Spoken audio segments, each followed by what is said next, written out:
You're watching Poindexter Lounge. You already know. You're watching Poindexter Lounge for the unity. Poindexter, you're getting all excited.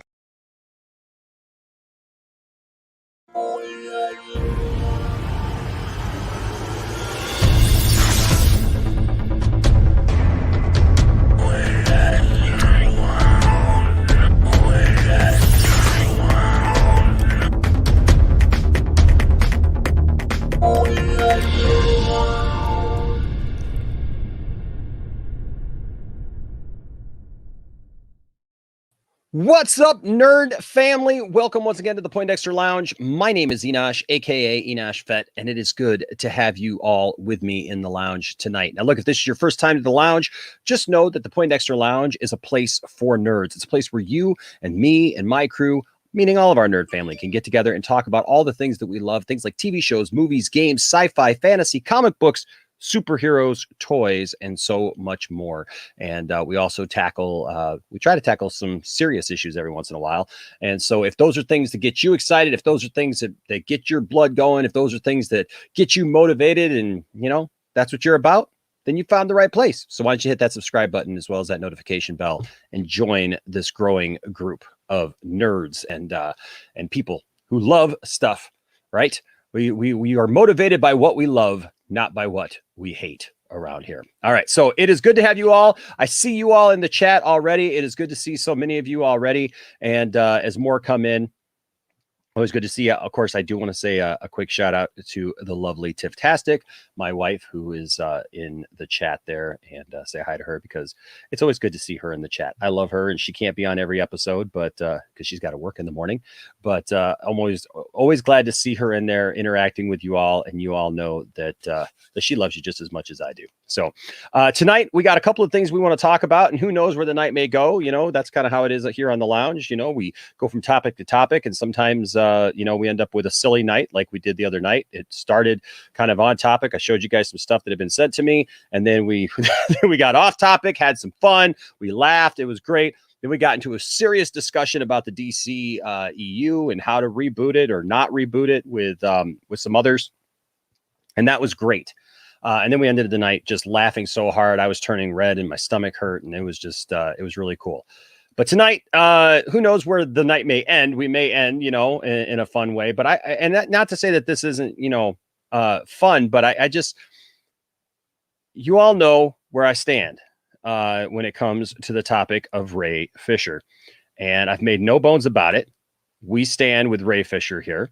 And I want to have a discussion tonight about just some things that have been going on lately in culture and things that have been happening. And so because of that, I brought in a panel tonight, and I want to have a real discussion about that. I want to have a discussion about Ray and some of the things he said on Twitter, and just see like how can we support him? How can we support our brothers and sisters, people of color, and others who are going through things, who are feeling different emotions right now, and how can we all come together, as friends and as brothers and sisters? And so that's what we're all about here at the Poindexter Lounge, and that's what we're going to do, because that's how we roll. All right. So first of all, tonight, I would like to welcome in from Moldiversity. Hey, what's up, Q? How's it going, brother? It's going good. Just going to be kicking it with you guys for as long as I can, and can't wait to just chop it up with you guys. I know it's been a minute, but I'm always glad to be a part of this and hop on with you guys over here at Poindexter. Well, you're always welcome here, man. You know you are. And if you guys recognize his voice, he's on my song. He's in the song associate producer, man. He's calling Diddy, man. He's calling Sean Combs, man, to get the thing out. Now, have you heard back from Sean yet? Unfortunately, no. But then okay. I should have realized that because he has a poor record with following through with talent and whatnot. So that was my mistake. But it's just a spur of the moment type deal. Maybe next time. He owe me some favors, so maybe he'll call. He'll get back to me soon. Well, he's probably busy trying to pick a new name.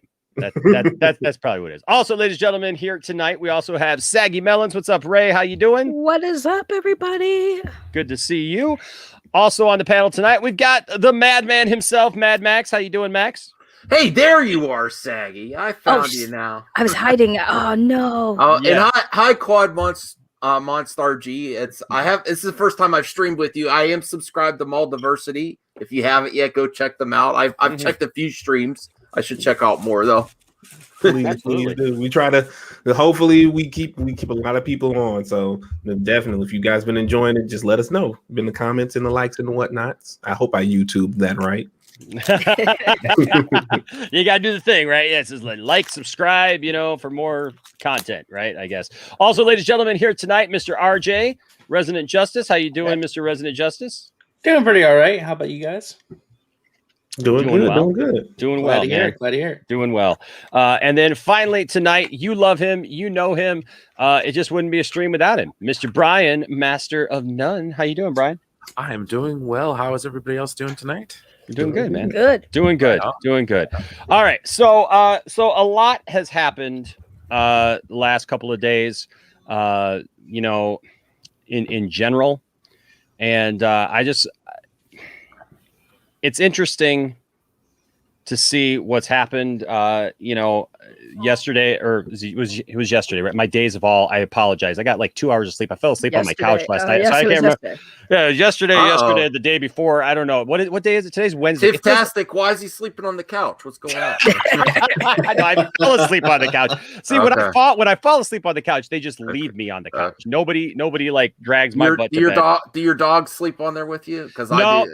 My dogs leave. My dogs go with the rest of the family. Well, it's because Tiff is like, oh, thank God, I get the bed to myself. I get to spread out and everything. Well, I'm either down here streaming, till 4 a.m, or I'm falling asleep. But obviously there was a guilty verdict passed down in the George Floyd case, and a lot of people weighed in on that, and one person who definitely weighed in was Ray Fisher, and I'd like to take a look at what he had to say, because Ray is somebody that we've been talking about a lot for the last year, who has I think done a really good job of bringing to light some things with Warner Brothers. And there's a reason why I want to share what Ray specifically had to say about the situation, because he's been fighting for people of color. He's been fighting for the little man in general, people who were mistreated on the set of Justice League. But then something really pushed him over the edge. And it takes a lot for Ray. Ray is a pretty calm, cool individual, usually has a smile on his face, even when facing idiots and facing down morons who've come against him. I think he does a really good job of keeping his focus and saying what needs to be said. But you see here, he tweeted out, the work isn't finished, we're just getting started, #justice for George Floyd. And then oops, I gotta get back here. Sorry. Okay. So after that, then this happened. And that is Warner Media put this out. It says the work continues. While this verdict doesn't bring back those we've so wrongly lost, we know that it brings us closer to significant change. We reaffirm our commitment to be part of the solution by using our platforms, content, and resources to advance racial equity and social justice. That did not sit well with Mr. Ray Fisher, because you can see here, he basically just said, how effing dare you at Warner Media? Oh, now I'm pissed. Yeah. With everything that has happened, with everything that has gone down, with the racial issues on the set of 2017's Justice League, that is not what Ray wanted to hear from Warner Media. Ray has called for them to make apologies, for Walter Hamada to make apologies, and for others to apologize for the way that they've handled things regarding the racial tensions on the set of Justice League and other issues. And for Warner to just kind of come out and just make this statement Feels hypocritical. It does. It really does. But then Ray also tweeted and said they let Tujahara step down. They allowed Whedon to exit. They've closed ranks to protect Emmerich, Johns, and Hamada. They've admitted to publicly releasing false information and refused to apologize. Accountability is not Warner Media's strong suit. Onward. Accountability is greater than entertainment. And then also he's still got his pinned tweet up here. They didn't want an angry black man. They ended up with a motivated one. I'm not going anywhere. Accountability is greater than entertainment. So, amen. So I just wanted to talk about this tonight. I want to get people's thoughts. Q, why don't we go to you first, man? Because I know that you got some things that you have to do tonight and everything, but and you haven't been on the channel in a while. What are your thoughts when you read something like this? When you see these kind of comments, when you see what Warner put out after knowing all the stuff that's had? I mean, you've talked with Ray. You guys have had conversations with Ray and Multiversity and everything. What are your thoughts? Basically echoing the same as Ray. Just the audacity of Warner Media to put out that statement when they have yet to speak on not just Ray Fisher, but Nadria Tucker and any, all of their problems that they've had to deal with, these bogus ass executives and these directors and whatnot, and specifically the Justice League investigation, for them to not give them any sort of credible, like, we're sorry, we're apology, and yet want to turn around and try to, in my opinion, clout chase on this very real tragedy involving this man who will never, his life was taken away from him, and try to make this BS solidarity statement. To me, I'm right there with Ray in the anger, because it comes off very performative, and the complete audacity of it. And what makes it so bad is that the complete scatterbrain of them not even trying to hide their shamelessness. It led to I Stand With Ray Fisher trending as well yesterday, alongside that, which I'm sure Ray wasn't necessarily trying to do. He wasn't trying to put himself on the forefront of this or make his plight comparable to the verdict of yesterday. But Warner Media, just because they're just seemingly run by a bunch of hamsters in trench coats, just had to put out that asinine statement, which elicited that response, as it should, from Ray. And then, now we're having two conversations at once about, how it just, you have to now question how many of these big, not just Warner Media, but, your NFLs, your Ben and Jerry's, these other major companies speaking out about this, and how sincere it is. Yeah. And I do, as a black man, speaking for myself, I always am looking at these, institutions at a certain angle when it comes to these type of things, because are you really for black men, black women who are accosted, daily by these by these actions, or losing their lives, and you say, yeah, we stand, Black Lives Matter, your Call of Duties, they can make a whole statement in their video games and stuff like that. But then when an actor or a writer say, yeah, this high-ranking individual in your company has purposefully and directly accosted in me, and I've been denied any sort of accountability, you just, in Warner Media's case, you just ignore it. And you send people out to make excuses for it, or come up with some bullshit announcement to drown it out or something like that. So I am 100% understanding, and I am on board with Ray's anger, because it angered me to see it. And I'm just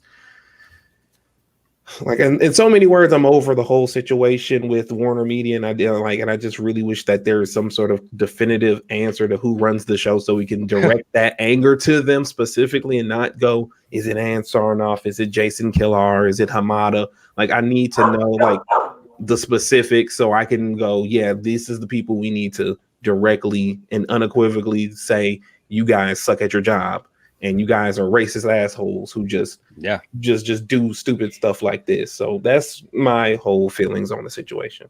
Okay. Well, I absolutely feel that same way, man. I feel like people give a lot of lip service to stuff. They give sound bites to things.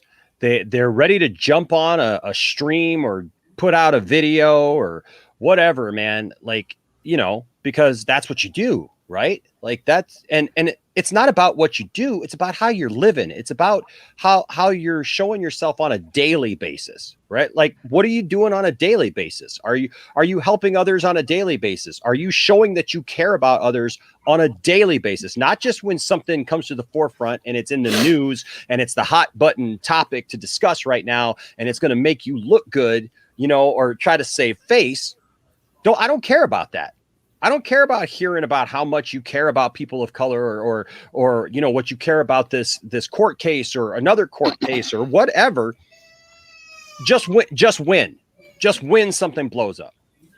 I want to hear about what you care about on a daily basis. Like you said, Q, like why is it that people will literally just demonize Ray Fisher? And I'm going to get into this in a second. I'm going to get into Saggy. I'm going to go to you in just a second. Real quick, H. Bartz had a $5 super chat, said Enosh, help Hamada and the Salt Shaker want to shut me down. They're salty, H. Bartz. They're definitely salty, and yeah, we're going to get to the bottom of that. And then Isaac, the film geek, with a $4.99 super chat. Thank you, sir. Appreciate that. It says hashtag restore the Snyderverse. Also, I do want to make everyone aware. Brian put the link to Moldiversity there, and so you can go subscribe to them.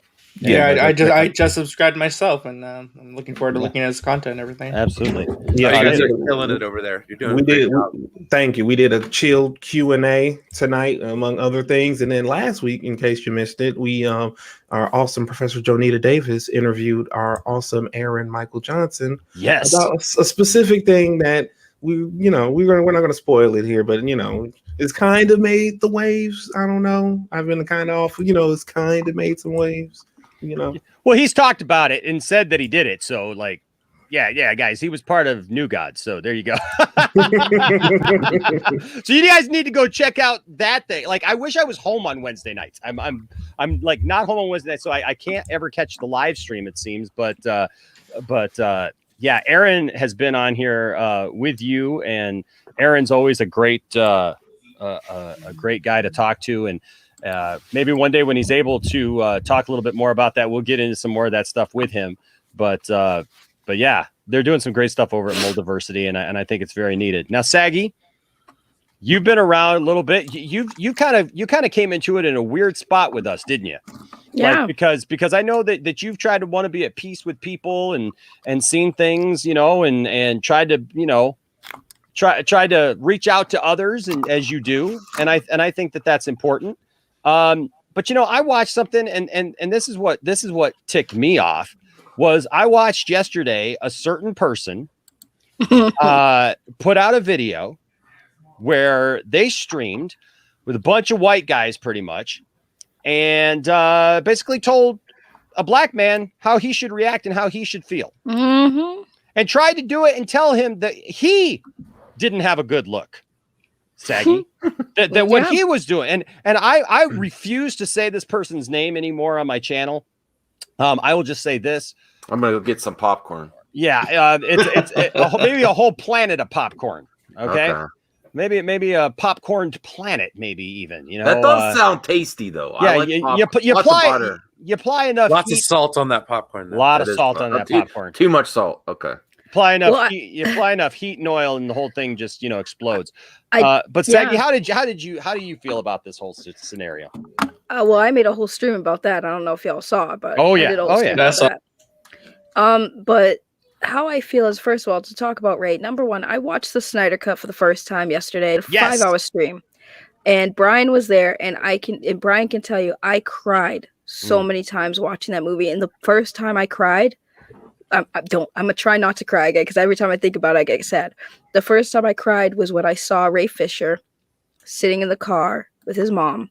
The character, Victor Stone sitting in the car with his mom, and when he was talking about his dad, and he turned his head and cried, it broke me. And then it hit me in my head. I'm like, why was this left out? This was important. This was good character development. This moved me, and it was relatable, especially to the Black community. Especially the Black community, because we all can relate to that. And it was really disheartening that that now I understood. That was the first thing I said after I watched the movie. I said, I understand why you guys fight now. I understand the struggle. I understand why Ray was upset with why those scenes were taken out. He wasn't being a diva. These were important scenes that needed to be said. And then I got it. So when I saw this WB thing, I saw this late last night too. I laughed.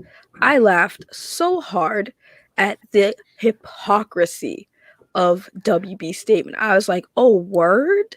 Oh, now you care about black people? When Ray was saying you guys didn't care about black people and how you guys treated black people. Oh, now you care? Oh, because this is your way of saying, oh, hey, look, guys, we're not racist over here. We don't discriminate our people of color. Look what we're doing. We're showing support for you in a post. You know when you could have showed support for African American people? When you included more of them in your movie. The one, that Ray Fisher was talking about. And then when I saw, what I made my stream about, oh, I was done. And I'm telling you, people were lucky my voice was out today because I was about to pop off. Because how dare you try to tell Black people especially how to feel about things? That is my biggest pet peeve. You can't tell people what to be offended by and what they shouldn't be offended by. How dare you? That is disgusting. Like I said on my stream, I'm not offended by certain things, right? Because I learned how to handle racism in my way. How I handle racism and discrimination, I handle it my way. When people discriminate against me or drop that N-word on me, I laugh at them because it's funny, because they want me to be mad. So I don't get mad, I laugh at them. And then they feel mad. Oh, what happened? You try to make me mad, but now who's mad, right? But now if somebody said that to my friend over here, my brother over here, I'd be mad, right? Because now he's offended. And he has a right to be offended because you can't tell people what they can and can't be offended by. So I was pissed, just like Ray Fisher. I stand with him because it's like, why are you doing this? Why are you tone policing him? That is not okay. You don't tone police people. Mm-hmm. Doesn't matter what Ray, don't tone police anyone. But when you're gonna sit there and call Ray Fisher a drama queen and all this stuff and say, oh, he's making this about him. It is about him. He's a Black man. This is a Black community that we're talking about. He's part of that. So it is about him. It disgusts me that we even have to have this conversation in 2021. I thought we got better. But no, I'm seeing, nope, we haven't. We still got some ways to go.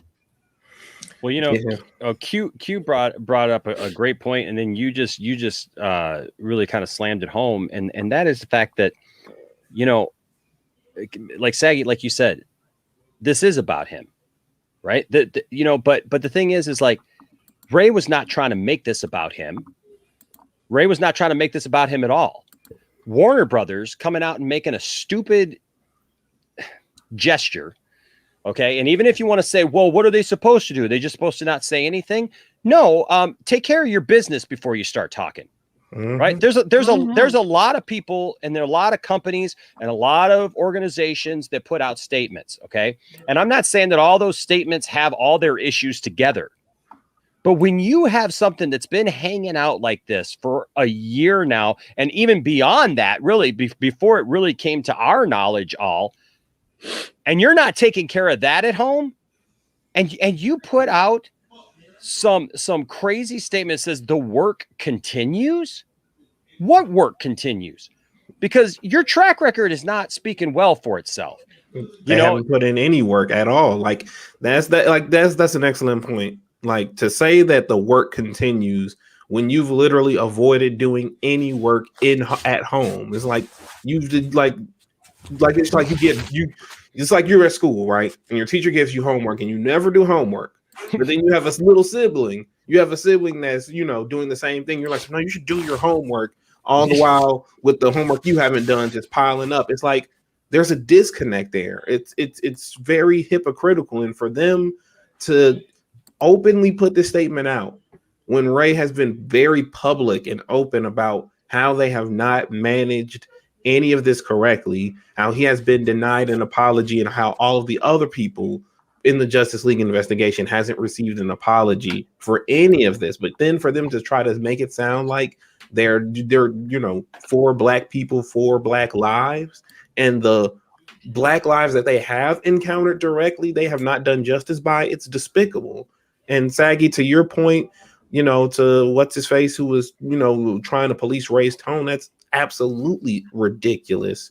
There should be, I always say, when it comes to situations like this, there should be a time when you just turn it off and you have to look at the situation, the real life, not entertainment, but the real life situation, and go, okay, this is why this is important. Forget all that other stuff. Let's make sure that this is the important message that's being amplified.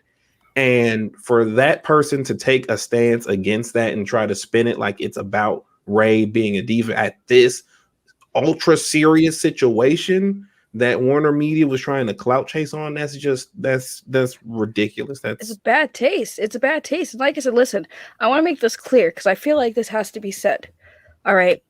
I don't think anyone, I'm going to speak for myself. I'm not going to speak for Black people entirely, but I don't think it's fair to say, white people, y'all are allowed to talk about Black people issues, but if you're going to do it, be very wary. Like, there's certain things you say that's going to come across very insensitive. And as somebody said, tone deaf. So it's like, no one's saying y'all can't speak about it. Because I heard that argument all the time where people are like, oh, well, they make it seem like it's like, no, we're not saying you can't talk about Black people's problems. Everybody has encountered a Black person in their life. Like, what I'm saying? Like, your experiences with the Black community might vary. But again, be very careful how you walk on that, because you can come off very, very ignorant. Mm-hmm. That was one of my things tonight was that like you said, as I was watching this other person, on the planet of popcorn, talk about Ray, and try to act like Ray was clout chasing and trying to act like he knew how somebody should talk. I agree with you, Saggy. I have many Black friends. And I don't say that in the stereotypical, I have Black friends, right? Like, I'm not talking that way. I'm talking about, I have many Black friends. We talk about things. We talk about serious issues. I was raised in the inner city. So I have a relatable position at some point. But there's a place that I get to where it's like, okay, I can go up to here, but obviously I can't go any further. I can't speak for somebody else or what somebody else should do or shouldn't do. And I see way too much of that happening in our society right now is like you said, we're speaking for other people as if, well, they have the same experience that I have. No, they don't. They don't necessarily have the same experience that you have. They don't necessarily have the same opportunity or the same things going on in their life that you have going on. So, and that's just across the board. I mean, it's not even just a black and white issue, anything. Why do we feel this need or this ability to speak for other people? Speak for yourself. Take care of your own business and leave other people's to take care of their business. But when I saw this last night, it ticked me off. And that's why tonight I knew that I wanted to talk about this topic, but I didn't want to just address this topic by myself or just with a panel of white people, because I don't think because I feel that we have to have that representation, and so I just, like I said, when I was watching that last night, it was pissing me off, because I'm looking at this thing just going, why are you doing this? Why are you talking for other people? And I just look at a lot of society that same way. It's like, why are we discussing things for other people and putting our own 2 cents in there? And then just knowing what has happened over the last few months and the stuff that has come out from Warner Brothers. Like, I just don't get it. At this point, I don't understand why, as a company, you don't just come out and go, we're sorry. It's all about the egos, man. It's egos. The statement I don't have an issue with. It's just the context of what's happened where is where they don't actually do this, or there's varying degrees of racism, and part of it is just not including voices. Like you said, it's so important to have different voices. Yeah. There's and this is also a social media problem. There's so many voices where they don't include diversity, or I'm minority friend, so I feel like I can weigh in on this. Yeah. And it's kind of disgusting. Just because a minority friend thinks a certain way doesn't mean that everyone thinks this way. Or like I'm trying not to bring the trial up in too much either, but everyone really needs a reality check to not see the ignorance and biases, because even like a witness that was there, they were trying to do the angry black man statement. That really gets, and I'm not speaking for minorities, but this is a constant thing that comes up where it's very offensive. It's just like the story of Cyborg. That is what you whittle down his amazing performance to. That is racist to say that. And it's not. Right. Oh, okay. Well, I was going to say, just to add to it, like, I watched the Snyder Cut, and the one thing I took out of the story with Cyborg specifically is their whole thing, we don't want an angry black man. But if you watch what we got, you got an angry black man because he was hurt. He lost his mother. He felt like his father turned him into a monster. He was angry at his father. But during the rest of the story, that all changes. He's not angry anymore. He became he needed to go through trauma to become the hero that he became in the movie. So again, that whole thing, like, oh, we can't have an angry black man. You can have an angry man who has angry because he had trauma, and he was angry because he was hurting, and you saw the development. That is how it should have been. So when, like I said, that this whole thing with Ray in the statement, right, with Ray coming out, because again, WB, I want to know what idiot in this PR department said, now's a good time to talk about this. We should post it, and not think that Ray wouldn't have chimed in. Like, that's something that bothers me too. Like, why did you not think that Ray was going to say something? That was the most dumbest thing. Yeah. This is my last point. Then I'm going to have to, unfortunately, peace out, guys. But, while they were drafting that bullshit up, what would have been a better statement to make in light of the verdict?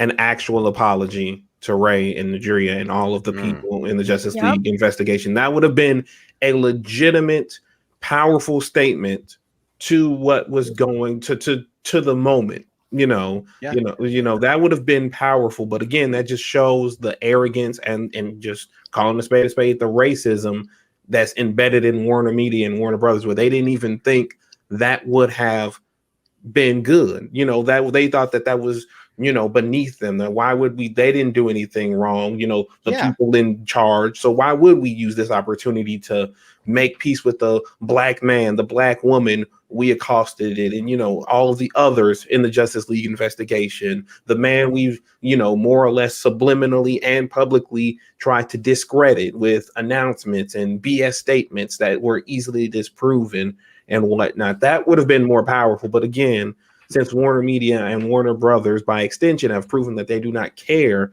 about this situation, about this man, about his plights, about any of that stuff, unfortunately, what we got was that bullshit statement that led to this, that rightfully led to Ray's anger and the anger of the fandom.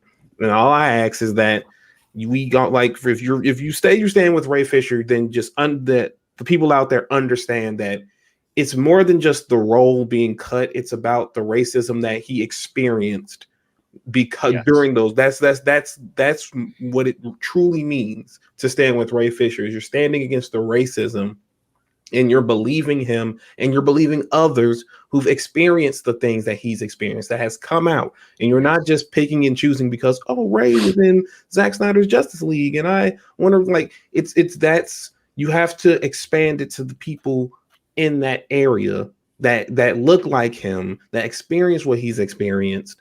And that is how you prove that, prove the real from the fake. That's as best as I can say it. But no, that's absolutely. And so I've heard you called a couple of, I've heard people call you Q. I've heard people call you Quay. What do you prefer to be called? It was whatever's easiest. Quamon Star G obviously is the YouTube, playing the YouTube game, being the YouTube employee that I am. But if you call me Q if you just want to keep it short and to the point. I'm always going to respond to that. When I get my OnlyFans back up in May, well, I probably can't say that because I don't want to get you demonetized, Enosh. So I'm just going to probably keep that to myself. Well, you are a sexy man. Like let's not. Oh, hey, no. Oh, wow. It's that's going to be a clip. That's going to be a drop right there. That's going to be a drop right there.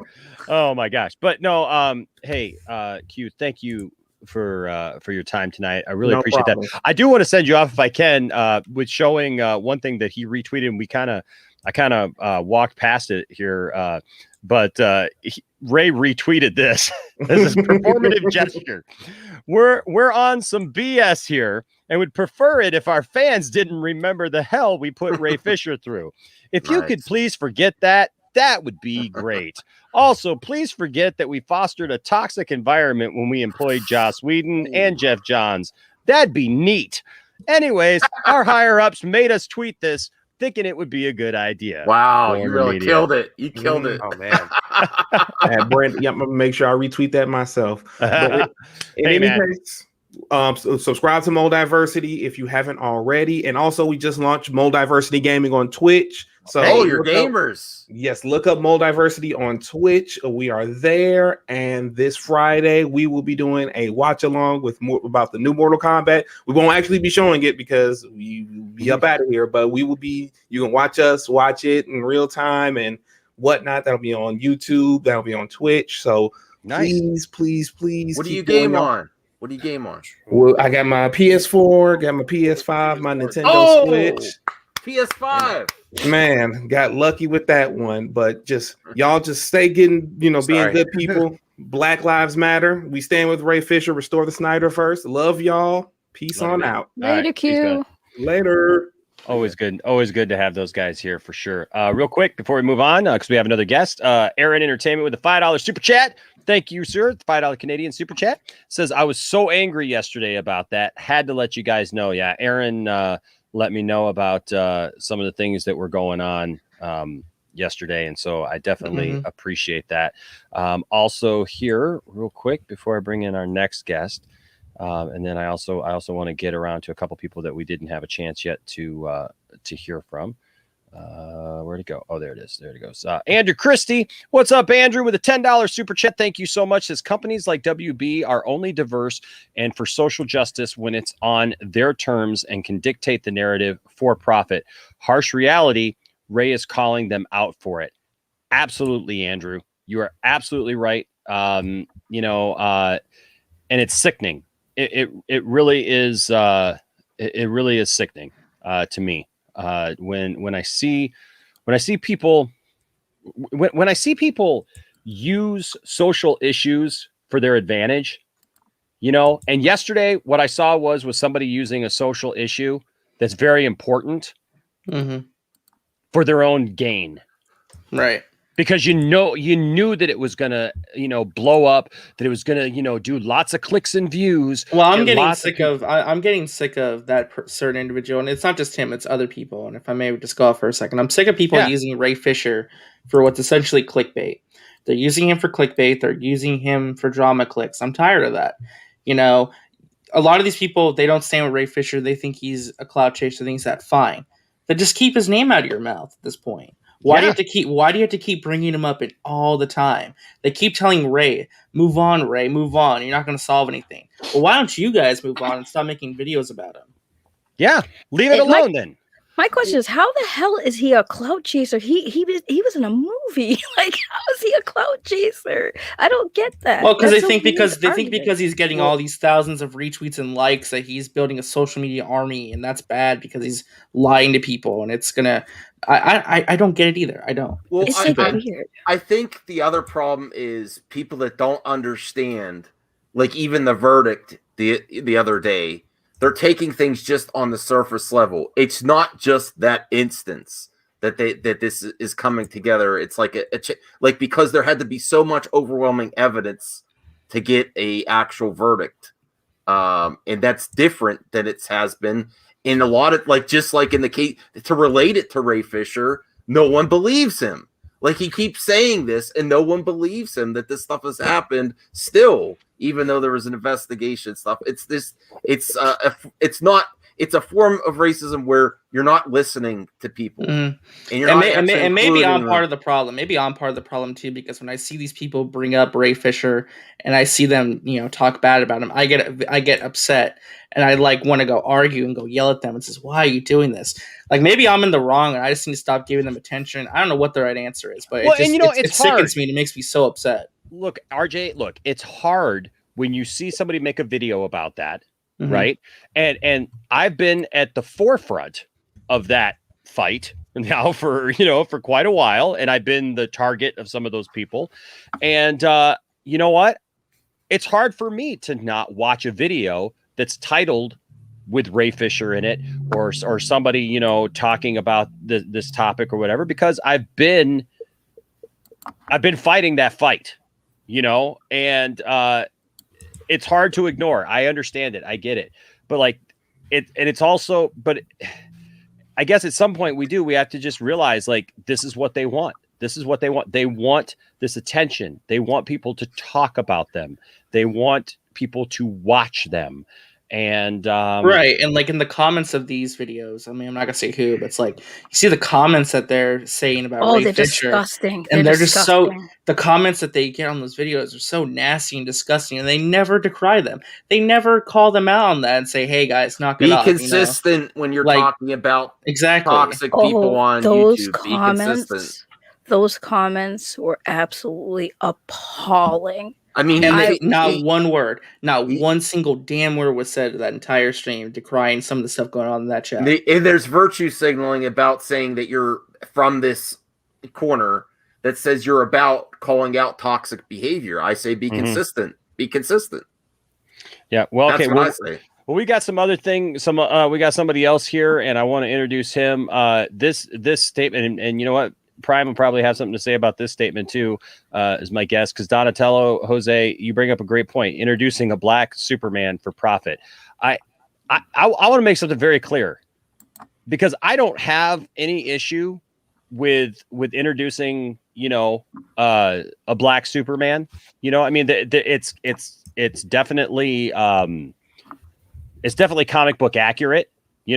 That there are black Supermen in the multiverse and whatnot. And so, like, I don't have a problem with that. I have a problem with the way that it feels like they're trying to, like, cover up for their sins somehow by, like, throwing diversity at everybody, but they won't get to the bottom of it. Warner Brothers just won't get to the real root issue. It's like cutting the top off of all of your weeds, but you never dig down and actually get to the root. I don't understand at this point why, like Q just said, why wouldn't you just come out and go, you know what? We want to take this opportunity because the last year has been a struggle and been a hard time. And we've had many discussions about race over the last year. We would like to apologize to Ray Fisher for his experiences and for things that you don't even, they could even put it in a way, you know what I mean? That doesn't have to be like they're totally, like admitting to everything or anything, but they don't even try. They literally put out a statement and basically sent Ann Sarnoff to the edge of, the I don't know, the tiger pin, and was like, she's like standing there with a stake, all by herself, and just saying, well, no, our investigator didn't find anything wrong. Like that everything that Ray Fisher is saying is wrong. All the racial stuff is wrong. Everything that Ray Fisher has stood up for, every person Ray Fisher has stood up for, it's just all a lie. Every bit of it. You have nothing else to say. You have nothing that you can even relate, even that you could at least even put out a passing statement on. You can't even do that? It's corporate egos, man. That's what it is. Warner Brothers, give me a break. But then, exactly, you want us to buy Black Superman from you. You want us to buy Latina Supergirl from you. You want us to buy all these other things from you as if you're doing something. And it would be fine if you would actually get to the root of what's causing your problem. But anyways, I don't want to talk anymore without bringing in our next guest. Ladies and gentlemen, welcome Prime, the Godfather. How you doing, Prime? What's good, man? How y'all doing? Doing good, man. Doing good. I mean, I'm a little pissed off. I'm a little worked up because this ticks me off. But you know what? I'm still doing good. How are you doing? And I'm good. I mean, I'm hearing everybody's frustrations, and everybody pretty much everybody's frustrated, but not looking at the actual, how should I say, the actual positives and the actual, people are more focused on the negatives than the positives than to all this. Because a lot of people right now, a lot of people are just emotionally compromised. They're not thinking with common sense about the whole matter. And they have to understand is that, I've stated this months ago. I've been told people this for years. And, I understand anything that Ray Fisher has done, he's been saying everything that's been concrete. So he's been concrete on everything. You got to remember, we live in a society where people, they want complete evidence, but they don't want to think with common sense by obtaining that evidence, and not understanding that when it comes down to investigations, when it comes down to when you're doing a particular case, you can't put certain things out there in the public, because then they can use that evidence that you have provided against you. Things have to be in-house. They have to be behind closed doors and to use particular evidence. And on top of that, you got to remember, a lot of people, they want clout, and they want stuff to talk about. They need to have certain things to gossip about, to, how should I say, ridicule an individual to his or her advantage. So, I don't pay attention. I don't really get emotional with all this, because you have to think with common sense pertaining to the Ray Fisher situation. So, but there are a lot of things that maybe because of the business background that I know and the things that I am involved with, so I know about certain things that actually goes behind the scenes and what goes on. So, I don't get emotionally compromised. So, because I know exactly what the deal is and what it could potentially, what's going to happen or potentially happen down the road. So, I think as for everybody, I would say with Ray Fisher, anything dealing with Warner Brothers or anything dealing with Warner Media, his career doing that is over with. He's not coming back. It doesn't matter what the situation is. Warner Media and Warner Brothers has already made their decision. They've already moved past on what they want to do. They're moving forward. You have to remember is that all the information that they put out, like with the actual tweet that they put out, yes, they got the audacity to say that, but that is for the people. What's the analogy that I can actually say is like, I don't know if people heard my last podcast and how I broke it down was that which audience is the greater percentage when it comes down to material? Is it the fans or is it the general casual audience? The general casual audience is the bigger audience. The general casual audience is not in depth of the business aspect, or just as we as fans. They're not involved in it like we are. So they don't know what's going on. We are in it because we know what's going on and what transitions. So pretty much we're 20 to 30%. So when the general casual audience sees something in the media or they see something in an article and they see something they read it, they figure that it's being concrete. They're not diving into it like everybody else. It's the same thing with movies. They're not diving into it like us. So fans is only like 20, 30%. If you take the population and you break it down, the general casual audience outweighs the fan like by 80%, about 70 to 80%, hands down.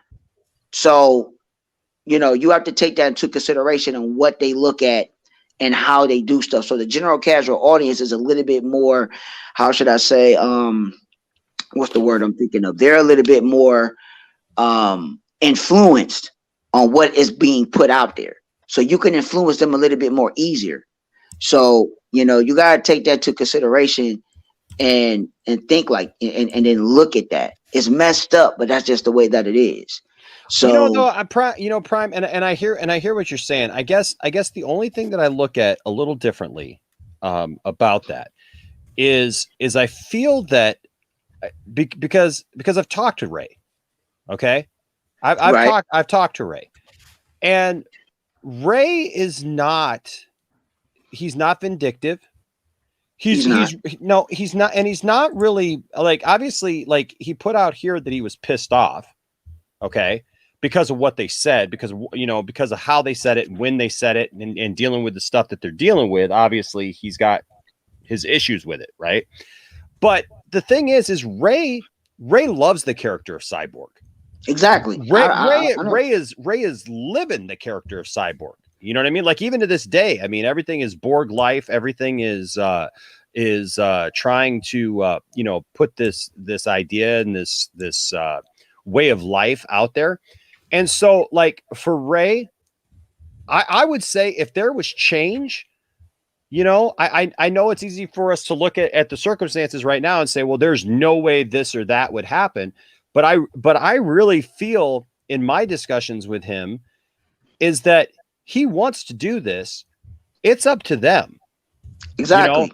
If there's some change at Warner Brothers in one way or another, or even change at least within the higher ups, because like, look, I've always said, like, look, if we're going to see more of this universe expand, it's not going to be in Warner Brothers Pictures. You know what I mean? It's gonna be more of an HBO Max situation, something like that. And so, I would love to see him in the Flash. And I think that still today, to this day, if even this late in the game, if there were something that Warner Brothers did that showed good faith, that they showed that they actually wanted to make something right, Ray would respond in kind. Because his whole campaign is not to get anybody fired. People have tried to spin that and say that Ray is trying to get people canceled or fired or whatever. All Ray is calling for is accountability. He just wants people to be accountable. He wants people to take responsibility. He wants people to better themselves and step up. And you can't get mad. I'm not saying you are, but I'm just saying, like, we can't get nobody out there.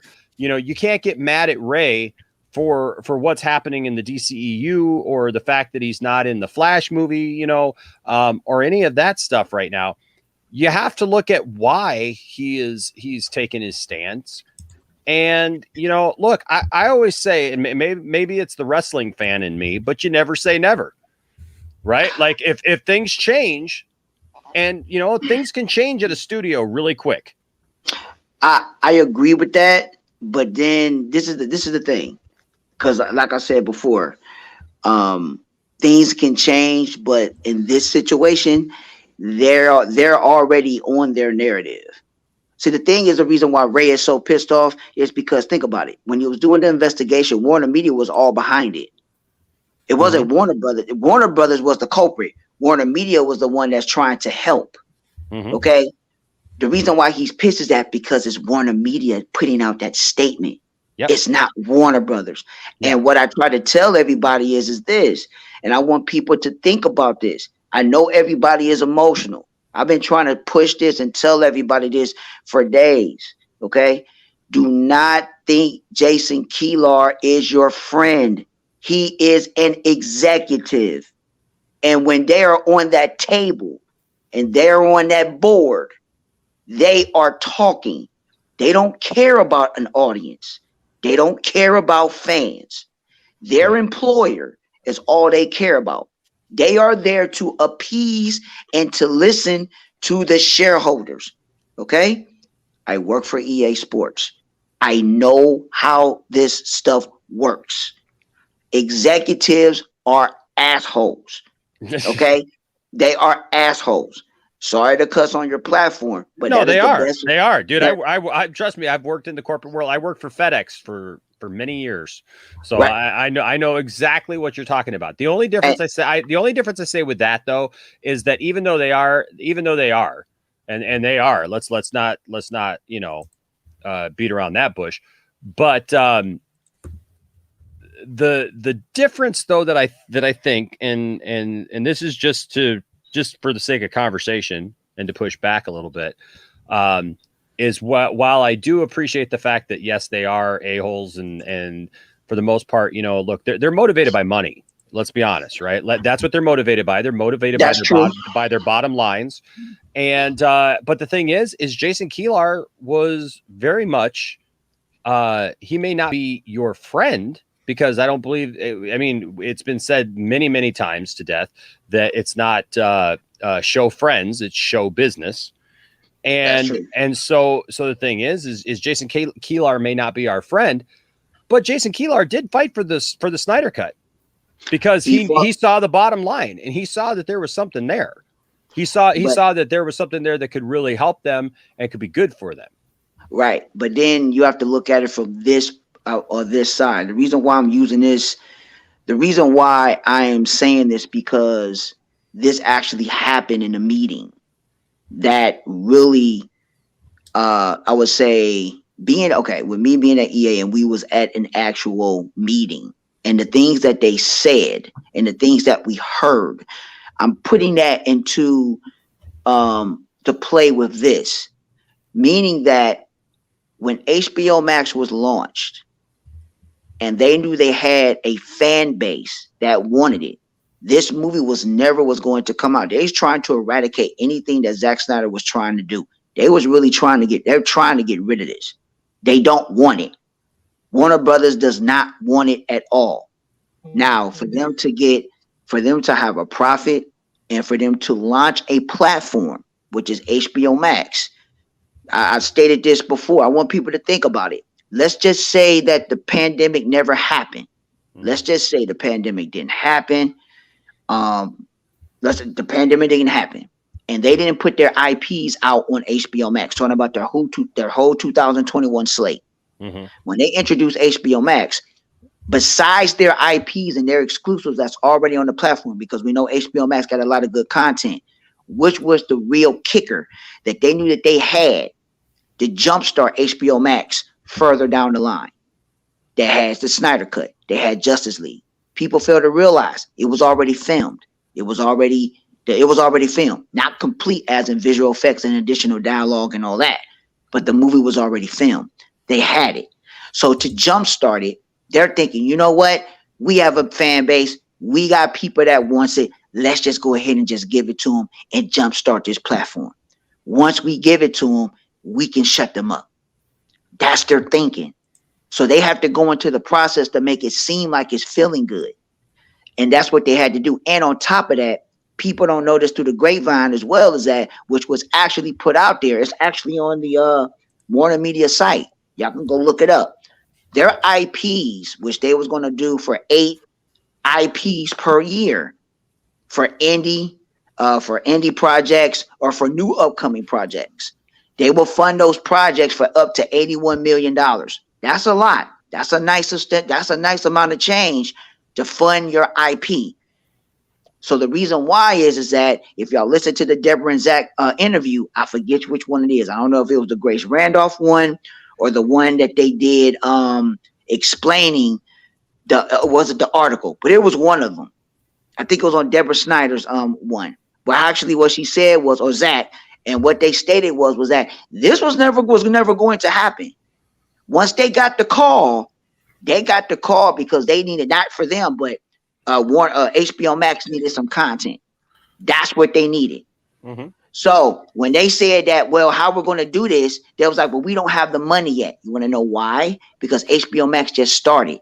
They didn't have the funding yet in the budget to have the money for their new IPs. Once they got the budget, their limit is 81. How much was the Snyder Cut for them to finish it? It's been rumored anywhere between 70 up to 100. Well, it was 70 million.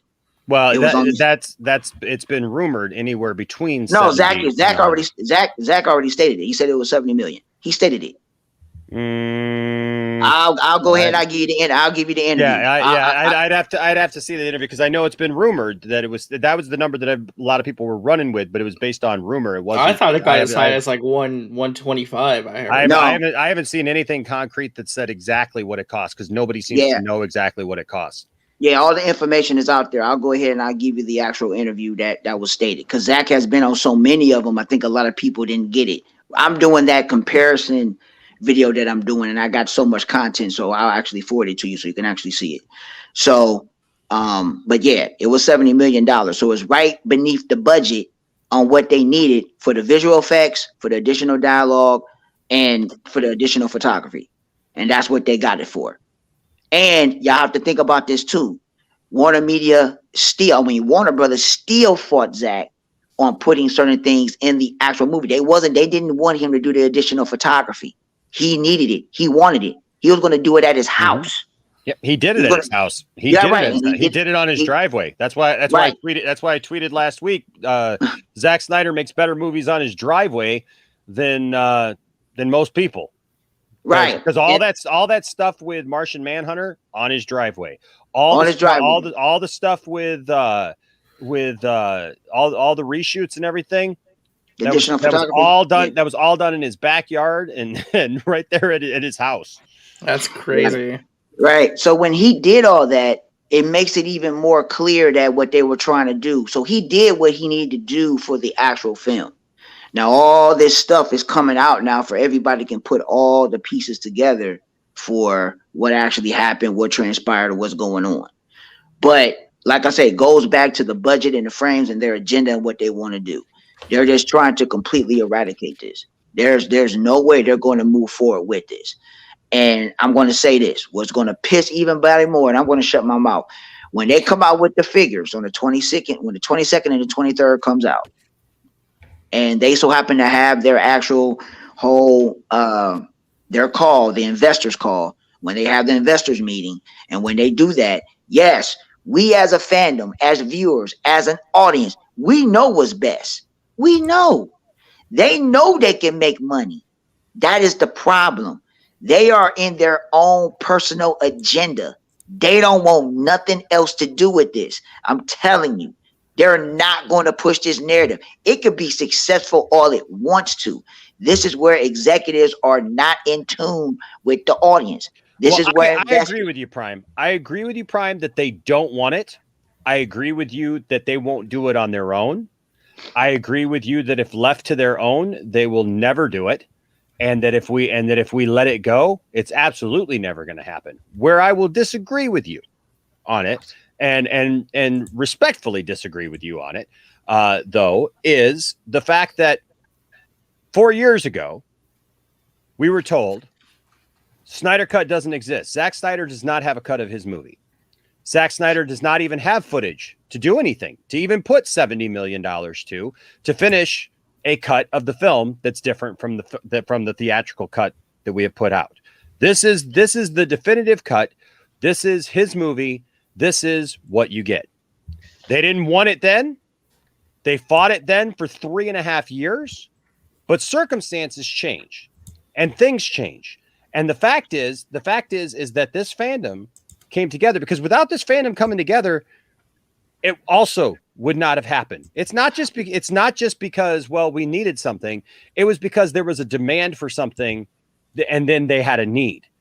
Right. So my difference of opinion for that is the fact that we absolutely have to stay on this idea of restoring the Snyder Cut and not let this go. And we have to stay just as united as we ever have been, if not more. We have to be more united, because now they've tried to double down on the fact that they don't want it. And we know that they don't want it. We're not living in a dream world where, like, we think, oh, Warner's just somehow sitting up, in their ivory towers thinking, oh, we need this thing. We want this thing. No, we know that they've got their own ideas of what they're going to do with DC, of where they're going to go with the DCEU. They're going to do this multiverse thing, and they're just going to totally weed everything out.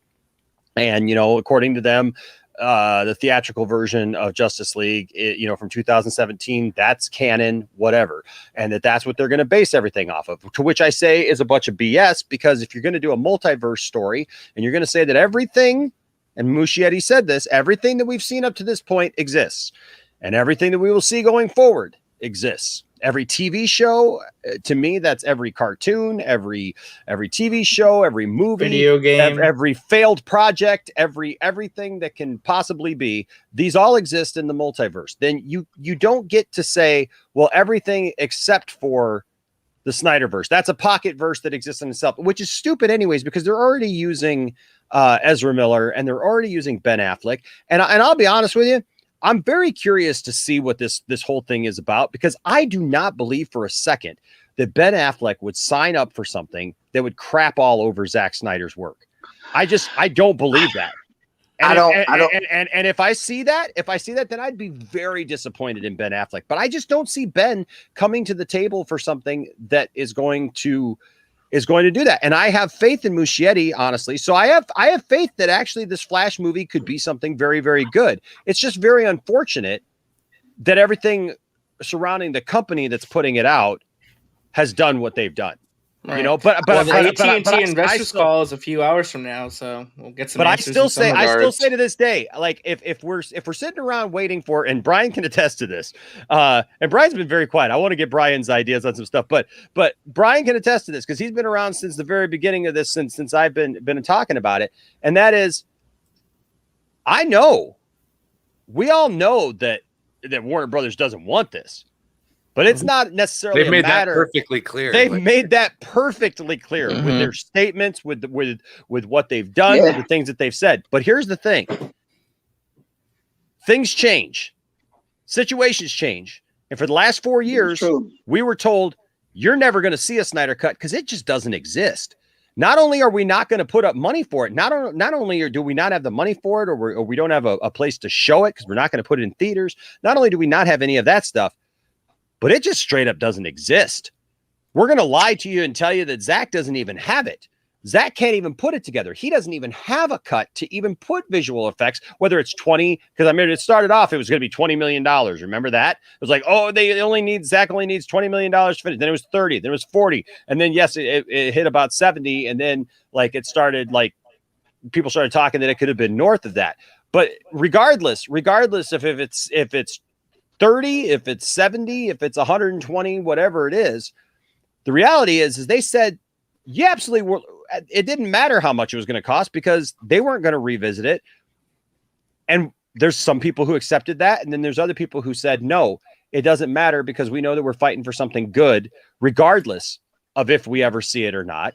And even Zach himself said, if nobody ever even sees my movie, I am still proud of this fandom and what they've done. This last weekend, we went over the $750,000 mark raising money for suicide prevention. Exactly. That is something, ladies and gentlemen, that is worth fighting for. That is something that if we never see the Snyderverse restored, if we never see anything come of it, they can't take that away from you. They can't take the Snyder Cut away from you now.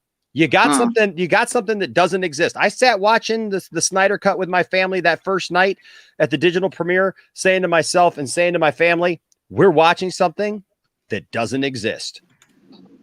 And you know what? It was true then, and it's still true that I can go right now.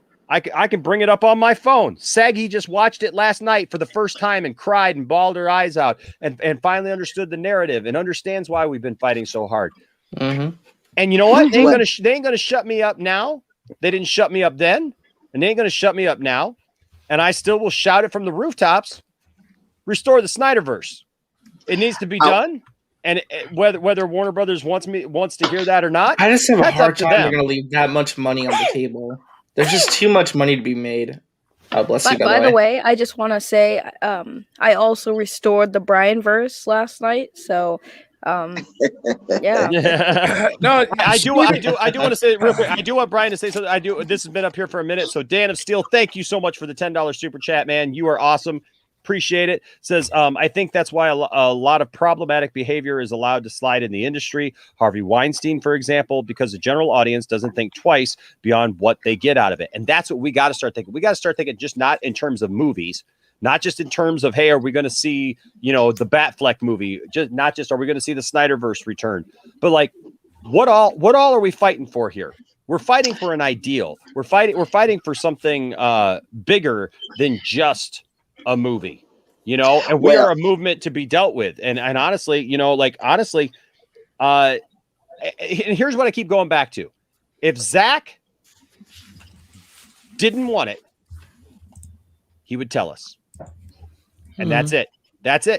That's it for me right there. As long as and I've said this, and you know who's gonna just a little, no pun intended, but a little primer for all of you. I will give you just fair warning, guys, that our good friend William is on his way.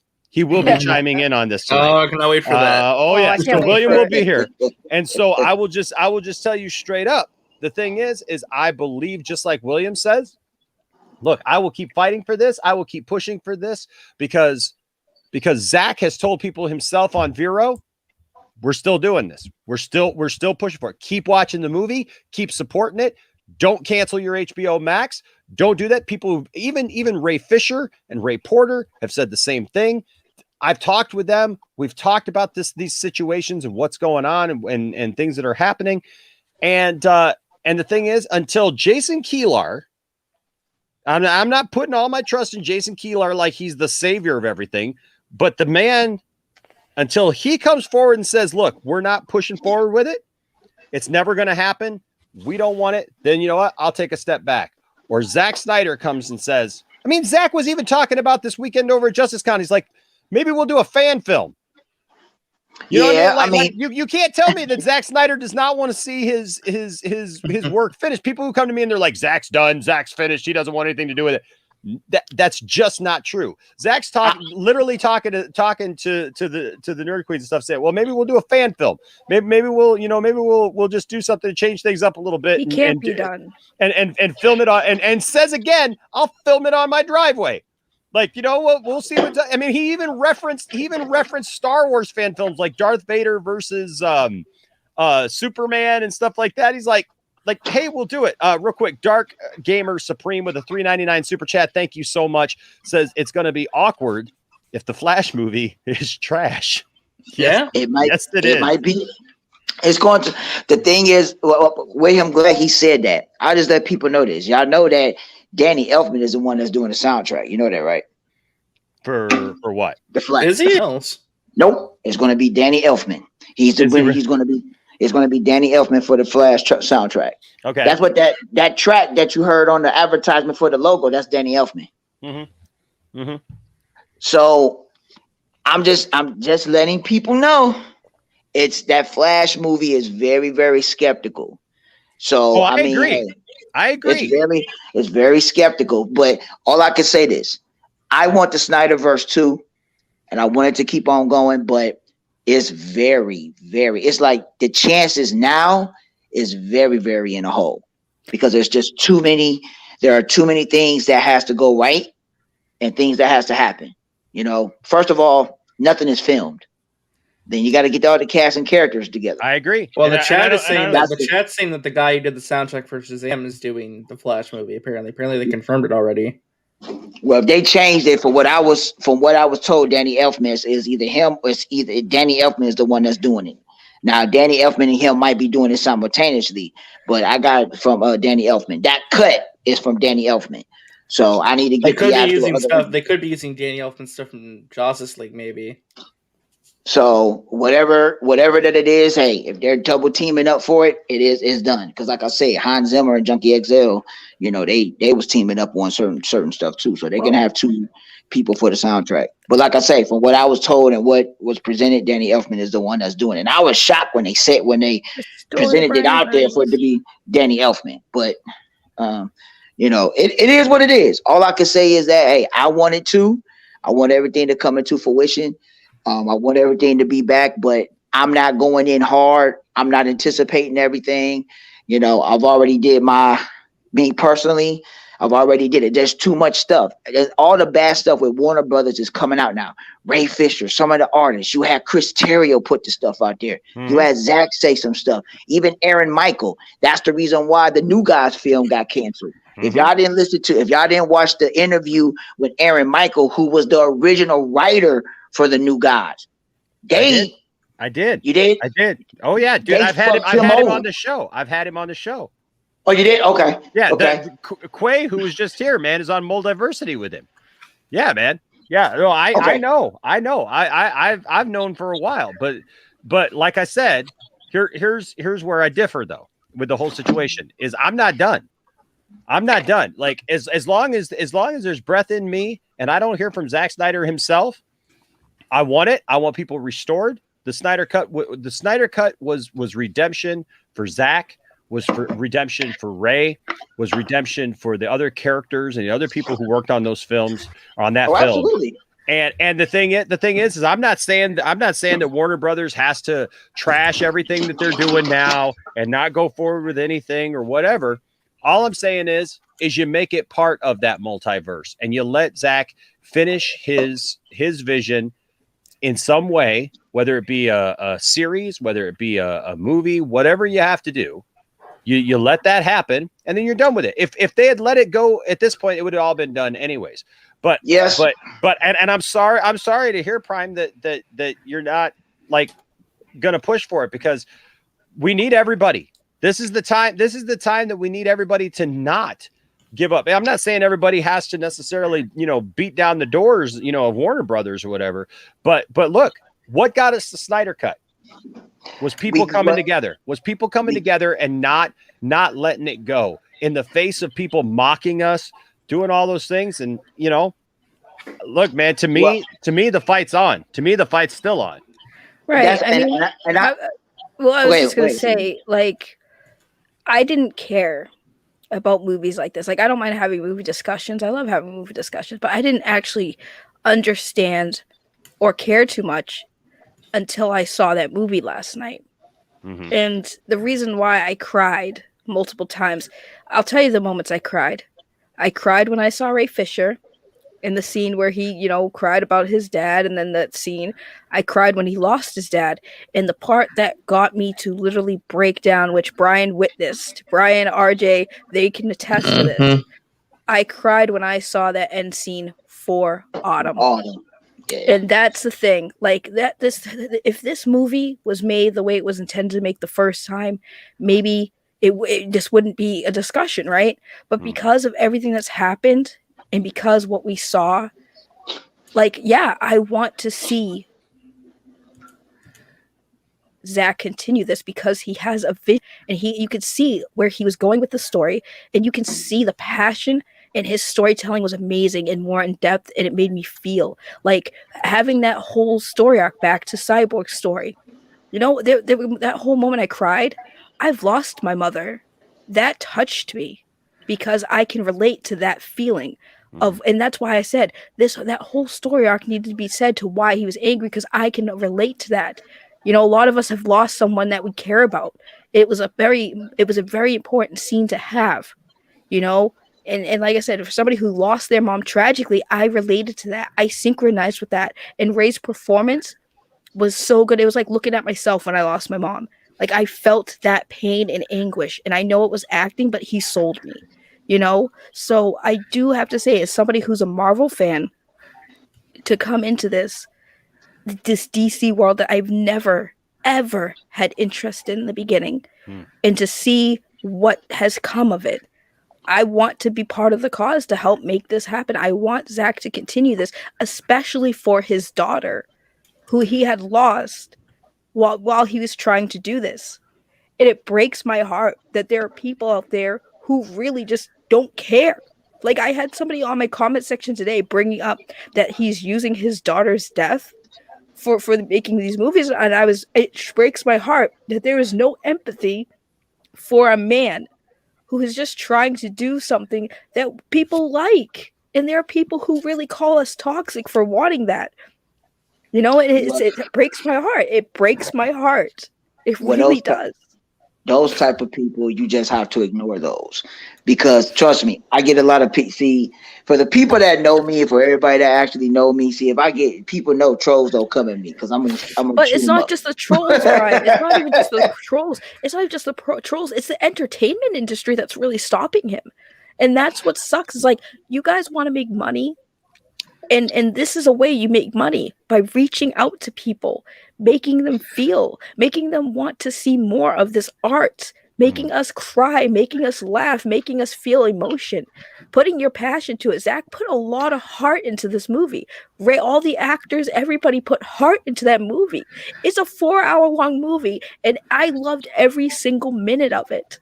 And I'm crying now because it really breaks my heart. that this has to be a fight for a person to bring out this beautiful art that we enjoy. If you want my money, this is how you get it. Make me cry, Warner Brothers.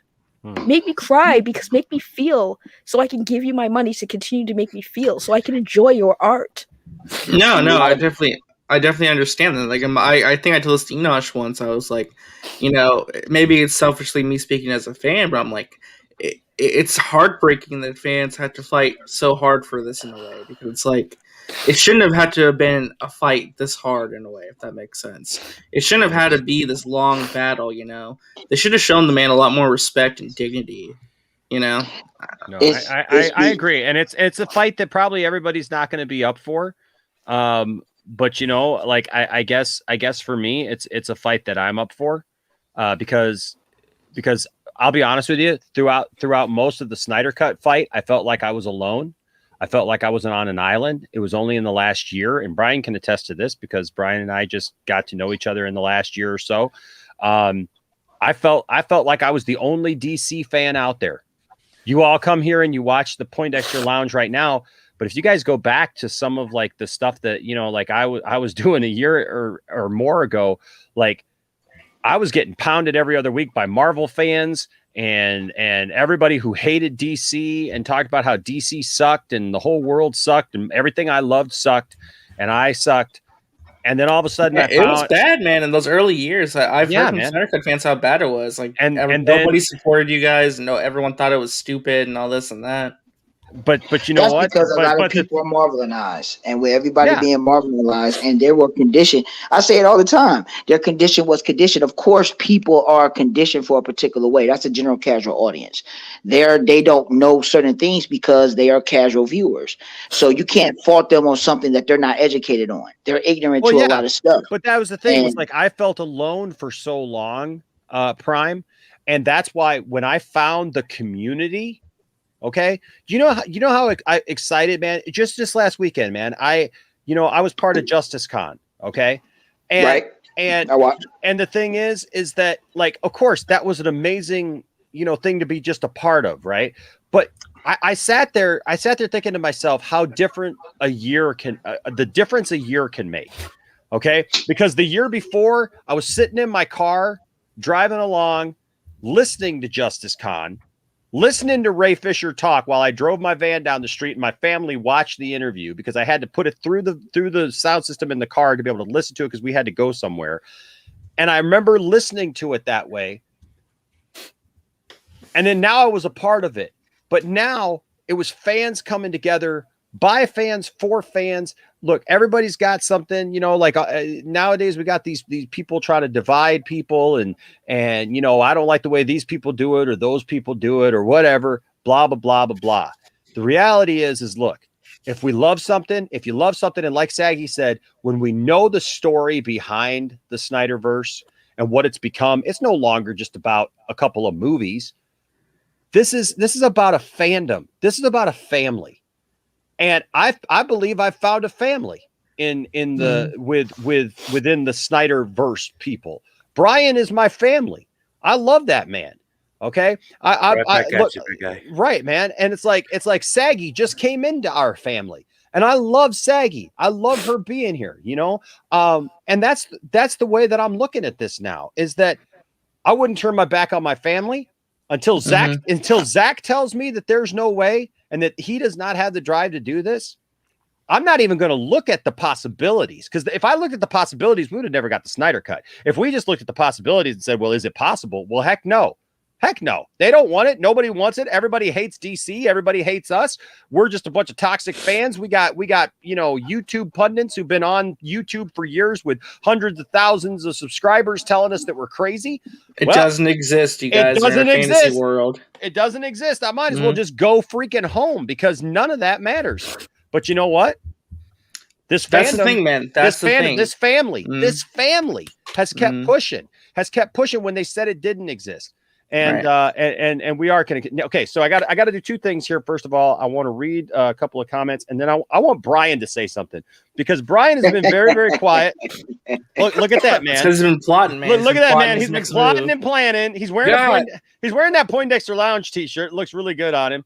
And I want Brian to be able to say something because I know Brian has even struggled with some of this, and I want Brian to kind of give his feelings about this. But first of all, Andrew Christie, love you, man. $5 super chat. Thank you so much. Says, I agree with Prime about the cold corporate realities, but I will continue to support the Snyderverse. Stranger things have happened. And that right there is, I believe, the mindset that we have to have. I'm not saying live in a fantasy world where you think that like Warner Brothers is your friend and Warner Brothers is going to invite you over for a cup of coffee, right? And you're going to sit and chat about the Snyderverse and they're going to tell you how much they love Zack Snyder, no matter what Ant Sarnoff said about them being so happy that they were finally able to see his trilogy of movies come to fruition, because we all know and we are all aware that's a lie. Did you just say 3? That's not 3 pieces. That was 5 pieces. How do you not understand that?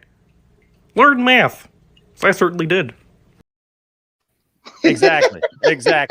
And Dan of Steel with a $10 super chat says, this makes me appreciate Zack Snyder even more, fighting a war on multiple fronts, and he still came out on top. This is the ultimate underdog story without question. #for autumn. Dan, that is it. That has got to be our focus. We are a team. We are a family. We are a fandom. And they cannot take that away from us. No. Even if we never get a sequel, they cannot take away the charity work that the Snyder fandom has done. They cannot take away from the community that they built. They cannot take that away from you guys. Exactly. What has been built over here is incredible. And that's something that, like, even if like we never get a Justice League 2 with Zack Snyder directing it, take pride in what we've accomplished so far, because there is no other fandom like this. And before we go into hold on a second, I gotta just make sure I'm doing this right. Here, gotta click off and click there. Okay, so before we go on, I do want to say, because I did say I was going to give this away, and I don't know, I haven't seen a comment by H Barts in a while, but so the winner of this Victor Koo, Victor poster. Man. I got 2 more of these, folks. So I'm going to be giving 2 more of these. So for the next week, there will be another giveaway of one of these awesome Victor Koo posters. I'll hold it up here so you guys can see it. And I already have the winner. But the winner of this week's poster, signed by Victor Koo, right there, and it's got the entire DC. DCEU, all the characters. I mean, you've got Zeus on there. You got, oh my gosh, look at that. I'm amazed, but I got this framed. I've got this framed here in the house. It's suitable for framing. But it's so crazy. That's the whole cast of Justice League. That's I know. It's not Squad cast too. It's Suicide Squad, man. It's Man of Steel. You got Zod back there. You got like Jor-El. You got everybody in there, man. You got it's crazy good. It's got Suicide Squad. It's got, oh my gosh, it's got everybody. The whole DCEU is in there. The whole DCEU is in there, and I think that's something fabulous. But anyways, this week's winner. Remember, I got 2 more of these after this, so you still have a chance to win one of these. But this week's winner is H Barts. So H Barts, you know how to get a hold of me. Get a hold of me. We'll make sure that you get yours, buddy. So somebody clip in the dancing Kermit where he like waves his arms around. That's probably H Barts. Yeah, right now. Yeah. H Barts loves Kermit the Frog, and so that's why I downloaded all these Kermit drops. But remember, all you got to do to win anything here on the channel is either be a member or be a patron. You can find all those links down in our descriptions of all of our videos. And then, of course, or if you give a super chat at all, I keep track of all those. And that's how we pick a winner. And so there's those. And we always have awesome things to give away, just fun stuff to give away, because we just love you guys. We appreciate those of you who do help out the channel in any way. But I just wanted to say that real quick before we went on. So hopefully H Barts is still watching, and congratulations, man. So, all right, now Brian, you've been silent, you've been quiet. All right, it looks like you've been formulating some plotting. Well, All right. Well, as far as like the first subject, I really have no place to speak on such matters. So naturally, I just kind of operated as a good mod for the time being. With regards to what Prime's talking about, I was on a stream with him last night, and I may or may not have had a couple alcoholic beverages. But while I was watching Saggy watch the movie, it had been a minute since I'd watched it again. And I remembered why I love that movie on an emotional level. And, the knowing that it's more than likely not going to be anything happening right now or in the near future, because I understand, Warner doesn't want anything to do with it, and I've made my peace with that aspect of it. But I'm thinking on more of a sentimental value type situation. I mentioned in the chat a little bit earlier, what saved Star Trek in the 60s? That's a good analogy. That's a letter writing campaign. And I think if we keep it to that extent, to where we're not, inappropriately hashtagging things that shouldn't be, hashtagged, as long as we keep it in the back of our mind that that to not get our hopes up too much about it. I've used analogies such as, I thought my team was going to win the Super Bowl 2 years ago, and I'm sorry to my fellow 49er fans in the chat, but they didn't. Okay. That fourth quarter said different. But I think if we look at it in a positive way and not crap on what's coming out, with DC Warner, more along the lines of just, I mean, the thing is, if they fail, then, maybe they'll look back and go, okay, well, maybe we should give that a shot. You know what I mean? So if they come out right out of the gates with the Batman, and I'm not saying I want the Batman to fail, but if that movie just bombs, I'm cold. My room is like freezing, dude. You're nippling. Yeah, right. I put a damn sweater on. It's freezing. Like you're cutting the lens of your camera, buddy, with those nipples. I'm shaking. I'm so intense. But no, I just think, I think everybody just needs to reflect, about what was so great about the movie in the first place, how it made us feel when we saw it. That is a victory, and that's something that they can't take away. Absolutely. I mean, like you said, Brian, watching Saggy stream just reignites that love in a way. Oh, it refired some of the passion that I had about it in the first place, which got sucked out of the room as fast as they could have sucked it out of the room. It really bothers me that, we didn't get our victory strut. We didn't get our chance to say, hey, guys, you were wrong because you said this movie would suck, that it didn't exist, and, all this kind of stuff. So it was like we didn't really get Eddie. I'm coming after you, buddy. Kill him with kindness, my friend. Kill him with kindness. But no, I think if we could just focus on not as aggressive as some of us have been going at the situation. And I understand that, like Prime says, we're all kind of emotionally compromised right now, because it would feel good to get some kind of crumb that, what we appreciate in the DC universe is actually going to, have some impact going forward. And so that everything we've gotten to this point has been to the contrary. So, I mean, we can hope that the Flash is going to be great, but in the back of our minds, we're going to remember about, hey, Ray Fisher should have been in this movie, or, there's a bunch of stuff that, there's a lot of blocks that can, gum it up a lot. But I think at the end of the day, I'm going to continue to support it. I still really want it to happen, but I'm also going to be mindful of the fact that, there's other things to look forward to in fandom out there right now. I mean, I said it earlier today, I was like, well, I got Star Trek, I mean, there's other, mediums and other fandoms to experience and to express. Like right now, there's a lot of Marvel stuff that I'm looking forward to right now. I mean, everything they have right now, I'm actually looking forward to. So about where we're at. I just want, you're muted, I think. Yeah, you're muted. Yeah. Oh, sorry. I just wanted to say real quick. Look, I think what Brian said there is absolutely spot on because, and here's the thing: everybody who comes at me with because these people come at me, they think they can come at me, and I think they're gluttons for punishment at this point because like Prime said, like I just shut people down. Like you done reached me too late. If you think I'm changing my mind now, you got another thing coming. I am very much like I have planted this tree.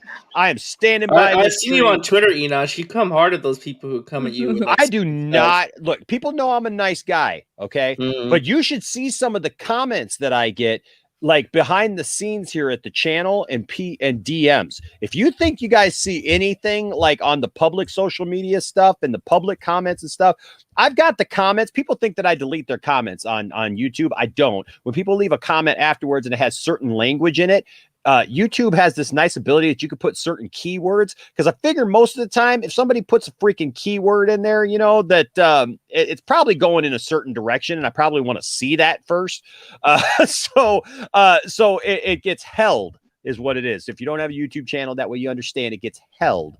And unfortunately, it also holds like hashtags. So if you put hashtag release the Snyder Cut and you don't see it or Snyderverse and it doesn't go through right away, it's not because it got deleted. It's just because I have to approve it.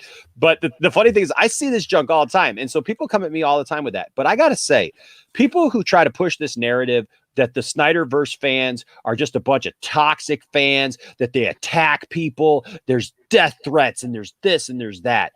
I'm not saying that there can't be some a-holes in any fandom because I know that there are. Okay. But I want to tell you something.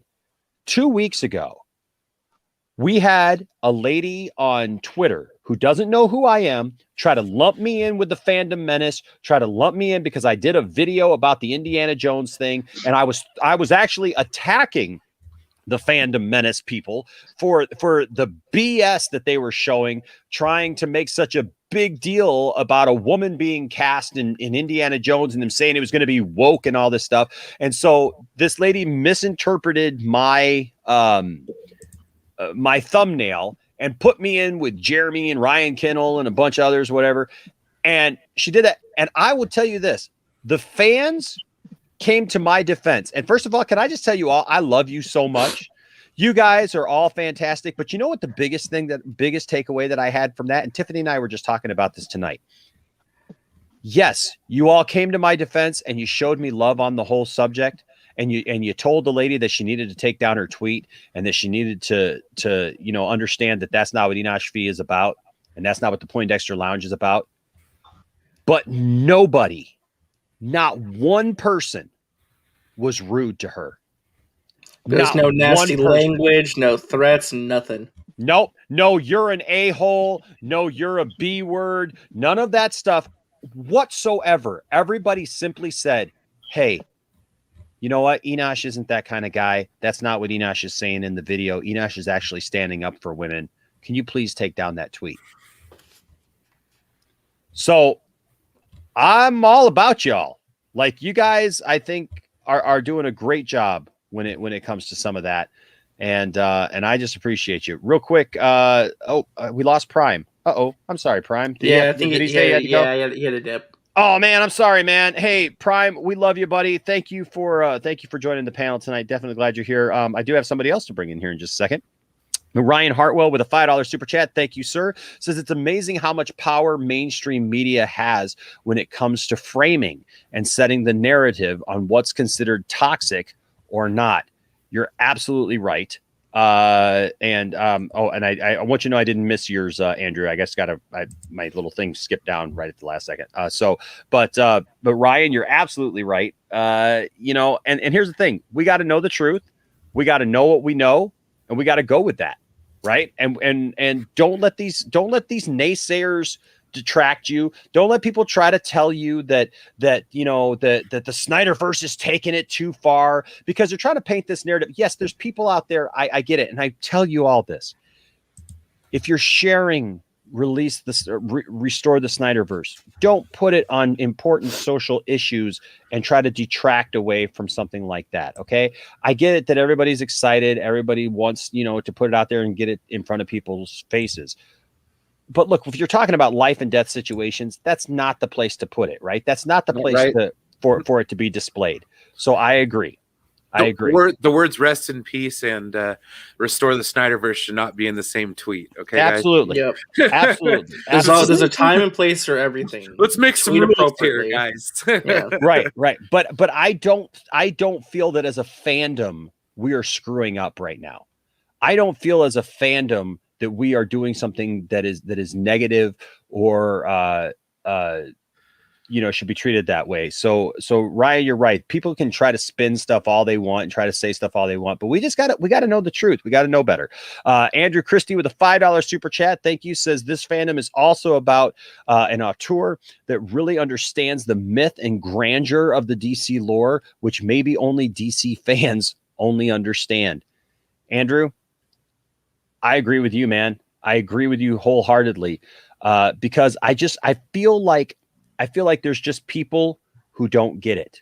You know what I mean? Like there's a lot of people who claim to be DC fans, but like the first second, and you guys know how this is, how many people have talked about in the last year or so, whatever, even further than that, they say something and you're like they say they don't like something, right? They say they don't like something that it's comic accurate.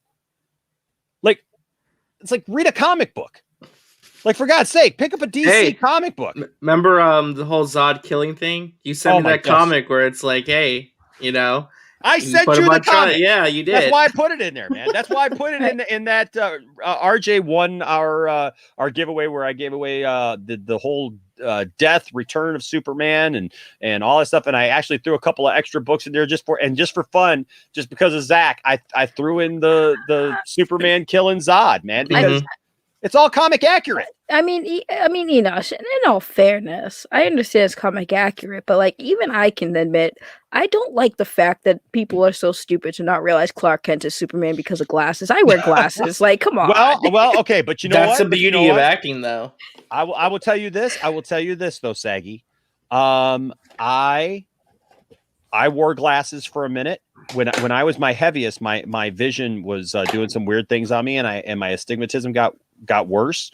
And so I had to wear glasses for a minute, and I still have them somewhere around here. I can't remember where they are, but I walked into a meeting, Saggy. I always thought that too. It's like, okay, I got to suspend my disbelief, right? As a Superman fan, you know what I mean? Until I walked into a meeting with a guy that I have known for years, was part of a business association with. I knew Tiffany worked for his son. And I walked into a business lunch with him. He was sitting there in a restaurant. I pulled up next to him and I said to him, hey, this is when I was a bigger guy. So I stood out. He knew who I was. He knew my family. He knew my grandma. These was people I knew. I looked at him and I said, hey, Jeff, how's it going? And he looked up at me. He goes, hey. And I said, hey, can I sit here? Is there anybody sitting here? And he goes, oh, I guess. And then I sat down and I looked at him and said, hey, how you doing? This was something like I was a leader in this group. I was 400 pounds. How many 400-pound guys like me, looking like me, do you think are walking around? There was nobody else in our group my size. And the dude looked at me and he goes, Enosh? I went, Jeff, come on. Are you kidding me? I thought he was messing with me. And he's like, dude, I didn't recognize you. What's different about you? I can't see shit.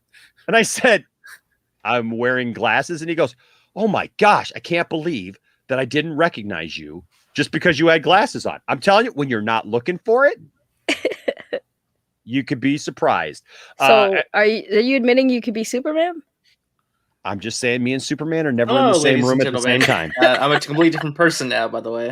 Yes. So a couple things here real quick. First of all, H. Bartz, he was on break. I made sure to tweet him because I didn't know if he maybe had possibly left for the night. So I'm so glad that he was just on break at work. And he came back and with a $5 super chat says, just got back from break. Can't wait to get that awesome artwork. I can't wait to get it to you, buddy.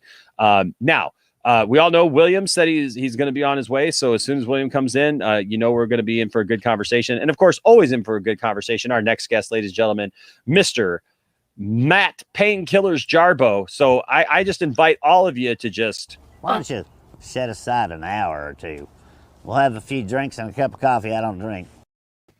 I just got done crying, and you want me to cry again? Oh no! You know, Hey, that actually it's Ann legitimately Sarnoff describes me at this point. Ann Sarnoff standing in front of the Tigers with a piece of steak. I am very curious to hear what Matt Jarbo has to say on the situation, actually, about the Ray Fisher Oh, stuff, because I have a boy. feeling he's gonna drop some bombs tonight. Let's see. No, I'm not going to drop any bombs. I just woke up from like a 4 or 5 hour nap. I don't know. The drugs kicked in hard this afternoon, and I just kind of blacked out. So We've all been there. Yeah. So no, I'm just woke up, saw the thing. So we're talking about the Ray Fisher situation from yesterday. Yeah, that's one of our comments. Yeah, that we were talking about. Yeah. Look, I stand with Ray. I think Ray has seen a lot of stuff. But corporations are going to corporation. You know what I mean? Like, everyone put out one of those type of tweets yesterday, and I'm just like, you know what? Everyone got a lot of crap on it, but it's not unexpected in a situation like the verdict for a corporation to put out that kind of boilerplate tweet. So I didn't think anything about it, because HBO Max put out the exact same thing, and I saw people who were like attacking the Warner Media one that were like, well, this one was a lot better. It's like, they're the same effing company, like it's a boilerplate. Well, they are, but again, then they're not. And like, if DC Films would have said it, would have said it, then it's like you have a better opportunity, you have a better choice at that point in time. You have a better argument. But also though, excuse me, one of the things we talked about, and just so you have a better point of reference for what we've talked about already, is just the fact that get your house together. Don't go making statements like this about that you're part of the and this is what Q earlier took problem with, and so do I, with them saying the work continues. The work continues. While the verdict doesn't bring back those we've so wrongly lost, we know that it brings us closer to significant change. We reaffirm our commitment to be a part of the solution by using our platform's content and resources to advance racial equity and social justice. The work continues. What work continues? Because they have not shown that they're doing any work whatsoever. They're busy. They're literally in the middle of a fight right now with a black man over racial issues that they have not even come to the table on, and have tried to basically sweep under the rug with it. So I get what you're saying, man. I get what you're saying. All these companies are doing it because, and that was our point too, was it's really disingenuous. They're all just kind of, it's all disingenuous. It's all disingenuous. Like, no one, like, it's thoughts and prayers. It's thoughts and prayers is all it is. Right. It's just more corporate speak for, let's just, like, we have to say something. Let's just push this out. And whatever. Now, in the case of, I see what you're saying with Ray's particular stance on it, but again, his stance on it goes more to DC Films, and the situation involving in that one, and also that was also under a past leadership, a past regime. You know what I mean? Yeah, but I think Ray's thing, because Ray was pissed off. Yeah, no, I know he was pissed. I know he was pissed off. I think the reason why he's pissed off is because yes, I get what you're saying. Yeah, there's all these different little sub, companies for Warner Brothers, Warner Media, Warner Pictures, whatever. But the thing was Warner Media were supposed to be at the forefront of this, and all of a sudden Warner Media started acting squirrely about things and putting out weird statements, and they got Ann Sarnoff coming out, and making statements and saying, basically trying to say that Ray was completely wrong, that our investigation, it's just the hypocrisy. The thing is, though, but what he was saying and all this stuff. Well, and so that's why he's saying, I'm pissed off because y'all are trying to deflect and change the narrative on this thing, instead of just owning up to just even say, Matt, how many times have we seen people apologize for stuff that they don't even think they did wrong? But you know what? Why couldn't they have used this even as an opportunity to say, you know what?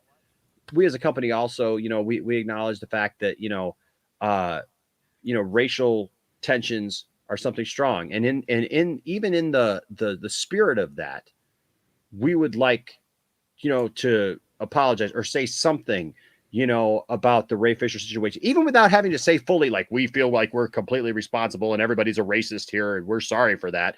You know what I mean? But to, like, But to just put out there, we're continuing the work with what we've always done, raising up, you know, and well, yeah, but again, but that's been the narrative. But that is the narrative every company employs, and you're never going to get a straight answer out of any company on it.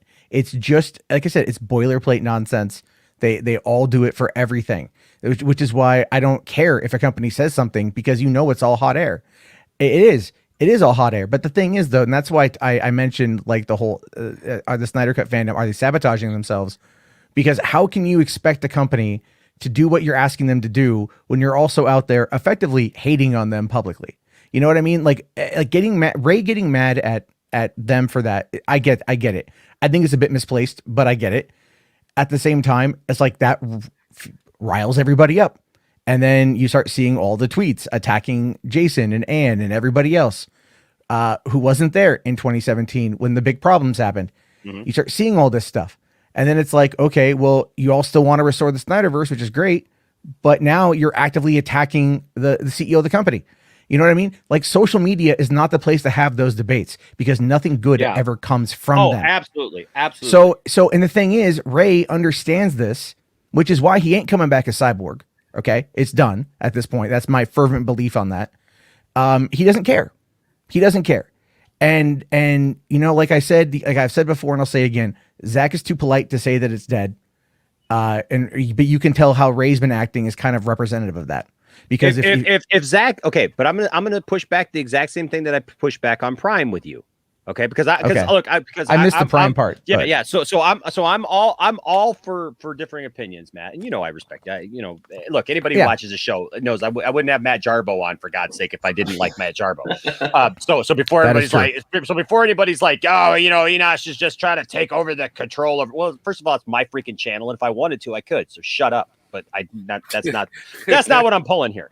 But I did push back on Prime a little bit with this, so I want to be fair, and I want to push back on you a little bit with this. You know, I like that. Yeah, absolutely. So here's the thing. I agree Ray is pissed off.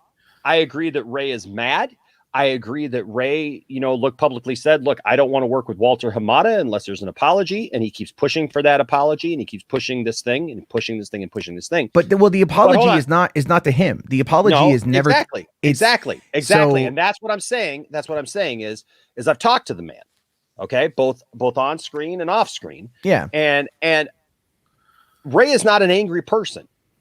Okay. Ray is not somebody who's into holding grudges. When Ray says, hey, I just want accountability, he means that. He's not saying he's not trying to cancel anybody. He's not trying to necessarily get anybody fired. He's not trying to destroy people's lives. He just wants some accountability for people to stand up and go, hey, we're going to really try to fix these issues. Right. He's not said that it's not like he's on something that like Walter Hamada was back there during that. All he has said was when Walter Hamada came on, Walter Hamada did not help the situation. He enabled the situation. OK, and so that's what he wants this thing for. He says that he needs to apologize to the people who participated, you know, in the investigation, and whatnot, you know, and for trying to, you know, kind of push it to the side. That being said, he loves being Cyborg. He's all about being Cyborg, dude. I'm not saying that he's not. The character. He's living that life, man, through the Borg life stuff, the t-shirts, the sign-offs, you know what I mean? Like all that stuff.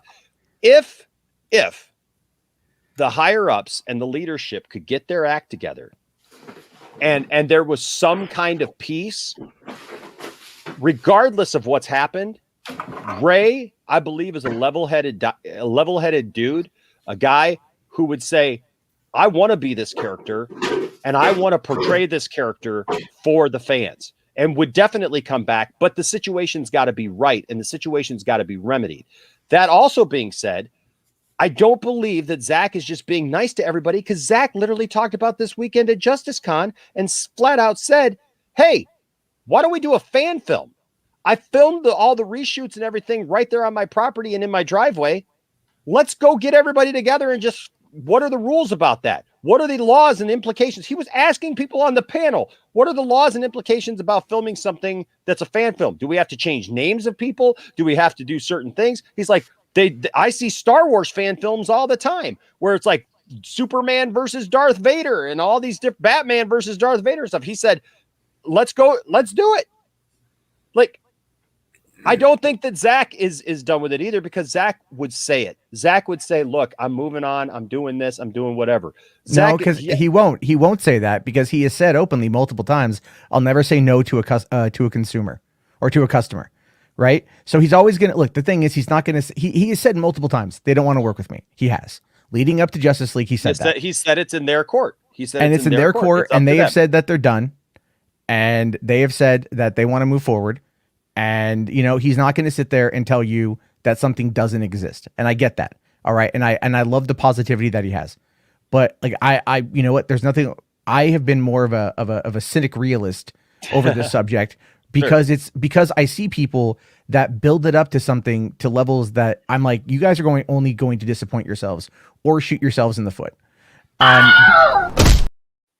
No, it's true. I mean, the thing is, you like, don't think anything is going to happen tomorrow? Or no, I think they're gonna tout Godzilla versus Kong as like the big draw, and that's just because they have theatrical numbers to back up, and because they're trying to make sure that the streaming and the theater side of things can coexist, right? They want, like, that's they're going to be able to argue that the numbers are good on that front, because people rushed back to go see Godzilla versus Kong.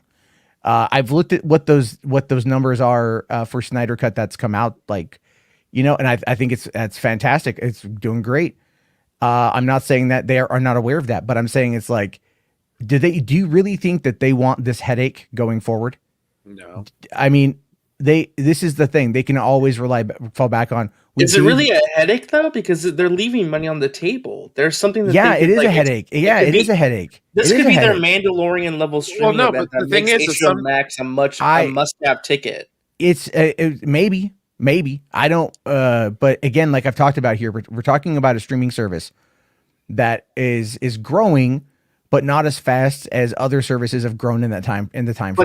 But that would help it grow fast, though, wouldn't it? I don't know. I mean, the thing is like when you think about Star Wars and think about the Mandalorian and whatnot, the Mandalorian was like still part of a universe, right? It's still part of a timeline that we all know, because it's been concurrent. It's been one straight pathway. This multiverse stuff is going to confuse everybody, as I've been saying. So real quick, because I agree with what you're saying. I want to address a couple comments real quick, and one will play into this, Matt, and actually answers something that you brought up just a minute ago. So that's why I want to bring it up. First of all, H Parts with a $2 super chat says Matt versus Plunger, Dawn of Toilet, because you're not going to escape that. I wonder how the painkillers are affecting that. You probably got constipation right now, so your toilet's probably no. I've been fine. It's been pretty. The flow's been okay. All right. Well, usually painkillers will dry you up. So I definitely have cotton mouth. That is for sure. Well, yeah, but in the other area. So Andrew Christie with a $5 super chat. Somebody who's had a bad back for years and had to take things at some point. And I see Brian down there shaking his head. I take a lot of ibuprofen, man. I can't get out of bed without like a handful of these bad boys. Yeah, there you go. So I've taken some stronger stuff, and it'll leave you straining. We'll just put it that way. Andrew Christie though, and this is going into this comment, and that's why I wanted to bring this up, because he gave a $5 super chat. Thank you, Andrew, and said, did Disney, Paramount, Universal, Sony, and others put out statements I didn't see? And then real quick, I don't want to skip over it, but we'll get back to this comment here, because Andrew Christie has another comment down here. But Oh My Diaz, Eddie put in a $2 super chat and says, Jarbo, how did you like that rant video, old man? It was funny. But to answer Andrew real quick, Sony put one out yesterday. I'm looking at it right now. I know PlayStation put out something that's owned by Sony. So. Let's see here. Did Disney put out anything? Maybe not. They probably want to stay out of it. They don't want to be controversial. I mean, they're controversial enough as it is. Yeah. Well. So okay. I'm trying to find. His comment here. I'm having to go back down here. It keeps jumping around here. The plunger's here. Oh God. The plunger's always here. Can you just always here. Fix your plunger, Matt Jarbo. I'm just going to anchor my comment thing I'm going to anchor my comment thing right here so that I can find where his other comment was. But you all can read this comment while I'm looking. No, I'm been okay. Gerbil I like 2021. I like positive Andrew, stuff. Yeah, so Andrew here says, Matt, my dude, Warner is the only studio that have come out with a statement. They It was did almost not. a taunt. I just said that Sony did. I'm I looking didn't to see Paramount or Disney though. I don't see Paramount, but they're not. But Paramount did put out a Stop Asian Hate on March 17th. You know, so it's like it's not to say like these. What I'm talking about here is these are boilerplate responses, right? These are always boilerplate responses. The companies will always do this. Look at the Raiders yesterday. The owner of the Raiders put out that tweet. That tweet was so stupid. Oh, it's bad. It's bad, but the guy stands by it. You know, the guy stands by and he's not taking it down. And a lot of other people were doing that too. A lot of people, you know, because it comes across as being disingenuous. Because if these companies are ever actively doing anything, we never see it, for one. And that's just the reality. Business, it's all about business. It's all about good PR, right? Or just PR in general. Because people look to these companies and we put too much value on them as being anything other than money-making machines. You know, these are not institutions for change. These are institutions to make money for their shareholders.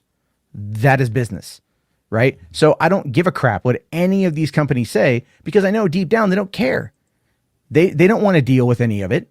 They just want to put it out there and move on and go, oh no, we did our part. We said we thoughts and prayers, moved on with our day. That's where it's at on that front. But a lot of other, companies will always put out these kind of statements. Like look what happened when the whole Spider-Man deal with Marvel and Sony put out some three tweet thing saying, basically trying to throw Marvel and Kevin Feige under the bus. Like it was there. And like it went over fault. horribly. It went over horribly. Like social media and these companies, this is one of the reasons why, like, it's always bad for them to engage in really anything because no one's going to buy it half the time or all just kind of numb to corporations being corporations. Mm-hmm. And they're all terrible people because they're all considered people under the law. Yeah. Well, Angie has a couple of pretty good statements here. It says, I agree Ray isn't done. Otherwise, he wouldn't still be fighting, still calling them out. The man had too much integrity to not fight for something he's actively part of and believes in. And then says, true, Zach has said that, meaning what you were talking about. It says, but at the same time, he doesn't seem like a man who would waste his time over stuff deemed frivolous, like this situation would be, if that was the case. And I tend to agree with that. Well, here's the thing with that. Like what we're talking about here is Hollywood politics, right? So, and sometimes do you guys remember when Megan Fox said that working with Michael Bay was like working with Hitler? Yeah. And that kind of tanked her career for a while. Yep. Right. Because she was considered bad headlines. I mean, look, when you have something like you have an actor going against a studio like this, it's what we're talking about is a ripple effect. Okay. Because how many people out there are, he's working right now, but the further this escalates, then it can get to a tipping point where it moves away from an actor standing up for what they believe in to now they're a nuisance, right? Because and this is just the reality of the situation. I think he's right to fight. I'm not disparaging that. I think it should be a bit smart. I think he's played it smart, but I think there's been some times where it just kind of feels like, okay, maybe this wasn't the best time for this. But I get it. I just think that it can have an impact on, like, when it comes to him coming back to that character is what I'm trying to say, is that I don't think he's coming back to that character. I just don't see it, because it's because he knows he knows that if he says anything about this, the Hollywood Reporter is going to write about it. I don't know if they wrote about it. I know some websites covered what he said yesterday, but I don't know if Variety or Hollywood Reporter covered it. Yeah. Well, I mean, optically, it looks like he quit his job with his middle finger firmly extended. You know what I mean? So it's like, yeah, you can't really expect to go like, F you, you're cool, F you, I'm out, right? Like, like that great Half-Baked scene. Mm-hmm. That's kind of what it looks like. And I support him, but the thing is, the company, you have to ask yourself, why would the company want to continue working with him? If this is where it's at, if it gets to this kind of escalation, why do you think that they would ever just, no, they wouldn't. Yeah, but companies spin stuff. I mean, look, nobody would have thought that they would have wanted to come back and work with Zack Snyder after they literally screwed him over, took his movie, gave it to somebody else after his daughter's tragic death, and the things that they did to him, and the way that they lied, and it was pretty obvious that they lied, and then tried to spin it that he didn't have a cut, and that it was never going to come, and the way that they attacked the fans, and the way that they did all that stuff, but yet they were still able to spin that all into, hey, we're so proud to bring you this trilogy of films, and we're so proud to bring you this and that. But again, because spin. But Enosh, that was under an old company. That wasn't the same owners, right? It wasn't the same owners. It was different owners and under new management. So it's a different company. That's the whole point. It was a different company. You know what? Like now they've got, they're owned by a major telecom company. They were a telecom company before, but they merged into a bigger one. So now it's a whole new leadership. And I don't think that gets talked about.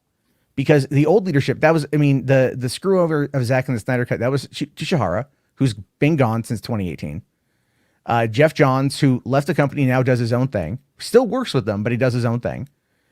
John Berg is gone, and Joss Whedon was fired from his own show that apparently was like a #1 hit for the service. So again, it's like old company type stuff. Like I guess my question is, is the apology going to be enough? And is that what Ray's at? Because because this is where I, as a viewer, need to ask myself, what is the end game here?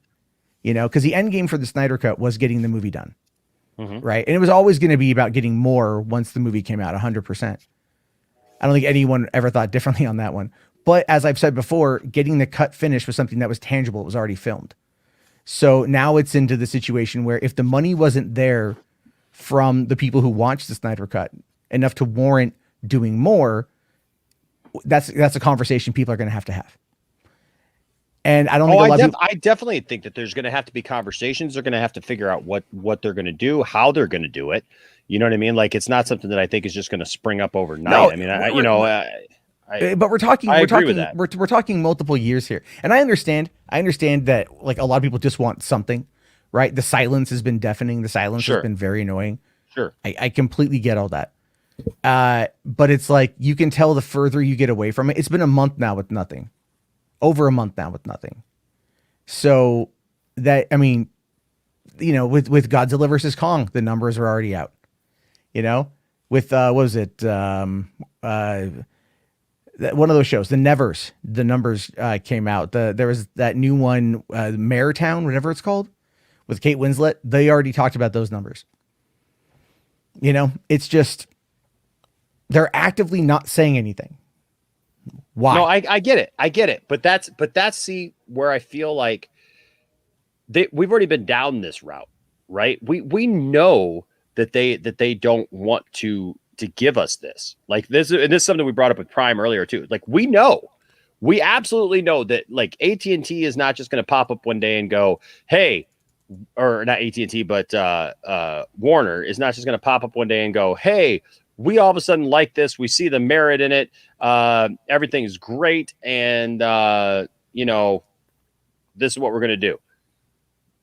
The fans still have to continue to make their voice heard, because at the end of the day, that's the only way that anything is going to change. If we do just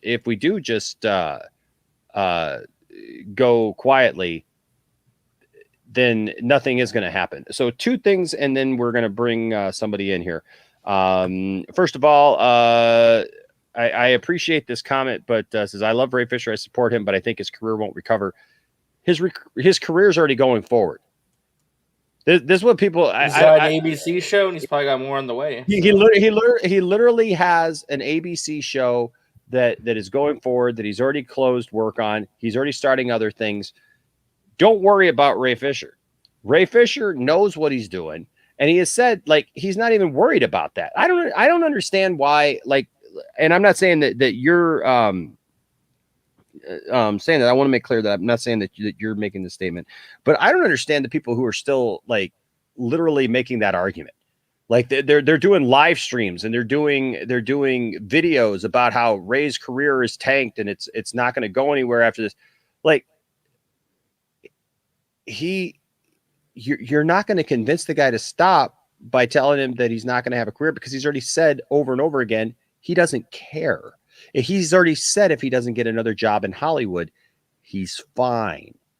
But yet he is, because there are plenty of people who do want to fight for equality. Right. They do want to fight for accountability. I mean, for goodness sakes, didn't Ray at one point say, correct me if I'm wrong, but I think he said, people would make fun of me, saying, oh, he's never going to get a job. He's going to work at McDonald's or something. It's like, and he went, what's wrong with working at McDonald's? Exactly. It's a good, honest job.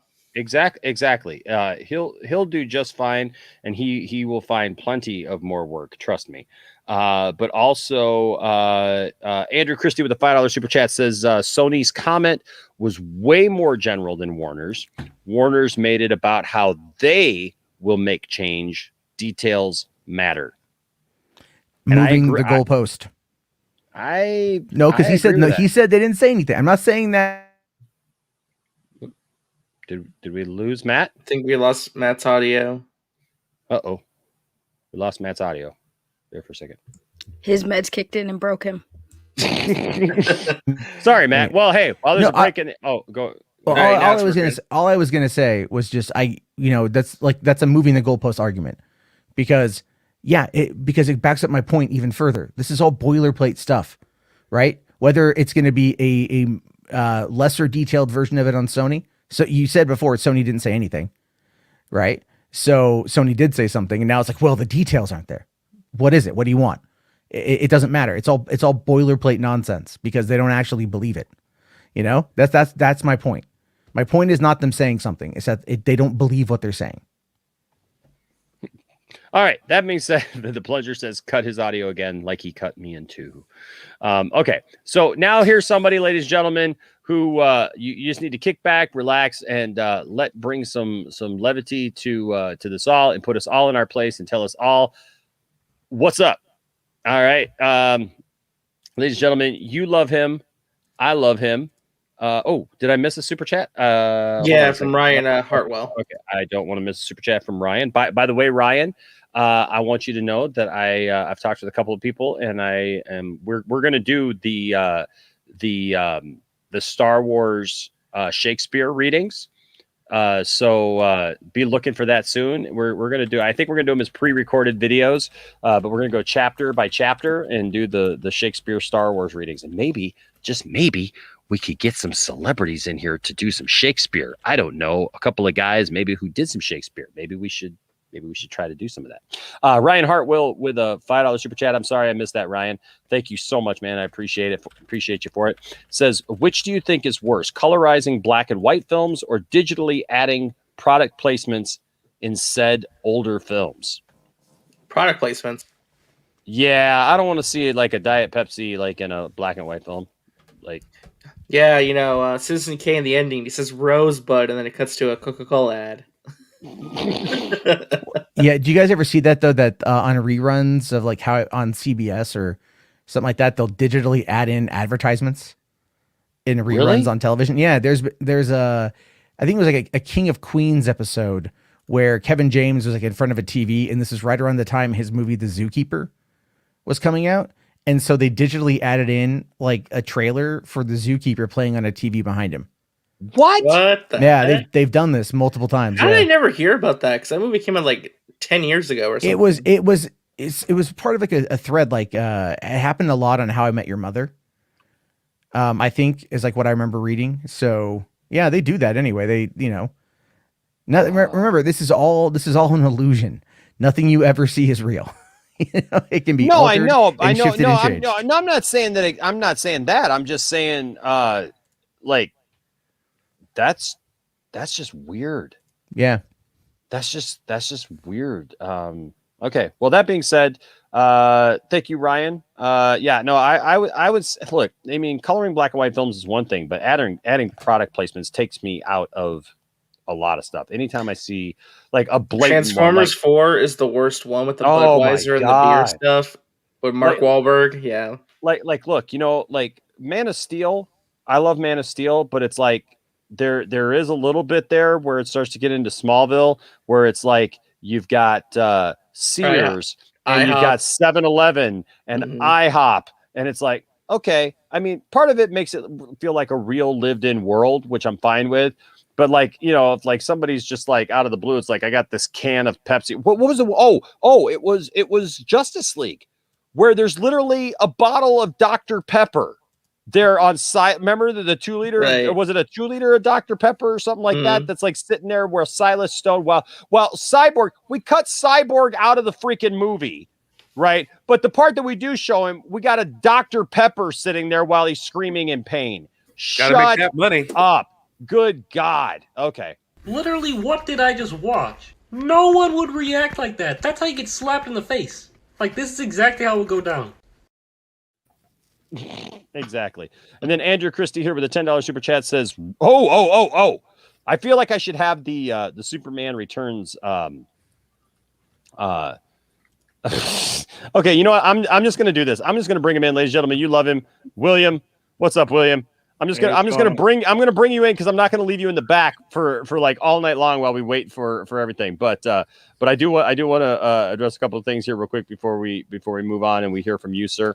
So Andrew Christie here with a $10 super chat. Thank you, Andrew. I really appreciate you, man. Says, wrong, Matt. I asked if the studios made a comment. I didn't know if they had or not. I just read their comment, then posted the previous comment. Didn't move the goalposts. Come on, man.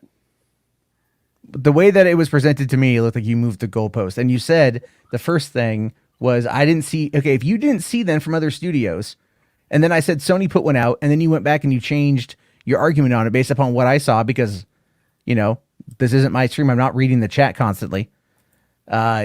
So that's why I said move the goalpost, because to me it looked like you did. If you had sit there and you're trying to say that no other studio did it, which a studio did, which is my whole point, and then you didn't even read it before, you know, you didn't go and look before. You just said I didn't see anything. So no, I think you did move the goalpost, and I appreciate your giving Enosh money, but that's my take on it. I'll be right back. I got to go get some water. I got dry mouth like motherfucker. Okay. Y'all got poopy mouth. Well, Oh, yeah, I hear what you're saying. Hi, William. I agree. I agree that I don't think it's necessarily moving the goalposts. I think that I think that this comment by Warner is crafted in a specific way. There are things said here that could have been talked about, that could have been addressed with this situation without saying the exact things that they said here and acting like they've been some kind of. I agree, Andrew. I feel like reading this thing that they're acting like they've been some kind of leader. You know, that we reaffirm our commitment to be a part of the solution. Well, you haven't been a part of the solution. That's the problem. You've been part of the problem all along. You're literally right now in the middle of a year-long argument with a black man over racial tensions on the set of Justice League in 2017 that you've literally tried to throw that man under the bus and distance yourself from. And you're like, oh yeah, we're gonna we have reaffirm. Reaffirm means like we've been doing this all along. We all along we've had a commitment to be a part of the solution by using our platforms, content, and resources to advance racial equity and social justice. At the very least, this is a cover-up statement to try to cover up the problems that have happened and try to distance themselves from the problems. I mean, it's not just, to me, this is not just a statement of, hey, we support black people.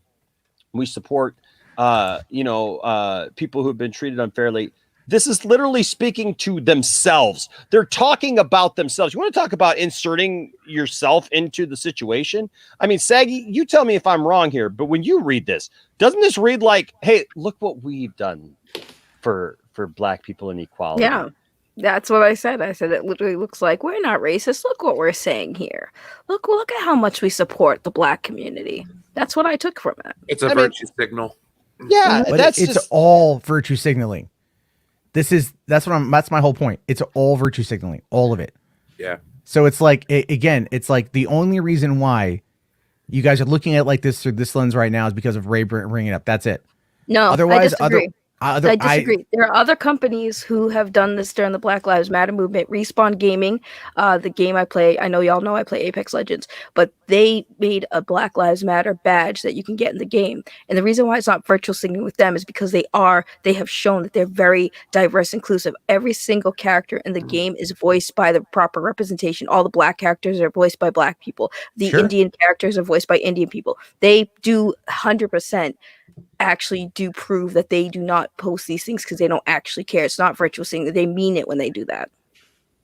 Not every company does that, and there are companies who do what Matt Jarbo says, but not every single one of them is about that. And you can tell by the companies that are doing it. Like I said, Respawn Gaming is a very inclusive company that means Black Lives Matter and means that they show support for people. Real quick, and I'll give you a chance to respond to that. But real quick, I know that Brian's chewing on something right now. He's taking a bite, a little bit of dinner. But I know Brian's got to go. He's got to work in the morning. He's got that job. He's got to go make that money. That's make right. Them $100 bills, y'all. And so hopefully, hopefully this wasn't you in the chat.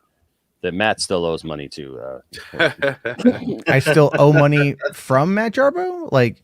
That's a very Yoda-esque way of saying that. There you go. Like what? Not sure. That's kind of weird. Kind of an odd one, yeah. Thanks for having me on, guys. Have a good rest of the stream. Bye, Brian. Love you. Where can we find you, Brian? You can find me pretty much everywhere at Brian Master of None.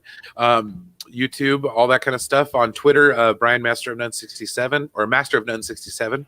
Come on by. I'm gonna start ramping up the videos because before I felt guilty when I wasn't working, like just putting out like making YouTube videos and stuff. So I was like, oh, okay. But now that I'm like working again, so I'm like, I don't. And I kind of miss the joy of some small amount of editing. So it's kind of fun. So anyways, take it easy, guys. Have a good night. And thanks for having me on. Thank you, Brian. I do want to address a couple of things as Brian is saying goodnight and saying goodbye. And he's not leaving. There he is. Okay, finally he's gone. All right, now can we talk about Brian? No. Can you believe what a pain in the butt? No. I love Brian. Let me tell you guys something. I truly appreciate Brian. Brian he's a wonderful guy. Brian's become a really good friend. And if you have not subscribed to Brian Master of None, please don't put that off. Go subscribe to Brian. Brian deserves your subscribe, your sub, or whatever you want to call it. Couple of things, and this I want to tell you, like, I don't blow smoke at people just because it sounds good. Okay. I keep saying this, and I really want you all to hear this. When I tell you something, it's because I truly believe it.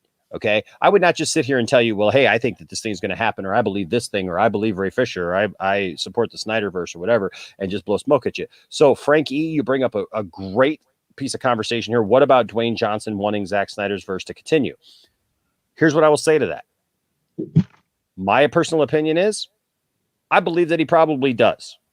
I just knowing everything that he has kind of alluded to over the last couple of years, that he kind of wants to take on Henry Cavill's Superman. You know, he threw the gauntlet down at last fandom at DC Fandom last year, you know, to the entire DCEU, you know, meaning the Justice League and everybody, and talking about the hierarchy in DCEU. Well, if none of those people exist anymore, that threat doesn't really mean anything, does it? So all those things I understand. But I was watching, everybody knows the Truth 31, who's a guest many times here on this broadcast. And I like what he has to say. The guy's got quite a mouth on him sometimes, but you know what? Sometimes you got to use an expletive or two to get a point across. And I was watching his stream the other night, and he was talking about this point exactly, and other points of people just saying stuff is going to happen, or like making stuff up with nothing to back it up, right? With absolutely no point like of backing it up. And this is one of those comments, not your comment. I want to make, I don't want to say that. Not your comment. This is one of those stories that, although it sounds great and it sounds believable, Dwayne Johnson has not actually come out and said anything. He has not said anything publicly. There's been all these like, we've got this covered, keeps doing a story every other day about Dwayne Johnson's going to save the Snyderverse and this is that.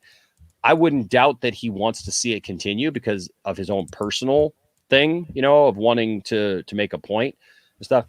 But let's remember that he has not really come forward with that. There's no actual statement from Dwayne Johnson. I would love for Dwayne Johnson to come forward and make a statement like this for sure. But let's keep everything in perspective because he actually hasn't made that statement yet. A couple other comments. Yes, I believe Transformers 4 was a long commercial. I believe that. So was the first one too. Yep. Like there's a scene where they take out a memory card and it says like Panasonic on it, and it like promptly displays. Yeah. You know, the name of the SD card. Yeah, oh no, I agree. And you're right, Azteca. Superman 78, yes, had Pepsi and Marlboro. So did Superman 2. Like he literally gets thrown into a Marlboro truck, or does he get thrown into the Marlboro truck, or does he throw Zod into the Marlboro truck? I can't remember. But anyways, somebody gets thrown into a Marlboro truck. And there's a big Coca-Cola sign, actually, because he throws Zod into the Coca-Cola sign and it explodes and everything. So I'm not against product placement. Like I like real world, lived in worlds. It's just sometimes it's weird. And James, there's nothing wrong with Dr. Pepper. I can't drink it anymore after my bariatric surgery. But Dr. Pepper, I love Dr. Pepper. It's just a weird thing to like place the Dr. Pepper right there as like Cyborg is like screaming in agony and pain. And that's where you put a product placement. Like it's bad enough you cut Cyborg out of the movie, freaking most of the movie, and took away his narrative and his reason for being. Let's put a product placement over him. Like, that one's a little weird to me. H Barts with a $2 super chat says Superman killed Zod because he destroyed IHOP. Hey man, you wanted those pancakes, you know, it was all you can eat that day. That's great. Look, violence is never the answer. It's the solution.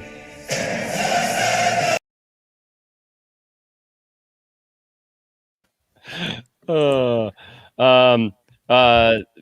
this comment came, Matt, to try to shed some light on that. Matt, you haven't paid me after taking the service. Mr. Pibb. Oh no, not Mr. Pibb. The check's in the mail. Okay, the check's in the mail. All right. Let's see here. And there was something else that I wanted. Well, hey, that's not a bad thing, I guess. Yeah. Hey guys, I gotta jet. My back is really acting. I'm sorry. I can't be at my computer for long, so I'm gonna go lay down. I'll talk to you all later on. All right, love you, man. Hey, man, hope you're feeling better, man. Listen, I know I come across as a cantankerous old bastard. I get that. I just we just got to give it back to you, man. It's fine. I like it. I think people just need to modify their expectations as to what they want based upon what we know, and I think people need to stop listening to certain people who keep trying to sell them something, and that's my biggest frustration. You know, are like the people that are like, "Oh, Ben's already signed a contract." Yeah, well, that kind of see, that's what the Truth 31 did a video about, was stuff like that. Was Ben's already signed a contract? Ben's going to do this. The Rock is doing this. These people are doing, all these little stories that keep popping up. All these little scooper stories.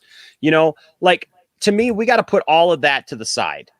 Okay, we can't get caught up in all that stuff. Wouldn't you agree, Matt? I mean, that's not. That's not what any of this is about. It's one of the reasons why I don't report on scoops anymore. Yeah, like I just like today, for example. I think it was what Dave Pena said he heard on the radio that Marvel wants Zack Snyder. Yeah. Right. And that's from Geekosity. Apparently that's from Geekosity. For Ghost Rider. And so then Andre responded back with like, "Oh, I don't trust them. They also said that Trevante Rhodes was Green Lantern." And then I went and I looked into that and I'm like, that's not actually true. Because it was Fandom Wire that said that Trevante Rhodes was Green Lantern. So you get to this, you get to this level of kind of like, it's like a game of telephone, right? And because everything is so dead right now, all they do is everyone just runs these hot scoops. I mean, and I understand that like, people are going to talk and you're going to get info, but I don't know, man. I find it to be so frustrating because some people just, they take it all at, face value. It's the same stuff Doomcock does. Like, oh yeah. I know Mikey, I'm friends with Mikey Sutton and whatnot, and he has definitely called some things. So I always do give him the benefit of the doubt, but because I can't say this is real or not, I can't report on it. Yeah. Because I just don't feel like I'm being ethical. I don't like reporting on rumors because I don't want people to, I don't want to be Mike Zero, man. That's the big one. I don't want to be Mike Zero. Look, dude, I've been approached by several people in the scooping, category, I guess, and people have wanted me, to interview them. People have wanted me to talk about certain things, and they've, tried to give me these scoops or whatever. And I always tell them the same thing. I'm like, hey, you know what? Hey, that's great. Maybe I hope that'll happen, or whatever, and I hope that that's true. I got no reason to disbelieve you if you're telling me, look, you have, some scoop or whatever, what's going on. But in the same case, I also say to them, that's just not what I'm about, because if it's wrong, it's going to come back on me. It's me putting my stamp of approval on something. And I don't like Doomcock, like you just brought up Doomcock. Like, I'm not going to hide behind, take it with a grain of salt. It's just, just a rumor or whatever, because I don't like that. Like, if you got something to say, just say it, I don't like that when people hide behind that kind of stuff, It just, and the thing is, there's so much of it. Yeah. It's so much of it, and it just gets confusing. And then it goes to websites like We Got This Covered or Giant Freaking Robot that just end up like more or less lying about it and other things, and it just becomes this massive mess. And it just, for me, it just becomes frustrating. And so I just don't deal with it. Well, Dwayne Johnson here wants an exclusive interview. Oh, I know. You, he's going to blow my back out. So that's going to be, that's what's going to probably happen. What now? he's going to do what now? Blow my back out. It's probably what's going to happen. Okay. He'll be like, can you smell what the Rock is cooking in your butt? Oh, this is straight to hell again. You, sir, are one lucky brother. Damn straight. His drugs are kicking in, guys. Forgive him. It's the medication. No way. Is that really cheese? I love cheese. Cheese comes from fish? I did not know that. Did you know that? Definitely does. But it doesn't. I actually had to think real quick. I was like, wait, what? That's new. Cheese comes from fish. You heard it here. There we go. Peace out, Seth MacFarlane. I mean, Matt Jarbo. Yeah. Oh man, I'm waiting to hear back from the orthopedic doctor so I can go schedule an appointment to go get this thing looked at. Well, I hope for those of you who don't know, Matt took a spill this last weekend, and so thoughts and prayers. Thoughts and prayers. Only if it comes from a verified. What is William doing to his camera? William, what were you just doing to your camera, buddy? Like, it looked like you were. My laptop moved when I went and got my phone. So. Okay. All I saw was this. I saw this right in front of your camera. Like, well, I have long arms. I can reach over the laptop. and I know I like what H Bart's here says, because it's like the whole like Chinese government association with a lot of these companies, and like how it's all performative, because look at all of the human rights violations in China. Yeah. Like the active Uyghur Muslim concentration camps that are in some parts that have like up to 1 million of these Muslims are incarcerated just for being Muslim in China. In Russia, you have gay concentration camps, right? Like gay re-education camps. It's a real thing in Chechnya, So it's like, that's where these companies are just, it's all performative. That's my whole point, is like, it's all performative, and I hate it. So are their customers. I mean, you got, in order for, if somebody says, well, I'm going to stand up against this, I'm going to stand up against that, look at the chain of stuff that they pick up and purchase. I rarely see customers put that kind of stance when it actually counts. Most people will not truly pull out of something. Okay, we're against China. All right, how many people are going to discontinue doing business with China? It's not going to happen. So you can blame the corporations, but any hot air that corporations are full of, their customers are full of equal hot air. Just like citizens and politicians. If you have a bad politician, guess what? You got bad people, because he didn't get there by coup. Oh yeah, no, people, and I think there's also a lot of naivety from people, and there's a lot of people who just don't ever really look past the surface, because they just don't want to. And they want the corporation to do their thinking for them, and when they do, they blame the corporation. Yeah. So it's a double-edged sword. But all right, guys, I'm gonna go lay down. I'll talk to you, William. We'll have to have a conversation again because I like talking to you. So yeah, and your fandom, your 12-minute video, yeah, there's some problems there, and a lot of it is connected to some of the stuff you guys were talking to earlier. That's why I just sat and listened for a little bit. But yeah, no, we can definitely have that out. No issue. Just give me a couple days to get over this situation. Let the drugs set in, man. Yeah. All right. William's gonna bring us back in here in just a second. But hey, Matt, always good to have you, man. Where can people find you? What channels you got up and going right now? Oh, he's gone. They're all gone.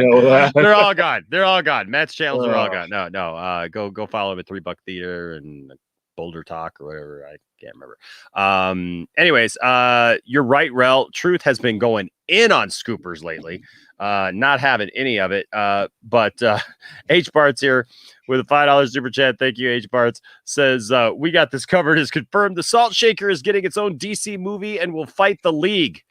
You heard it here first, folks. Here first. The Salt Shaker man is salty. I'd go see that opening night. Oh, I'd go see that opening night for sure, man. I'd be right there. I'd be right there, like front row. And I don't even like front row at movies, but at least then I could sleep. Let's see. Hold on just a second. I got one more here before.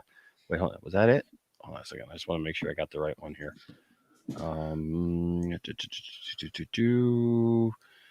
Yeah, the plunger's wondering where his handle is. Don't want to know. Take it with a grain of salt is just another way of saying I don't care if this is true, but I need clicks. Tizai, that's how I feel about it too on many levels.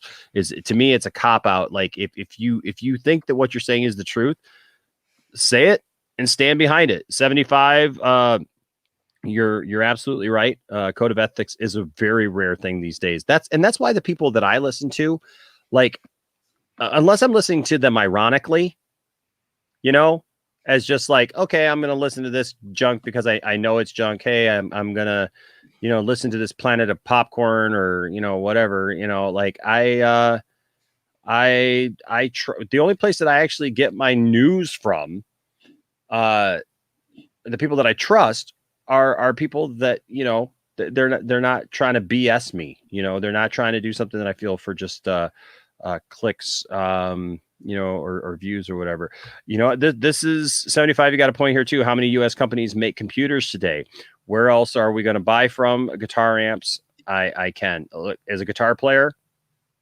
I hear you. It's really hard nowadays with the way that trade is.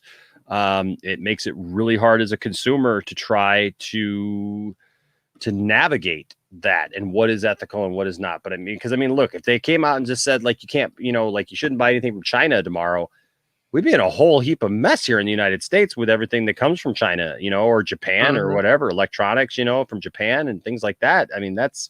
That's a big thing. Andrew Christie with a $5 super chat says, Warner Media, we are very sorry for people that broke their back and endeavor to support broken back Uber drivers moving forward.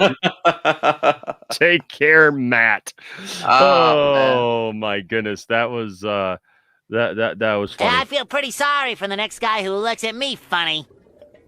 What about that guy?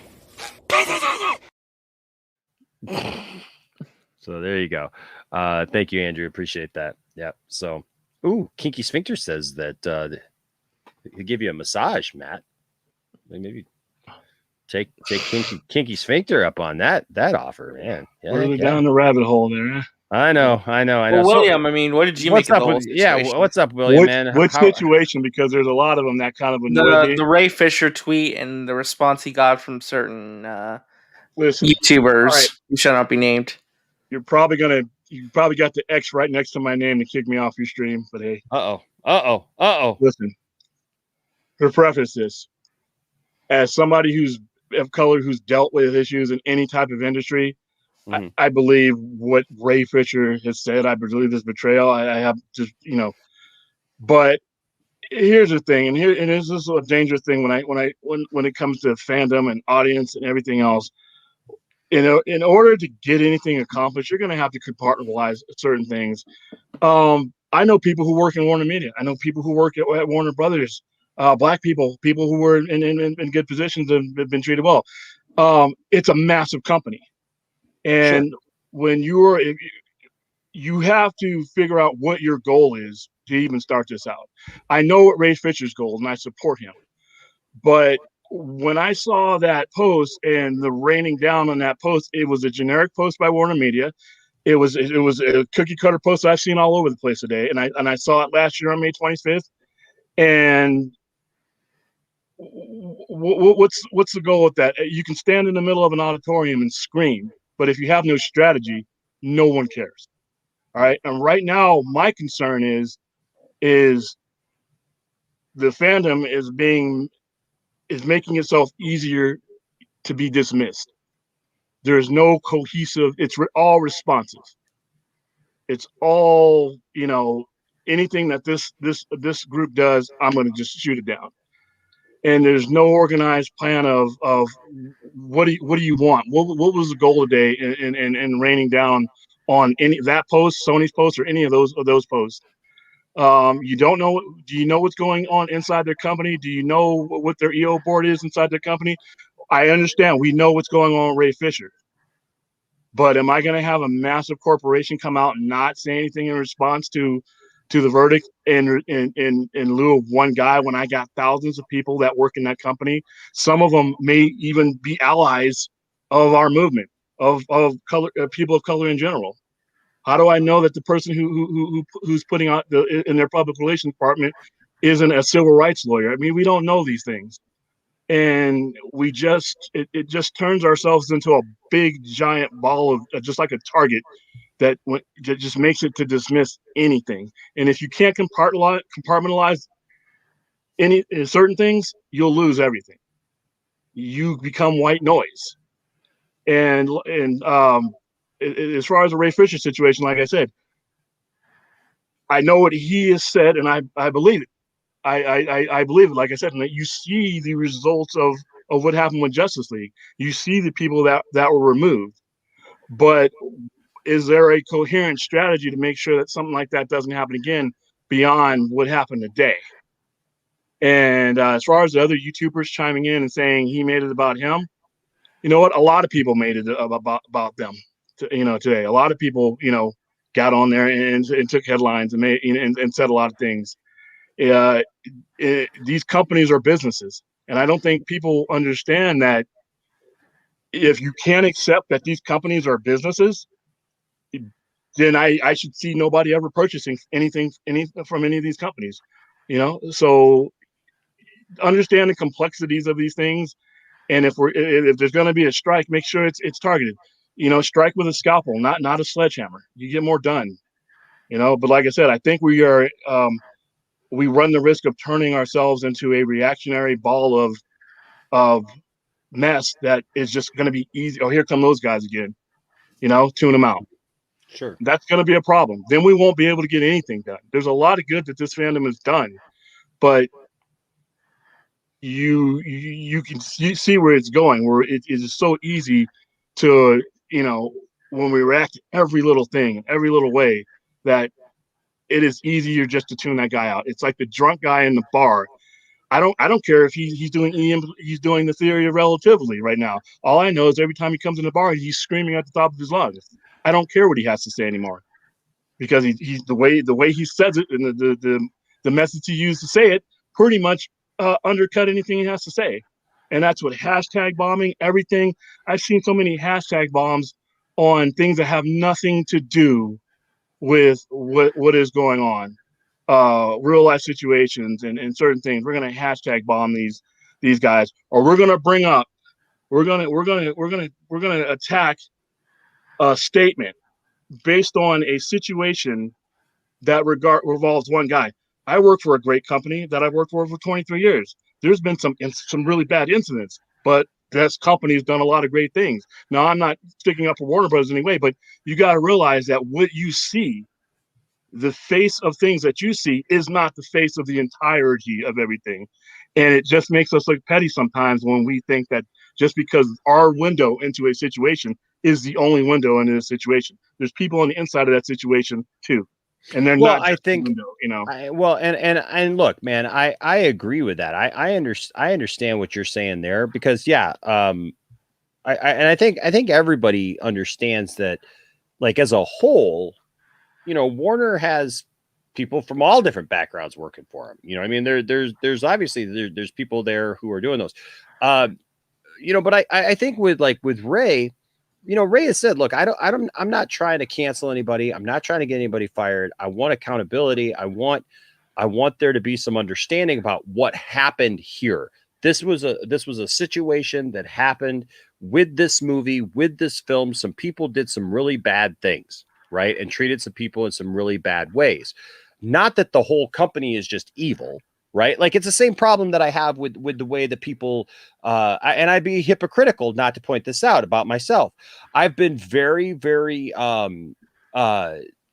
critical of the Fandom Menace for their treatment of Kathleen Kennedy, right? In regards to Star Wars, because they have made Kathleen Kennedy into a cartoon figure.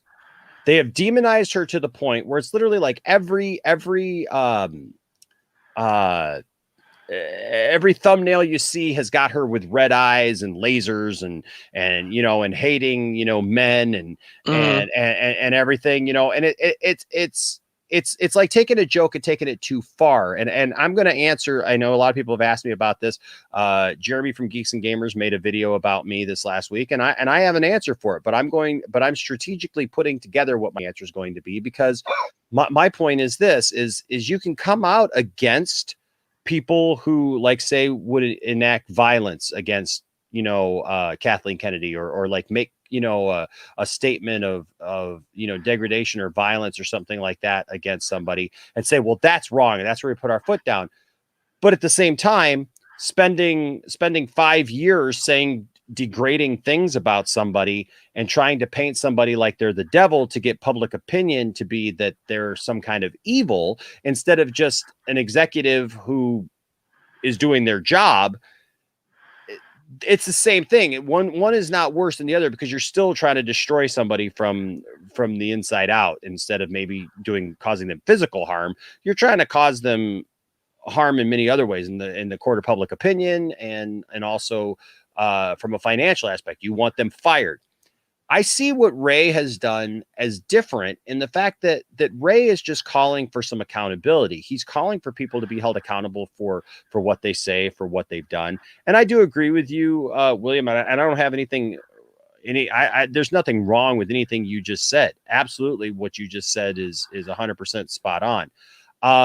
I think where some of us, I know me and others, I mean, as we've talked about it tonight, especially up front, at the beginning of it, the wording of how Warner Brothers, or how Warner Media put their statement, I think rubs people the wrong way. It rubs me the wrong way. And I think it's why it rubbed him the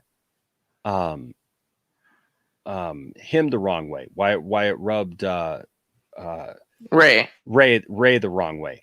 And that is because of everything that's been happening. They're literally in the middle of a year-long battle with a black man, going back and forth on issues of race and things that have happened, or that statements about racial tensions and things, and they've literally, instead of, and I even said this, and I'd love your opinion about this, William.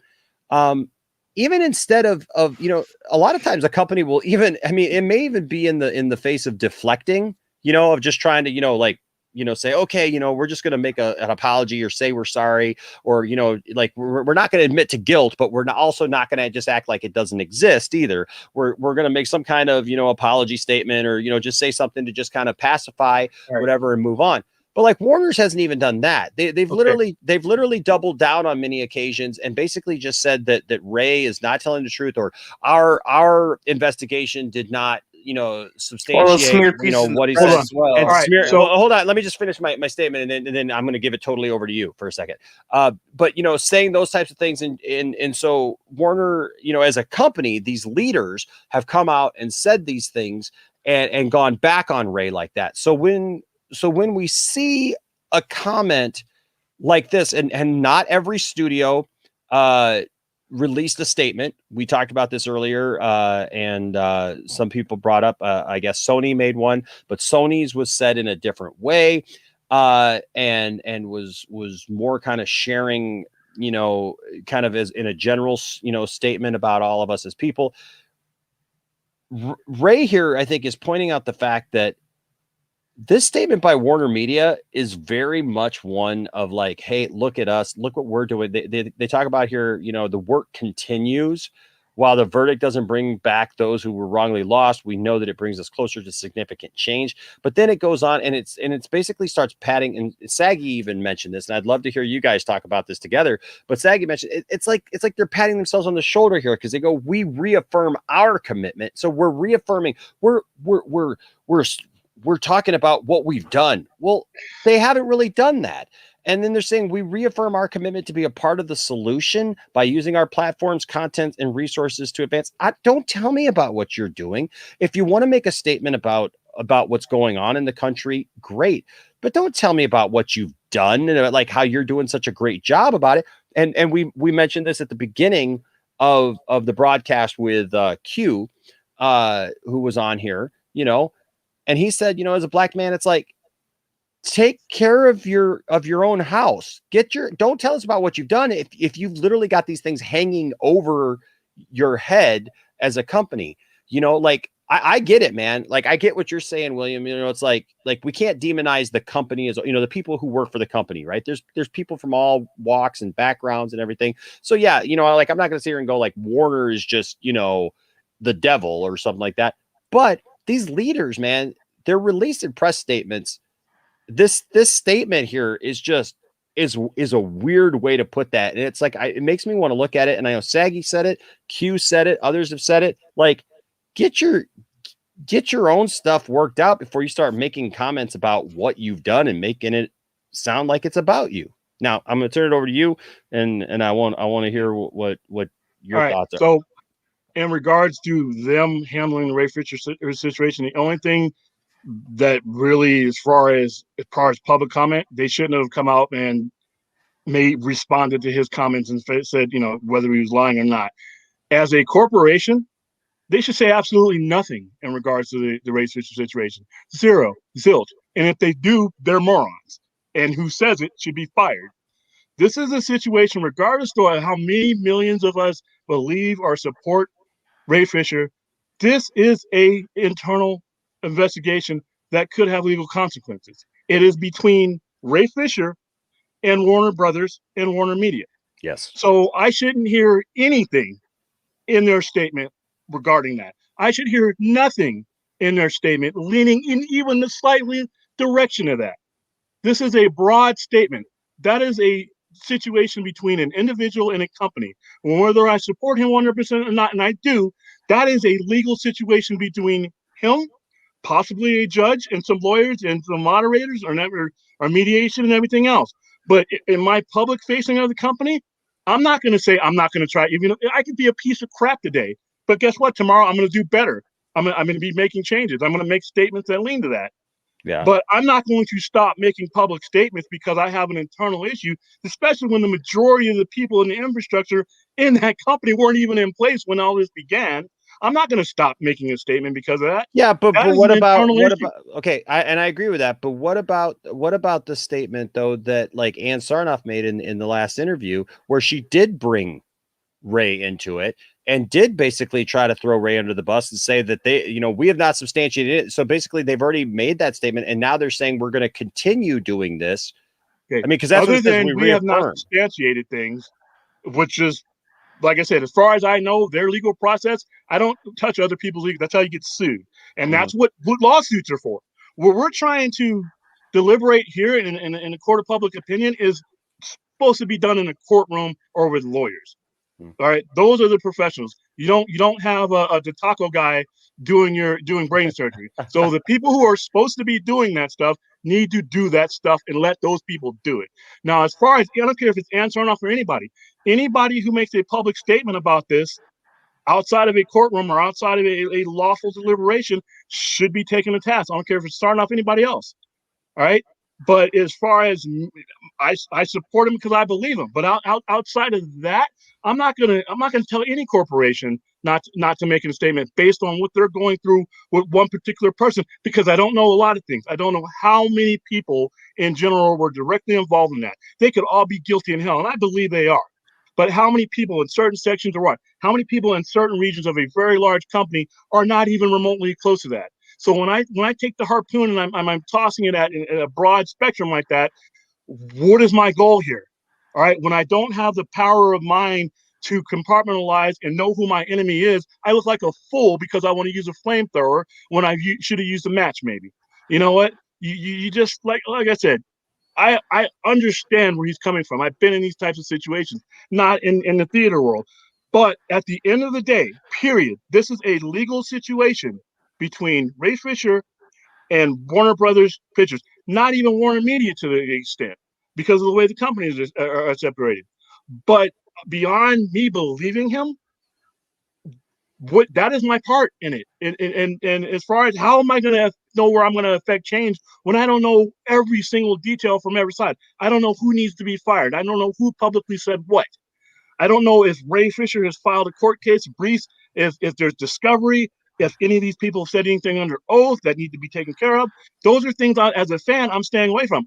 I when I hear the language in the situation, I believe him. But guess what? I mean, what's that do? You know what I mean? Mm-hmm. You know, no, I mean, I hear you. Be behind the guy, and I am, and I understand everybody being, but you know, saying that a company shouldn't say anything. Or, no, you know, I'm not saying that they shouldn't say anything, and I don't think that I think it's the way that this is worded. Real quick, I mean, and not to make too much of a lighthearted of it, but H Barts gave a $5 super chat. Thank you, H Barts. Says the plunger will go back in time to prevent Matt from breaking the handle, but will end up better than creating Endgame. Plunger point. Ooh, don't even get William. Why'd you bring that back into this? Oh, yeah, we don't want Endgame. Better No, time not travel, with the at least. plunger. Not with the plunger. We don't want that. That's worse than going down the rabbit hole. But one of these days we're going to have to. But I just thought it was a generic statement, and I've seen thousands of generic statements. So here's a couple of things. So here's a couple of statements, and we can go jump back in this because Stella Baxter here says, but Warner Media worded their statement poorly, and I think that that's really what it is that people are. It's not that they shouldn't have made a statement. I'm looking at the statement now. Yeah. Maybe I'm missing something after reading things for 46 years on the planet. And being black. What I'm looking at, while the verdict doesn't bring back those we wrongly lost, we know that it brings us closer to significant change. We reaffirm our commitment to being part of the solution and using our platform's content and resources. So what is saying that from this point on that they're not doing that because of a situation? But see, that's not what they're saying. But see, they're saying I think it's that they're saying they reaffirm their commitment to do that when they've been in the middle of a controversy. You know, like it would be like, I guess it would be like for somebody who was in the middle of a controversy, like saying having an affair on their wife and releasing a statement saying, I reaffirm my commitment to, if he has not having an affair. 46,000 wives, and he's saying but we're talking about a large, we don't know what Jason Kilar is doing. We're not on those telephone calls. He could have an entire panel together saying, look at this Ray Fisher situation. This better never happen again. And you know what? And outside of that, I'm going to let the legal things, because there's a lot of legal trouble you can get in and stepping into something like this, especially if you're only seeing it through the lens of one thing. So we don't know what they're saying. And I'm not saying they are. Yeah. But that statement's a generic statement. Read it. I read it and I moved on. Do you know what they needed to include at the end of that statement? Starting with an official apology to Ray Fisher. No, absolutely not. I love you, Saggy. Absolutely not. Here's the problem. And not saying that don't get me wrong, not saying he doesn't deserve one. But if you're a corporation, you do not ever set a precedent like that when you're in the middle of legal mitigations like that. And you don't set yourself up there because you are leaving yourself open to any individual, legit or illegit, to have a gripe, to you to become a single platform product. No, absolutely not. They can say, we'll do better, maybe. Something like that, but under no circumstances do you ever bring up an individual like that in the middle of something like that, especially something I that don't is think unresolved. their attorneys would ever let them say anything And like that. they should. Yeah, no, They should. They should be I get delivering what you're pizza. That's saying. what they do. I get what you're saying because they wouldn't want to open up themselves up to interpretation of what that means that they're apologizing for, and I get that. I mean, I don't know. Well, that's why they haven't apologized yet, because they don't want to admit they did wrong. What happens with we all 100% believe that what happened happened. What happens tomorrow when there's some BS, right? And somebody who doesn't have a legit right, but uses legit tactics to do something like this. Now Warner Media is going to come out and have to deal with that individual on an individual basis. Here's my thing. You don't do it. You don't do it the first time. William, here's my thing. If Warner Brothers apologized following this thing, or just apologize in general, would you respect them for that? I would want whoever made that decision to be bagging my groceries at Walmart, because that person doesn't have a legal mind. That person doesn't have a corporate mind. And he just opens his company up to a lot of public hell that today it's something we side with. But what if tomorrow it's not? You just can't unclose these boxes. But they have to be accountable, that's right? what I think people become prisoners of the moment. They latch onto it because it's somebody that they can identify with and somebody they can agree with. I understand. But tomorrow's another day, and there will be another situation. And when you handle things, when you bungle something like that once, you don't get a chance to unbungle it. So no, let the legal situation take place. And at the end of the legal situation, if that's what they decide to do, and they won't, if they're educated, they won't. Then let them do that. But what's the legal situation? The legal situation right now is you have somebody who's making public places comments against your corporation. All right. So now and then they both have a cause for defamation, depending on if Ray Fisher wants to sue or if Warner Brothers wants to countersue. So you may not have it under a judge's gavel right now, but trust me, everything you're looking at here is a legitimate legal. But Ray Fisher said that they're not coming for him legally. He said that in a tweet. He said, "Notice how they're not coming for me." That is not our job at this level as fandom to interpret his legal situation. Even it is our to believe in him is one thing, but to tell somebody what they should make in a public facing and a PR world, no, absolutely not.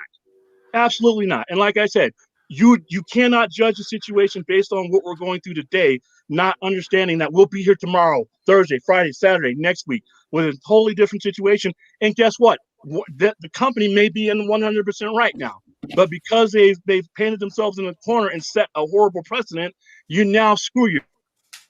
I want to read a couple of comments from the comment section. TTC Sniping with a $4.99 super chat. Thank you so much. Appreciate that. TTC says Warner Media looked real shady for that tweet. It's like one of those damn it they're on to us tweet out plan B. It's just terrible timing. That's their opinion. And Warner Brothers is going to look shady to us no matter what because of the stuff we've been through the last 3 years. Yeah, but what percentage of the public are we? You got to understand that as well. You cannot play singularities. You have to, No, I hear you. Stella Baxter here says not all studios have this problem with racism and misogyny. At least maybe not. We don't know that. How do you know that? We don't know that, but I mean, you know what disclosure agreements are? William's on fire today, and I'm absolutely. Well, no, William's always on fire. That's why. Because you know, even if you don't agree with William, you have to respect William. Like even if you don't necessarily agree with everything, with what he's saying, like that's what I love about it. I understand where everybody is coming from. I understand, but you guys got to realize that there's a lot of mechanics involved in this. Oh yeah. And I'm looking at the state. It's generic. Read it, and guess what? I went on about my day. All right. I went on about my day. I didn't lose any support for Ray Fisher. I want his situation to be resolved. But at the same time, I thought it was ludicrous to think some of the things that they didn't say this, they didn't say that. They're not going to say that, and they're dummies if they do. All right. Like I said, do not become a prisoner of the moment just because it's your guy now. It's your guy you believe in now, but it'll be somebody. You open the door for some idiot who defame you to rip you open using the same doorways that you left open. I will say this So- though, William, it is weird. And okay, so I want to read a couple, and then I will say this. So Angie says, who did they even hire to write that? Ugh. Caleb says, I mean, to him, he says Warner Media statement was disgusting. This coming from a young black man. It's sickening to see this hypocrisy. And then down so here, every company has issues, and for people say, well, other companies don't have it. You don't know that. You don't know that. There's how many lawsuits have been settled out of court. So it's hypocrisy is thinking that Warner Media is exclusive to having racist incidents. That's hypocrisy.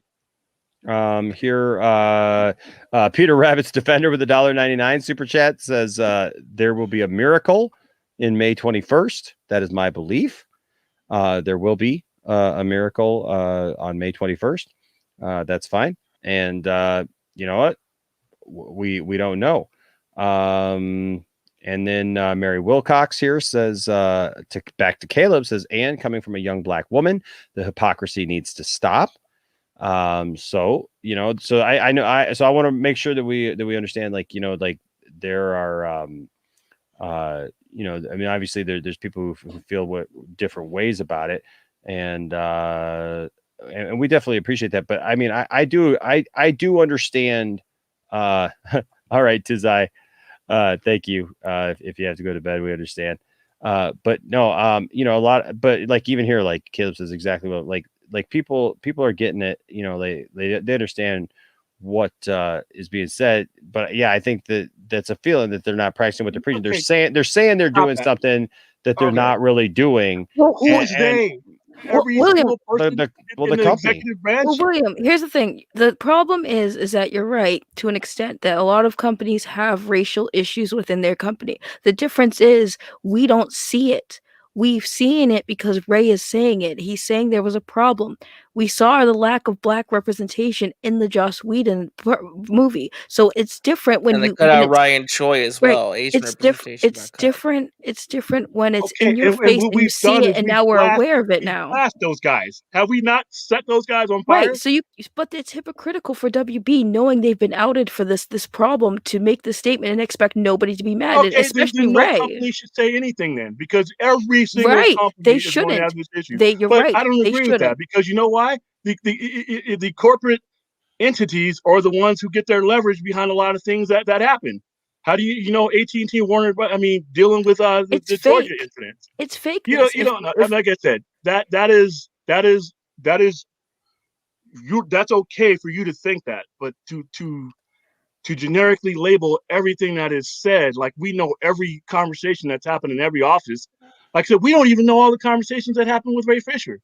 There are conversations that are happening right now that don't even include him, that are probably about him. You know, so let's. But here's the thing, William. When Ray Fisher came out, all of this came to a head. Now, if Ray Fisher didn't say anything about what was going on behind the scenes, nobody would I wouldn't care know that about the there's WB racism things. in movie studios. Well, I'm saying we wouldn't have, like I said, nobody wants to look at these companies and be like, yeah, these companies has racism in it. The reality is they are, but do we want to see it? No. But when we do see it and it's in our face, it is important for everyone to address it. Yes, you have a lot of sus stuff going on in Hollywood. There are actual sexual predators in Hollywood.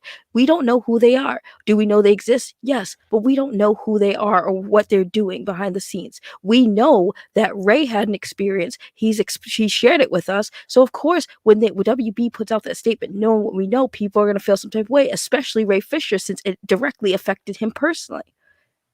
So, and that's fair. That's fair for people to be upset. That is Call fair that for hypocrisy. him. That is, as far as I'm concerned, that is fair for him. It is his situation, and it's not going to get resolved outside of Ray Fisher and Warner Brothers. So we can look and sit in the audience and sit in the stadium and watch it like it's the Super Bowl. It doesn't matter how many of us are watching on this one. Warren, this is a situation that is only going to be resolved between those two entities. All right, those two entities are going to lay all their cards on the table, and that's how that is going to go.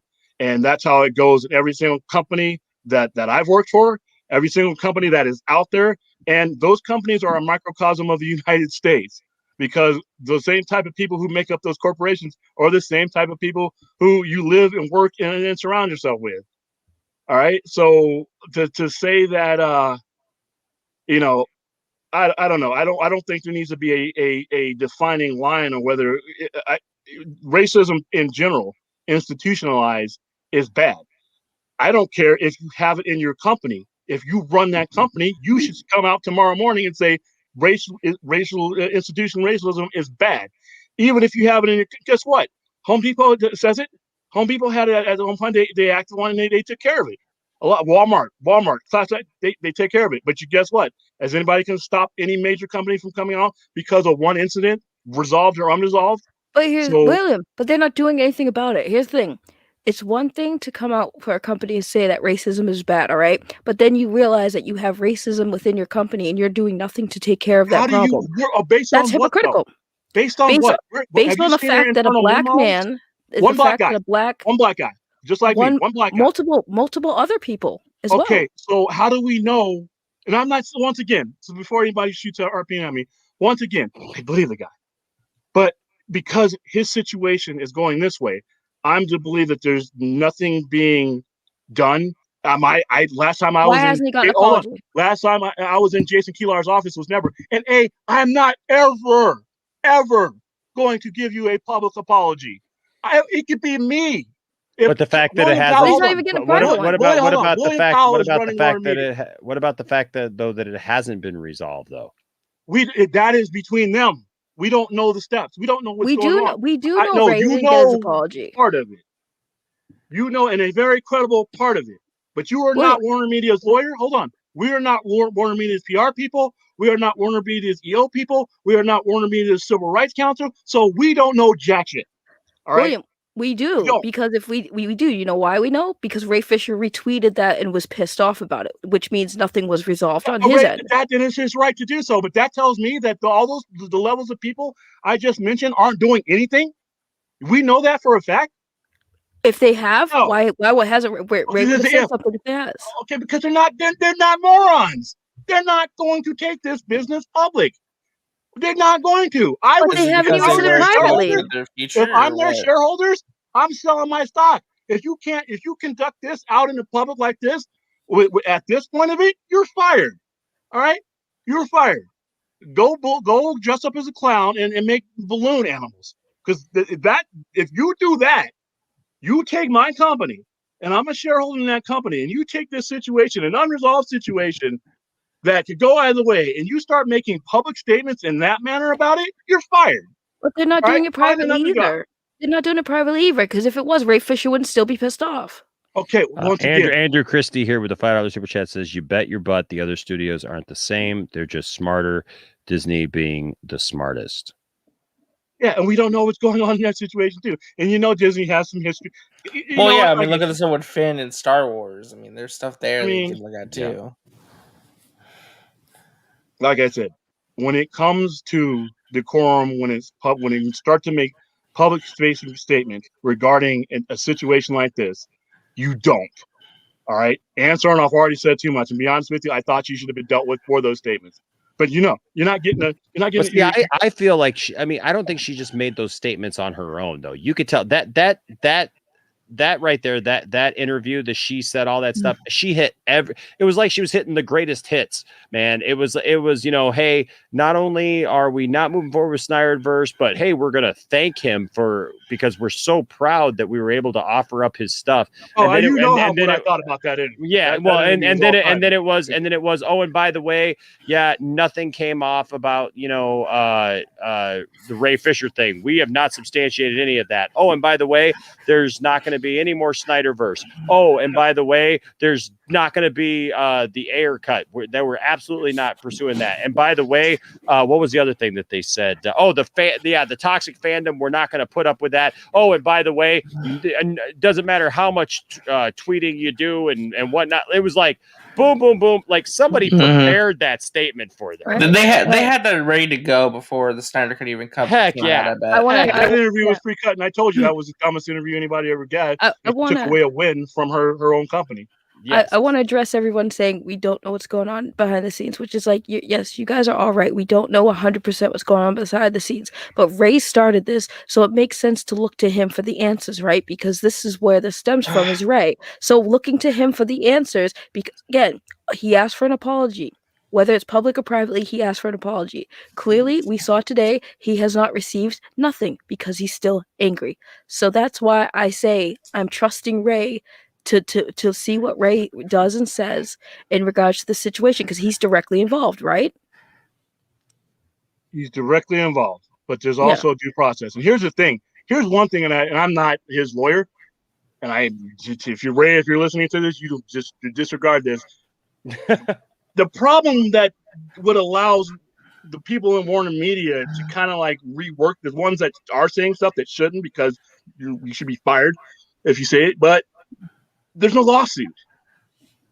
See, and I'm not, like I said, he doesn't have to sue, but usually when you have these situations, somebody has sued, somebody's been deposed under oath. So if Ann Chernoff or Daffy Duck or whoever comes out and says, well, you didn't say that, well, I got you on a deposition. Now, I believe everything he's saying, but outside of me believing him, I'm also a fan of due process too, tit for tat. So if Saggy, you came and you treated me like garbage, and I think you screwed up my career, to me, the logical for me, I'm going to sue you.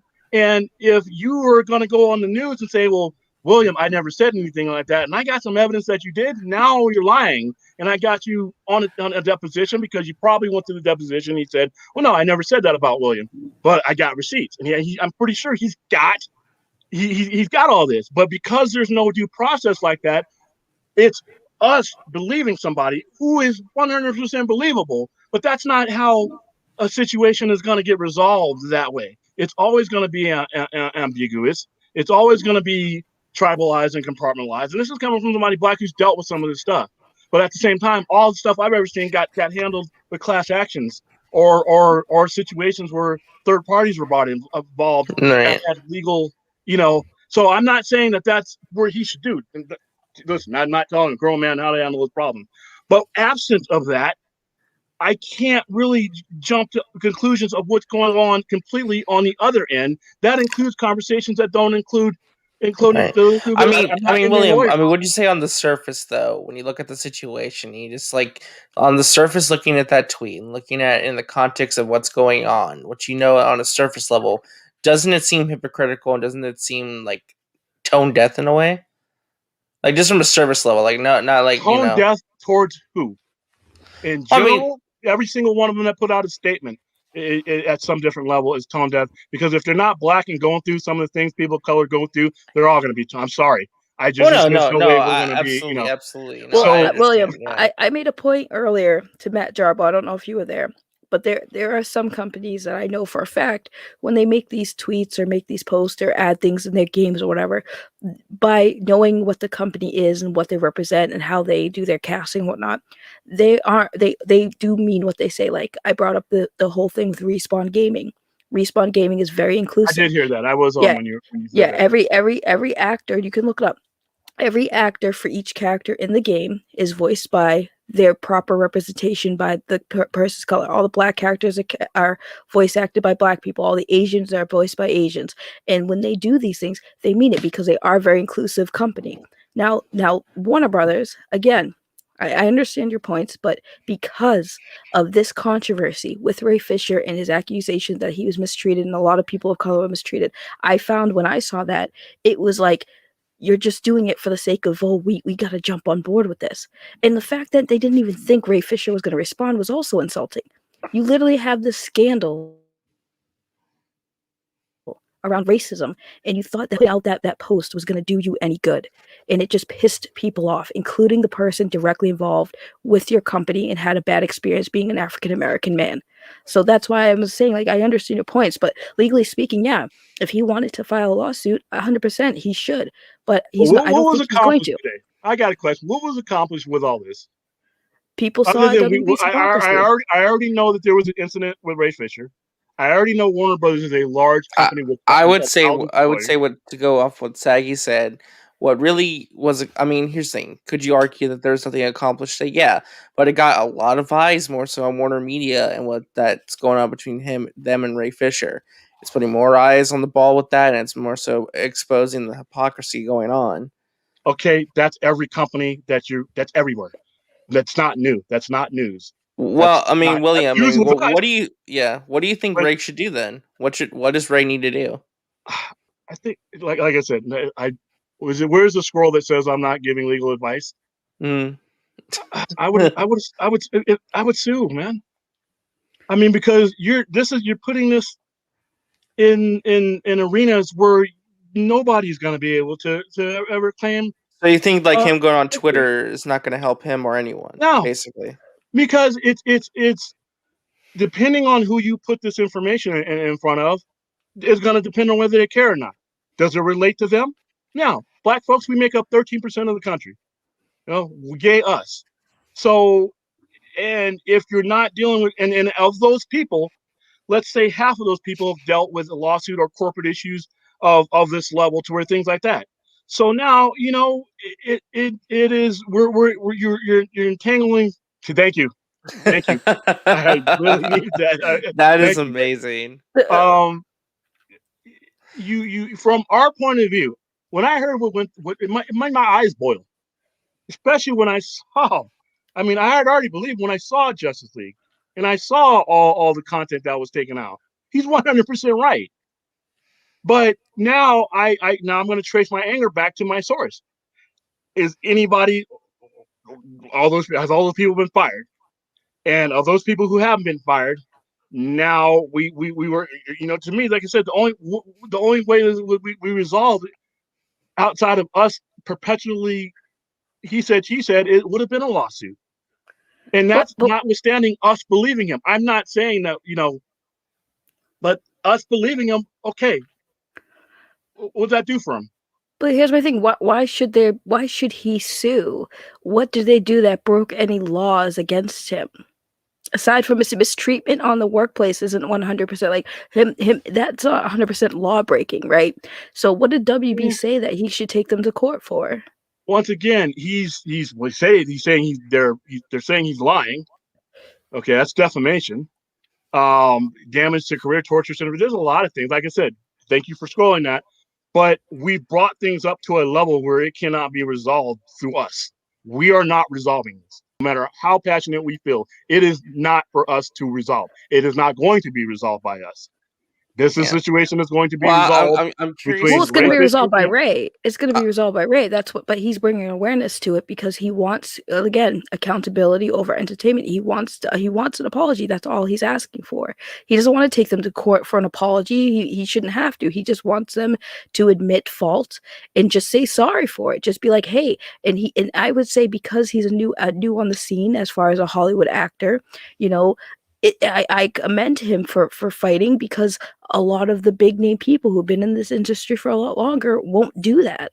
They won't take a stand when they know that they're treated poorly. They know that the staff is treated like garbage, and none of them will speak up because their jobs and the money is more important than their dignity. And I think that Ray Fisher is wanting them and he's holding his dignity high. He's wearing it on his sleeves and he's representing people, not just black people, but people in the industry who get treated like dog crap just because they're actors or they're there to make people money. Because he's not going to sue them, because sue them for what? He just wants them to acknowledge and get better and be better for future actors who want to break out in the industry, and for the current actors who are still basically being treated like crap and not being fairly treated. He wants change. That's all he wants. Let me say this. This is not whether I believe it or not. He's not getting a public apology. It's not happening. So what is the ultimate end of this? I don't think he even wants a public one. I think he just wants an apology. Let me rephrase that. If he hasn't gotten one yet, he's not getting an apology, public or otherwise. Well, maybe the whole goal really is more so he wants to shine a light on this. That way, no one ever has to go through this experience again. Nobody who works at Warner Media ever has to go through what he did or what the cast of Justice League went through with those reshoots. And maybe also people to know. Yeah, and also to let people also know, for people who want to audition and be part of, Warner Brothers Media, to know what they're getting themselves into. And I think that's fair. That's fair, but now as us fans bombing everything and doing all this stuff, I know this. Love Ray Fisher. I didn't need Ray Fisher or the guy before him or the guy before him to tell me that there are situations like this. So that awareness was there a long time ago. So, well, that's what I was going to ask. Like, I'm curious as to what Saggy, William, and Enoch when he comes back. Like, how should fans respond to this? Like, what do you do in this situation? How should fans respond? Do the fans need to just start boycotting everything Warner Brothers to send a message, or what? Then you take away your power. What do we do? Like, what? How should fans react to this? Better. How do you support Ray? Here's the thing: you support Ray and everybody who's going to come after him by saying, "Here's the thing: we make up a demographic of your movie. We make up your audience, even though that's 13%. There's a lot of movement that 13% can make. There's campaigns you can do. There's a lot of things you can do to hold people. You make them think you want better in general, better across the board, and you don't boycott, because all boycott does is there's a lot of black people that are going to be unemployed if you boycott Warner Brothers, and that doesn't help the situation there.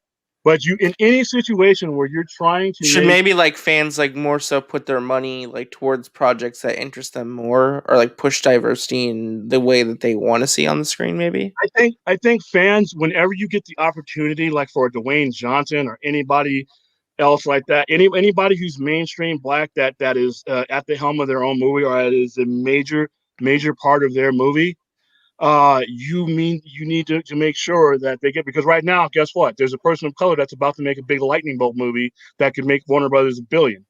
All right, and he's making that. A lot of us folks of color really like Dwayne Johnson. Get behind guys like that, and it's going to be a lot of it's going to be those guys using their leverage in the pressure points. But under any circumstances, whether it's movies, whether it is job occupation, anything else, you have to do certain things to hold them accountable in general, period. Right. You cannot lasso onto any one situation when, absent that situation, we still might have a problem no matter what. Making me aware of one guy, that's great. I knew that. I knew that there's racism in movie studios. I know that there's racism in corporate roles. Okay, now what is the ultimate end? What's your plan now? Are you going to, when it comes to giving tax breaks in Georgia, are you going to vote for a councilman or a congressman that says, you know what, if your company does not have a certain record of equality, certain things, you don't get these tax breaks, and you can't shoot here, or a lot of different things, or advertisements. Okay, so if I'm Coca-Cola and I'm the one of the sponsors of some of these movies, as you guys said, product placement, I put the pressure on them. You follow the money. You put pressure on the money. All right, you put pressure on the money, and you support other people who can provide a different side of that. If Coke doesn't do it, Pepsi will. And they want your money. Well, here's my thing. This whole issue is that I think the division on people's thoughts on what is considered really, really bad that happens in Hollywood, right? So, for example, when the Me Too movement happened, we all unified and said, yes, that was bad. We don't want that media, and we got together and exposed people and called them out, and they were gone. Now, this situation, a lot of people are divided. Do we consider what happened to Ray Fisher bad enough where people in that company need to be accountable for, held accountable for? And the answer is yes and no. Some of us think that, yes, what happened to Ray Fisher was awful. People need to be held accountable, while others say, no, it's nitpicking. It wasn't that serious. He needs to get over it. That's why I think this is the issue, is that a lot of people don't see what happened to Ray Fisher bad enough where justice needs to be served.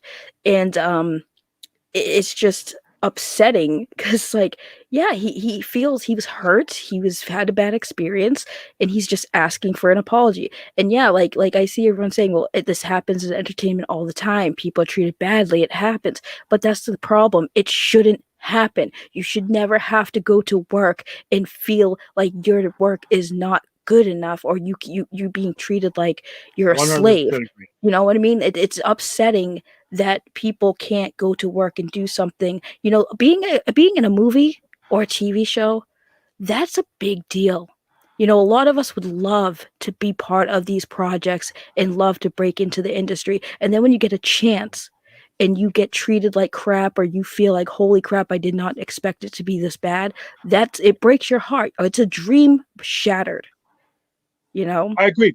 Now, here's my question. Now, so I 100% agree with everything you said, and I feel that anger, and I feel it because obviously, got a lot in common there. But what's the plan? So I'm gonna bring up an example because like this is where I think singling on one in particular thing it can kind of do damage to a movement. When Martin Luther King was doing the civil rights, getting a civil rights bill pushed through Congress and getting working on all that, all the news focused on the marches, all the news focused on the speeches, but they didn't focus on Dr. King sitting down with a congressman here or there, sitting down with a senator, sitting down with corporations, sitting down with people, getting that kind of underswelling support, uh, and having a broad campaign that got everybody involved, not just Black folks, everybody involved into a situation where it didn't have to relate directly to them. See, right now, when you focus on any individual, anybody can just turn the channel because if it doesn't relate to them, when you turn racism into an American problem with a much broader campaign, we're much more effective. And it's been that way throughout history. And when we take, and you have to use Warner Media, regardless of how you feel, as an asset, because they're an asset that wants your money. They're a business. They are someone who can be broad pressure can be applied to in a way that they can't get defensive. In an individual situation, they can strike back and they can ignore it. Like I said, a ball of white noise that doesn't relate to most people.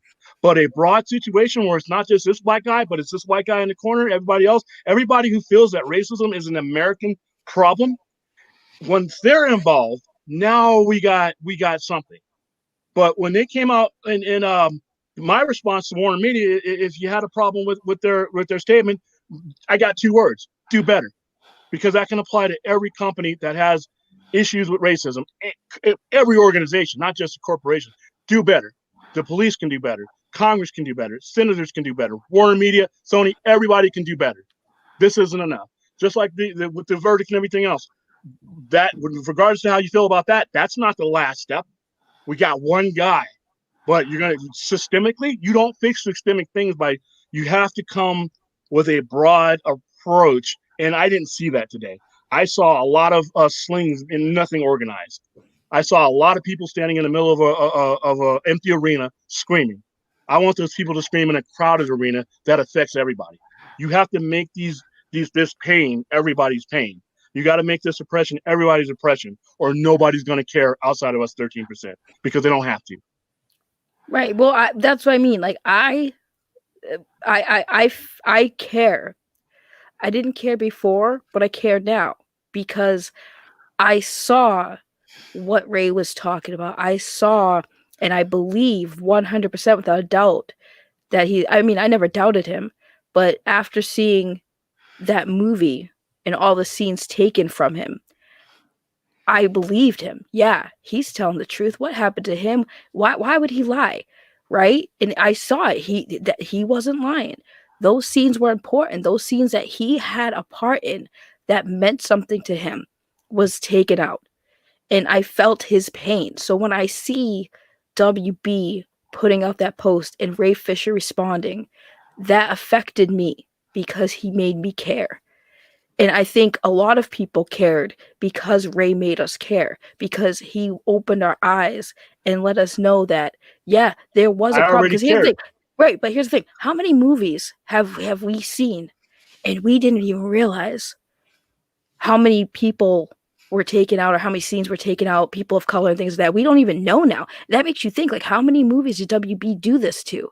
How many movies did these companies say we can't have an angry Black man, so we have to cut out his parts? It makes you really which is think so now. Ridiculous because it's like, right? Oh, we can't have angry Black man. Because I guarantee you, right? And I guarantee you that wasn't the first time that line was uttered in WB.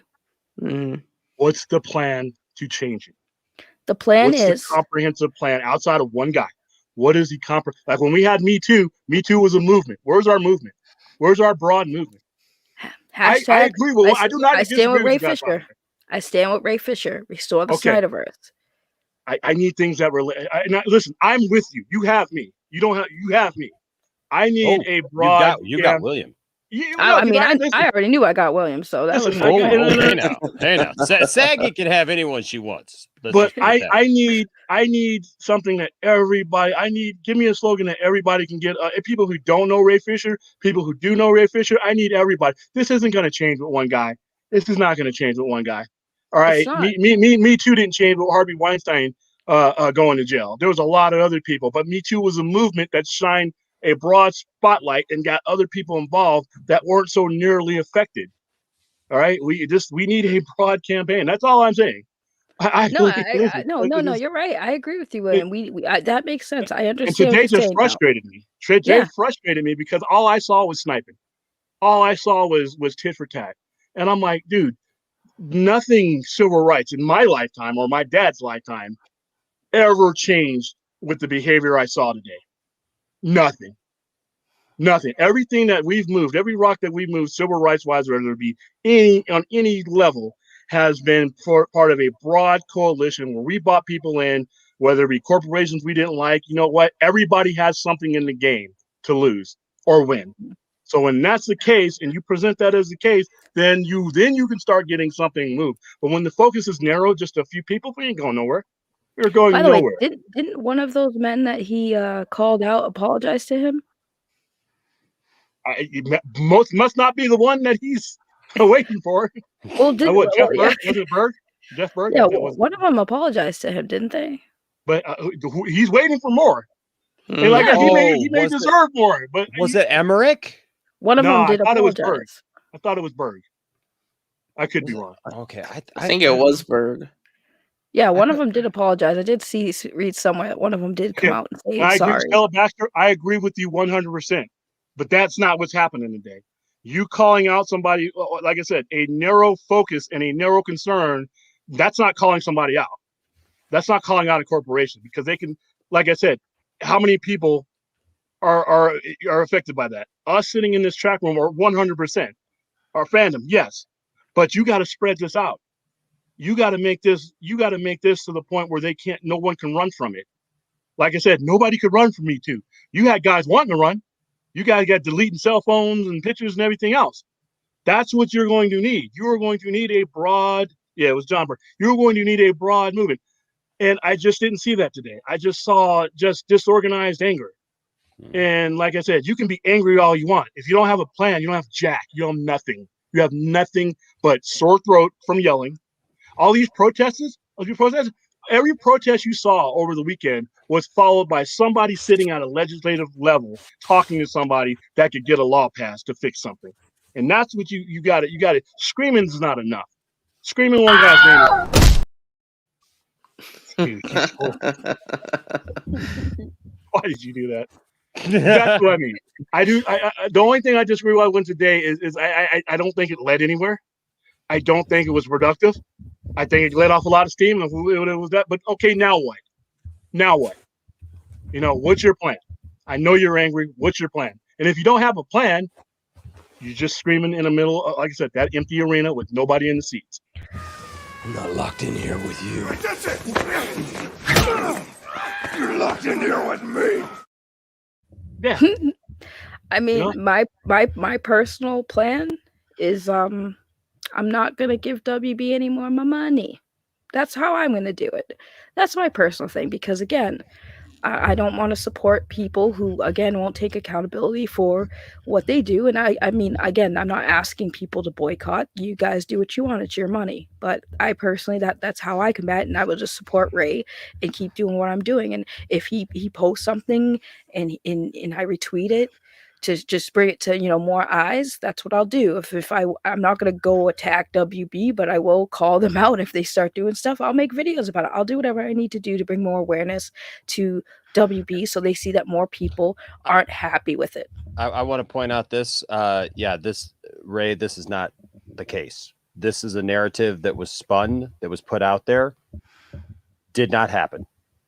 Absolutely did not happen. From the source, did not happen. Hamada never apologized to Ray or anyone else. I don't know why. I heard the same thing. That's why I asked the same question. Yeah, Kinky Sphincter brings up the same thing. this did not happen. This was literally a narrative that was put out there and has been spun by some people. And understandably why was because Ray put out there that Hamada needed to apologize to the people.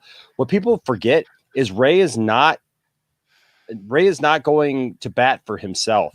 Ray has hardly ever talked about actually what happened to him. Ray has not made it about himself or like what some people have thought, like, you know, about his part being cut in the movie or any of that stuff. Ray has made very, very clear that his issues with Warner Brothers, his issues with you know, these executives and everything, and with Joss Whedon and with Jeff Johns and John Berg and all these people, are things that were done or encouraged or what was the word?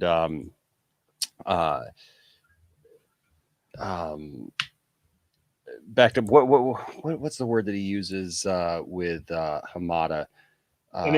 Enabled by these other executives, right? And so that is that's where that stands. That's why he started using the term that Hamada needed to apologize to those people, because Hamada tried to block, according to Ray, Hamada tried to block there being an investigation to begin with. He didn't want to do an investigation. He just wanted to let it just all kind of go away and just, you know, let's just all move on.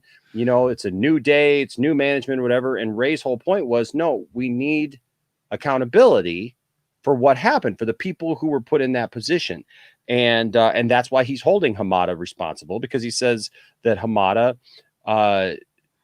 did not do anything to try to get accountability, that he blocked that even, and that he stopped it from happening and said, look, no, we're not going to do that. Even going as far as to say, I will give you Joss Whedon, because Joss Whedon could be on the chopping block. Apparently nobody gives a crap about Joss Whedon, because Joss Whedon just appears to be like a piece of trash, like that treats everybody, you know, like garbage. I mean, like I heard the people at you know, of the land of popcorn, once again, talking about how, well, you know, like, you know, the whole crew from Buffy came forward, you know, and stuff, and what's her name? But it has nothing to do with the situation. That has nothing to do. That has nothing to do with Ray's situation. It has everything to do with it. They all worked under the same guy, and there's obviously a pattern there. If literally everybody's coming forward and saying, look, this guy is a tool, and this guy treats people with disrespect, and this guy treats women disrespectfully, and you couldn't even leave a 15-year-old girl alone with the man anywhere close to him on set. And that was a rule on the set of Buffy. That speaks volumes. Like, I'm sorry, that speaks exactly to what Ray Fisher has been saying this whole time. And I want to point something out too, because they said, oh, well, Ray latched on to Charisma's statement. No, Charisma came out and said, I stand with Ray Fisher. Get it right. Charisma came out and attached herself to Ray. Charisma to stand in solidarity. Yes, to stand in solidarity and to back up his claims that Joss Whedon was that type of person. Charisma is the one who came forward and said, this happened. And then others came forward backing up Charisma's statements, saying, yes, Charisma is absolutely true. Ray did not go seeking her out. Ray did not try to attach his thing to her. That's not what happened. That is an absolute lie. So you can take your popcorn sphere and stick it right back up where the sun don't shine, if that's what you're going to say, because that is not what happened at all.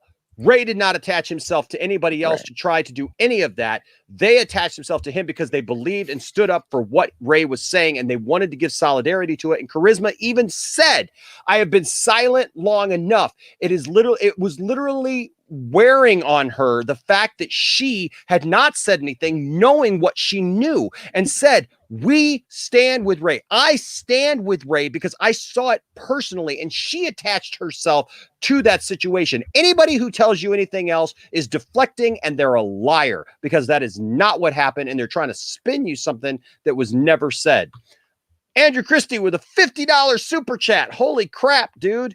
Andrew, Thank you so much, man. With a $50 super chat says, what's tricky is that what Ray is bringing to light is the nuanced gaslighting ways of the entertainment industry, which is very hard to show. It's the narcissistic partner that everyone believes where the victim is crazy. It's so nuanced. Andrew, you're absolutely right. You're absolutely right. Exactly. And that's why we stand with Ray Fisher, because that's the problem with this. And everybody who says, well, this is the way it's always been done. This is the way it's always happened. Like, you're not going to be able to fight it. Like, you're right. You can't fight City Hall, right? You can't fight the powers that be. You can't fight it. You can. Yes, you can. Well, if that's the argument, then why try anything? Well, why and that's even the bother thing. trying? Like, Let's it takes try it. one person to stand up to the system to make a change. I tell you how nothing takes ever. a lot of people. I'll tell Well, you. yeah, Well, of course, it does. But I'll tell you how nothing will change is if we all remain silent. Right. If everybody just shuts up and says, well, this is the way it's always been. We can't fix it. We can't change it. We can't do anything about it. No one's going to listen to me. I'm just one person. Here, you know what? Notice something. Ray stood up, right? Ray stood up last summer and he said, hey, this happened to people. I'm going to stand up for people who can't speak up for themselves because they're not blue check marks. They don't have a following. They don't have a bunch of Twitter followers who are going to support them and back them up. They're scared for their own jobs. That's why they went along with it. That's why you have people like Gal Gadot's stunt woman who had to go along with the whole scene of the Flash falling on top of her and laying on top of her cleavage and all that stuff, because you know what? They don't have as much pull as a Gal Gadot who had already done Wonder Woman at that point to be able to come in and say, no, I'm not going to do this. That's why Gal Gadot said, yeah, I had an issue with Joss. I took it up with him. They threatened her, but yet she still was able to stand up for herself because they didn't have the power that they thought they had. And she was able to get through that because her movie was very successful. And you know, the public outcry that there would have been if it had come out that they let her go, or that somehow Joss Whedon had somehow done that to her, there would have been rioting, man, about that kind of stuff. But then there was that. Jason Momoa came forward and said, Warner Brothers are flat out liars. I'm not doing some stupid Frosty the Snowman movie. Okay, trying to deflect for that. That was never a thing. He came out in support of him. Others have come out in support. Then you have Charisma and the whole freaking cast of Buffy the Vampire Slayer and everything coming out and doing us. You see this snowball effect. People will come forward, but sometimes it takes one person to stand up and say, here's truth. But right now, it takes somebody like Ray Fisher to come out and say, I don't care if I ever work again in Hollywood. You can blacklist me. You can do whatever, but I'm going to stand up for what the truth is. And this is the truth. And people may not like it. It may not be easily proven. It may not be something that everybody at the end of the day will agree with. It may not be something that everybody believes what he says. And it may not be something that maybe he ever physically proves to everybody's satisfaction, right? Without having videotapes or whatever of you know, or digital video or whatever, you know, of what everybody said at every point in time and everything that's gone on, there's going to be some people who will always probably have an issue with stuff. But the reality is that you can tell what the truth is by the way people conduct themselves and by the way other people come forward to support them. And people have come forward to support Ray and his claims and the things he's done. And like he said, if I'm not telling the truth, sue me. Sue me. Come at me. Sue me. Come at me. It's basically the equivalent of come at me, bro. What's Joss Whedon said? You literally have you got people on the corner hanging out going, I believe Joss Whedon. Joss Whedon hasn't said one blankety blank word witness yet. protection program. Exactly. Joss Whedon, like, you know, he moved to the mountains. He ran away. Exactly. Joss Whedon has you know, there you might believe Joss Whedon, but you know what? We don't. I don't. I thought you were going to play that drop from Jody. I was just going to start. Oh no, I don't have that. I wouldn't let him grace my channel, man. To further answer, it was RJ's question. Another thing I would do is in the same way we are in the last 18 months, we've gotten out the minority vote. We've put the spotlight on a lot of different things that have happened, and you've got celebrities involved, and you've got everybody involved on all walks of life. There's a lot of stars out there who have leverage that could come out and say a lot of things. I just wish there was an organization like that were the people who spoke. You can't touch it. You can't touch Jamie Foxx. You can't touch The Rock. You can't touch. There's certain people you can't touch, and this stuff has happened to them. They were just fortunate enough to be able to burst through it. And I want to see them. I want to see them sit next to a congressman. I want to see them sit next to an assemblyman who controls the work relation rules in cities and municipalities. These are the type of things that were, that I think will change the industry systemically. Like I said, this situation with Ray Fisher is whether it resolved or not. I'm looking for something that's going to. What are you doing? I'm showing this statement so that everyone can see it, because this is the absolute truth. This is what you all need to realize and understand. This is what the man has said. And let me tell you something. He can go on for days. There you go. I'm just telling you. And yes, DC Talk with Extended with a $5 super chat. Thank you so much, DC Talk. Says Ray doing the right thing. We got Ray's back. Abso-freaking-lutely. We all do. We all do. We all do. But once again, my question has been, what's the plan to change? Yeah, well, here's something that frustrates me, and I mentioned this earlier, right? It's like these channels, they say Ray needs to move on. It's not accomplishing anything. Then why don't you guys stop for a moment, look in the mirror, and say, why are we still making videos about this? Why don't we it's accomplishing move on something. and shut up? Heck yeah, it's accomplishing something. They're still talking about it. We're still having this conversation, aren't we? It didn't go away, did it? Well, it's also like, why is there so much fan support for this BS? I think it should be bigger than that, though. I think it should be outside. See, us fans supporting it, and I love our fandom, and I just don't think that's enough. I think this needs to be transformed into something that everybody can grasp onto, and right now it's just not. It's not. Well, no I do think that it's growing, William. I think that it's growing every day. I think that people are learning about it. People who have no connection to this, like who wouldn't have known about it because they're not into superhero movies, they're not into this or that. Like I talk to people all the time. I'll be honest with you. Like I've talked to some people just even, this week. And I mean, and not just this week, but I mean, I talked to a lot of people actually who like, they had no idea any of this stuff was going on. And then when I tell them, like, they go like do a little bit of research, they look it up, and then they come back to me and they're like, oh, wow. Like I had no idea that stuff was going on, because they don't follow superhero movies. You know what I mean? Right. Like they don't know anything about the Snyder Cut. Like a lot of people there's even people who like have heard about the Snyder Cut, but they don't even know what it is. They think that it's just like a director's cut of the Justice League movie, right? And so they don't know like the story behind it and what happened to Zack, and his family and all of that. And so can I just say real quick, that flies in the face of an argument I keep hearing from certain channels as well.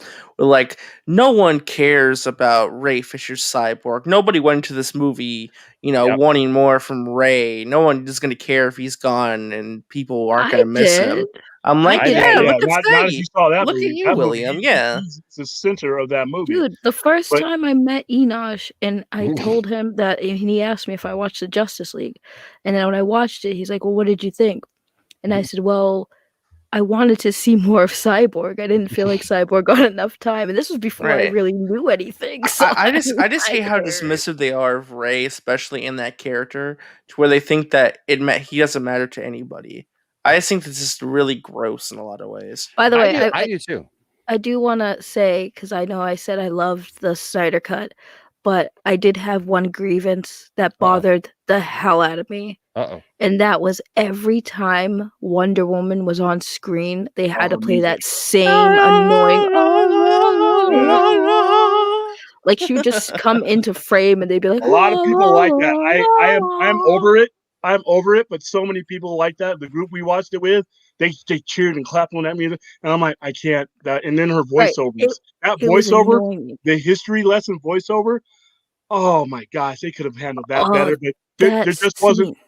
Everything else of that movie was just like every time. The whole chat just took like a whole turn. Like the whole discussion is like, oh, sorry, like, no. It's just funny. It's just funny because like, had to play. Whoa, we don't like this. I had to play. Yeah, that's funny. That's funny. But to go back to not take away from the seriousness of it though, like I said, I have every walk of life I've ever been with, I've dealt with some situation like this, whether it be the Army, whether it be my own franchise, whether it be the massive businesses that I work in.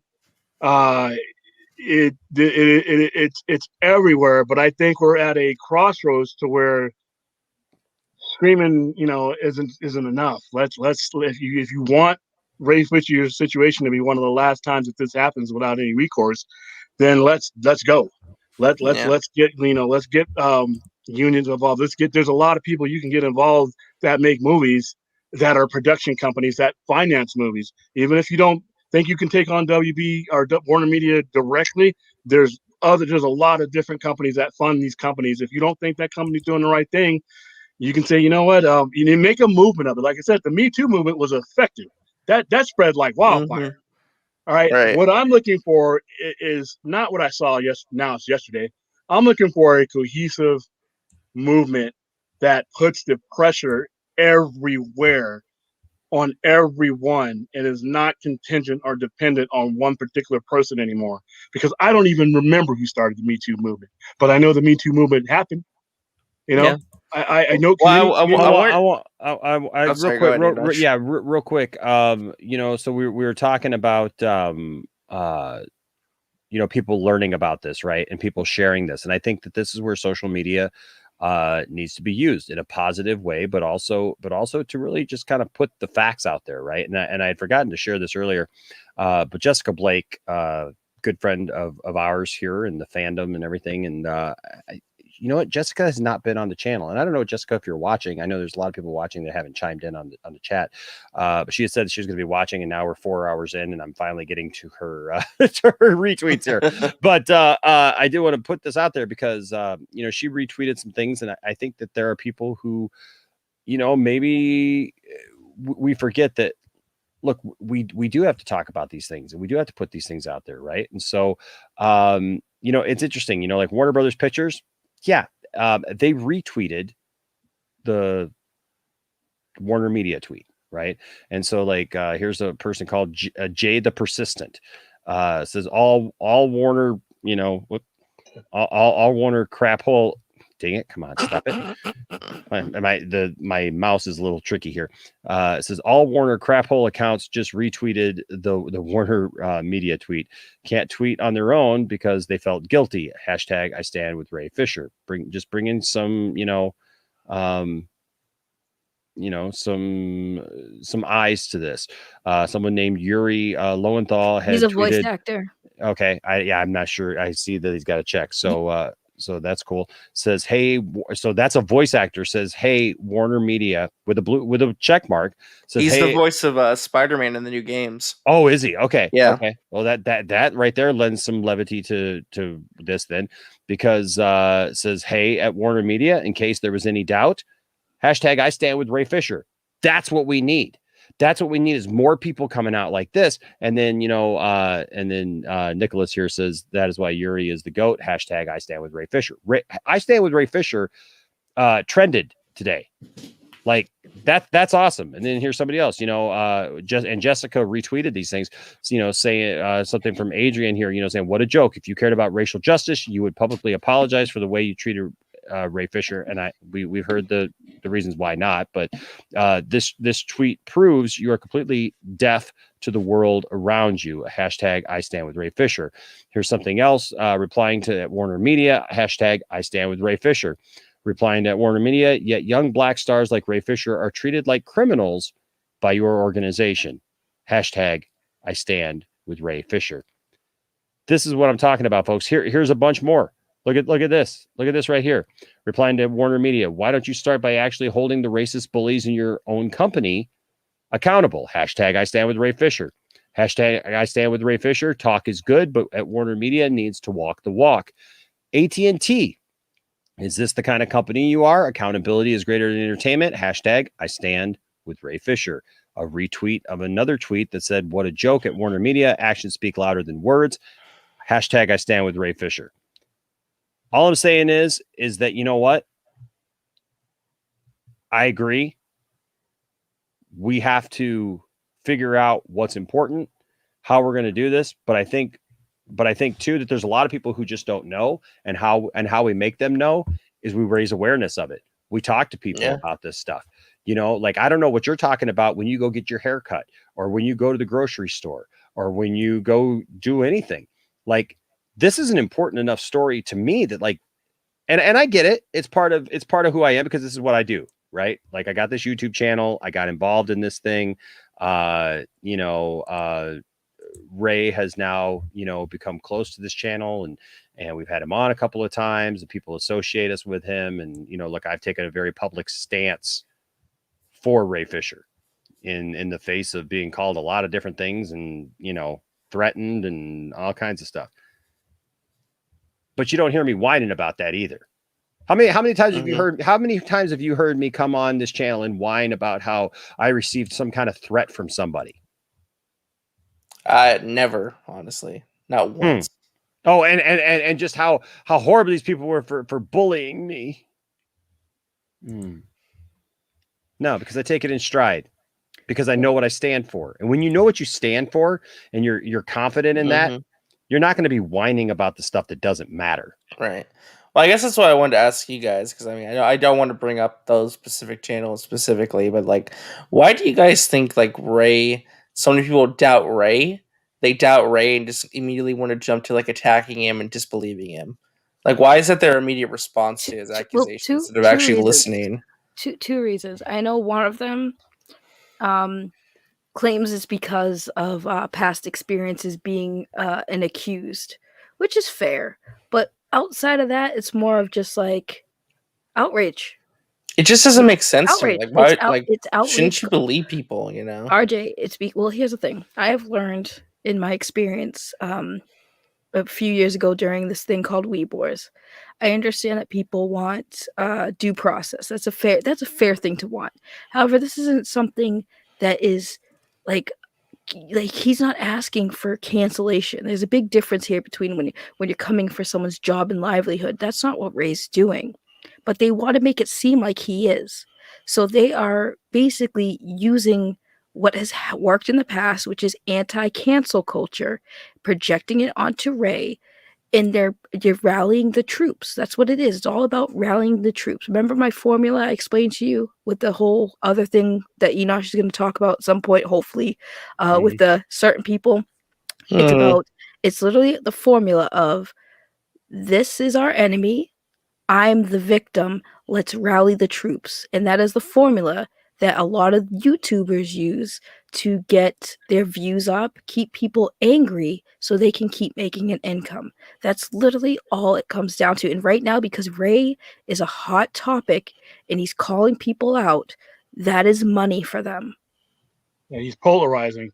And that kind of pisses me off too, is the way that it's being used in that manner. Because those people mean no good.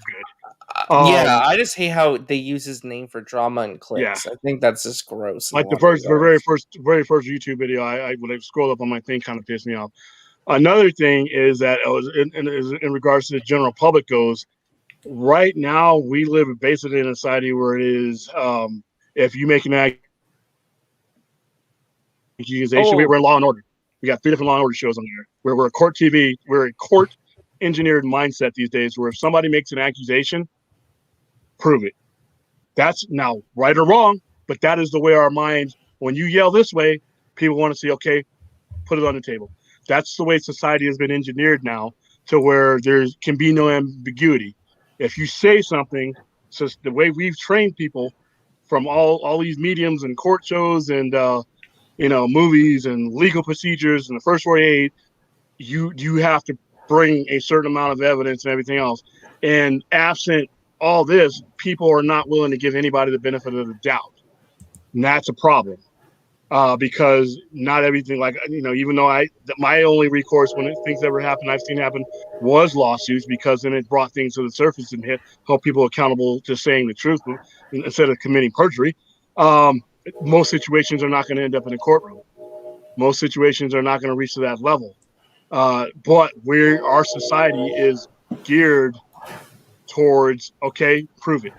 That's our first response as humans, and that sucks, because not everybody goes around their entire life, digging up evidence bags of everything that they've gone through, but that's why I think a lot of people, go at him, but other people are just using it to polarize. They see anybody of color speaking their mind sometimes as a threat to to their point of view, and it's, it's not. I mean, it's kind of sad. Some of the stuff I saw today was in response to that was completely, like him making it about himself. I'm like, okay, anybody could have made a tweet towards Warner Media, and they're all making it about themselves. But that was a stupid video. And I saw some of the tweets, and right now they're using his situation to polarize people who don't agree or don't believe that this is the type of thing that comes on. But this is what I talk about, making it relatable to everybody. When you have this ambiguity and he said, she said stuff, once again we all believe it, but you have these gaps in where that's a train. I don't know. That's not me. But you have these gaps where other ne'er-do-wells can come in and reshape the situation into something that benefits them. But if you have a cohesive movement, it was really hard to jam up Me Too. It's really hard to jam up voting rights because it is what it is.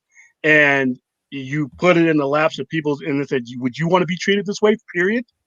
Would you want what happened to him happen to you, period? Would you want to be taken out for unjust reasons?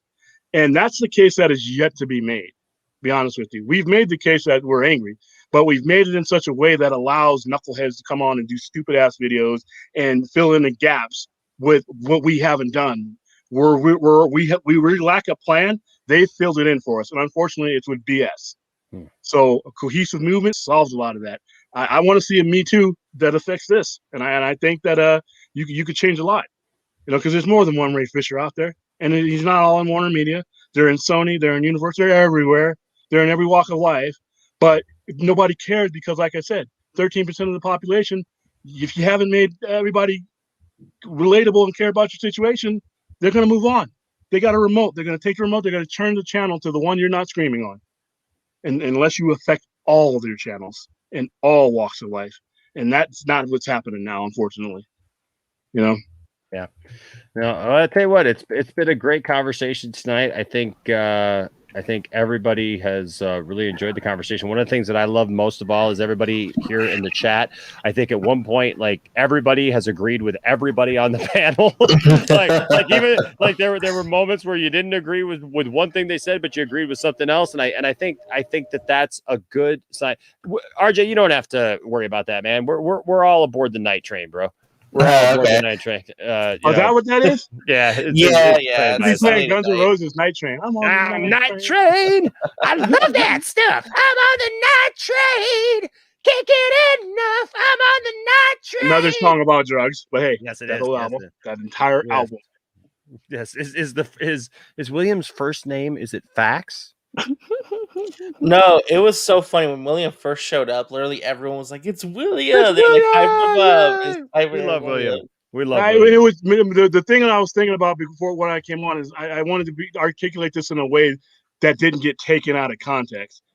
Yeah, I think Ray Fisher got completely screwed on every level, 100%. But I've been in a position where anger couldn't be my only tool, and not him. He has a right to do what he's doing, but us as supporting him, I just think there's a more productive way to move this into a very relatable landscape than what happened yesterday on Twitter and on Warner Media's Twitter site. I did not think that was productive at all. That's just my personal opinion. Do I think something needs to happen? Yeah, but something productive, not just screaming. And that's I don't want to be like, oh, he doesn't stand right. Oh, hell yeah, I do.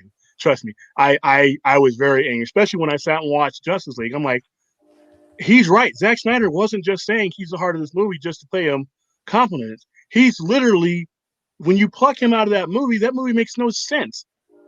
It makes no sense. And then you put why is Iris not plucked out of the movie? Why is Silas level? Why is Chuck? I mean, so yeah, there's no doubt there. But now, how do you change that? I hate the argument. She's like, "Oh, maybe it was just a coincidence or timing." I'm like, "Come on, those many characters getting cut." Yeah, sorry, man. And that's not a coincidence at that point. And you know what? Here's the thing. I'm over that point, but fix it. Make it to when I see another movie like this, I don't see this. You don't. I can't do anything about what they did with Justice League and all that, other than what happened. We got to see those people, but I can't undo what they did back in 2007. But what we can do is we put broad pressure on them to make sure that when it's time for Asian representation, we get an Asian to do that. When there's a black character in the movie, we make sure that if he's taken out of the movie, it's for narrative reasons that have to do with the story and not that. And then if you do it, we have a system in place to where you gotta answer for this. You gotta answer to a board, or you gotta answer to a union, and you gotta answer, I need to see this script, and why isn't this way? Why isn't this way? That's what we don't have that now. Right now, you can add and subtract things in there and totally destroy a movie, and that's what you need. You need that for everybody, not just black folks. You need that for everybody. But that's how you fix a rape issue like this, is when you make it to where you don't want to be treated like that. And this guy was. And you put in standards that make it better for everybody because of what happened with Ray Fisher. But you make it to where, you know what? That's no longer Ray. I don't know who Ray Fisher is. Don't know Ray Fisher from Adam. But I don't want to be treated like crap like this was. Now I want to hear what he's talking about. That affects me. Most people will not jump in to things that don't affect them, and that's wrong. I know it's selfish. Most people will not do things on action that's not related to them. That shouldn't be that way. We should be doing things for our fellow man. But it's human nature in most circles to where if it doesn't relate to them or their own or their family, or it doesn't directly affect them, they don't get involved. They pick up the remote and they turn the channel. Oh, that's unfortunate that happened to them. What's on the History Channel right now? So we need, just like must-see TV, this needs to be a must-see narrative. And when we hashtag Warner Brother, make a change. We do something that affects everybody, and that everybody doesn't pick up the remote and turn away from you. That's all I'm saying. And I just didn't see that. But well, hey, I want to say here, H Bars with the $5 super chat says, hey, Enosh, just wanted to say thanks for choosing me to win the contest, as I have never won anything in my life. Well, you have now, buddy, and you won fair and square. H Barts, I put everybody's name in, and you won fair and square. And don't forget, the broomstick. You get the broomstick. Yeah, he gets the broomstick. Well, no, he gets the other half of the plunger. He gets the other half of the plunger. That's Jarbo. Yeah, I know, but I have acquired that part of the plunger. That's right, plunger. I've got the rest. That's what happened to his back. Yep, I've got. Is it autographed by Matt Jarbo, like the Victor Kubo sticker? Maybe. We'll figure that part out. But don't forget, folks. Yes, I've got 2 more of these to give away. These nice, shiny. That's neat, man. I want that. I know, man. Aren't these cool? And so check it out. It's signed by Victor Koo. It's nice and shiny. It's got every DCEU character on it. And when I say every, I mean everybody. Look, it's got Suicide Squad characters in there. Jim Gordon's in there. Jim Gordon's in. Yes, he is. You got Zeus right there. I mean, check that out. Look at that. They got them Mascarons. You got Batman, Superman. Everybody's in there. Signed by Victor Koo. Like I said, I've got and I like this. I don't know if you can see that, but like right in the middle, there's a Green Lantern symbol.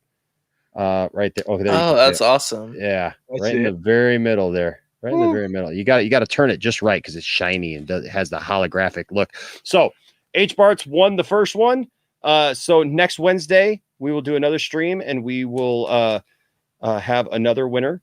And and take it from RJ. People actually win stuff here. And oh yeah, man. People doubted you. I know. People are like, I bet you don't send that stuff out. And I'm just like, whatever. I Not only did you send it out, you left a letter, which is a very nice and sweet thing that you wrote. So I always appreciate that, man. Well, you know what? I like to have a personal touch. That's like gross. I didn't say I had that end. Still up. I don't have that end, buddy. You kept that end. That end is with you, my friend.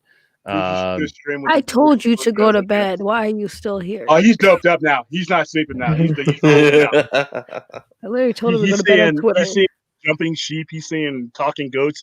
If he's on the good stuff, he's having special conversations with himself right now. Why is the other part of the plunger here now? What is happening? Oh yeah. This is the part of the night where it all goes downhill. I belong to no one. I want t-shirts. Enosh, I need t-shirts with this plunger. Well, I don't know. Do I own intellectual rights because they showed up? If you get to it before Jarbo does. If I get to it before Jarbo does. If Geeks and Gamers shows up, I'm leaving. I want to be behind. You remember how they did the Bulls thing with and that offended me.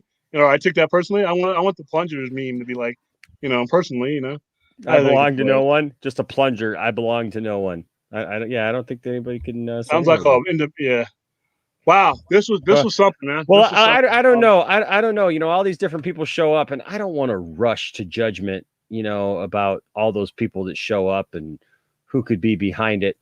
You know, wouldn't want to rush to judgment on that. Yeah, a Music Man says, "Oh God, not again, not again." Oh, yeah. Yeah. Okay. Stream's gone crazy. We have not gone crazy. I will say though, kept the heart of it sane. Yes, I will say this. I will say this. You know what? That stream on Monday night was hilarious, though. Dude. Like we literally went from like just a normal conversation to a funny conversation, like funny jokes and stuff. And then we went to like a real great discussion for like an hour and a half, 2 hours about the DCU time travel, and time travel. And William, I was telling somebody, I think I was telling RJ, I want to do a series actually, and just pick some people. And I'm done.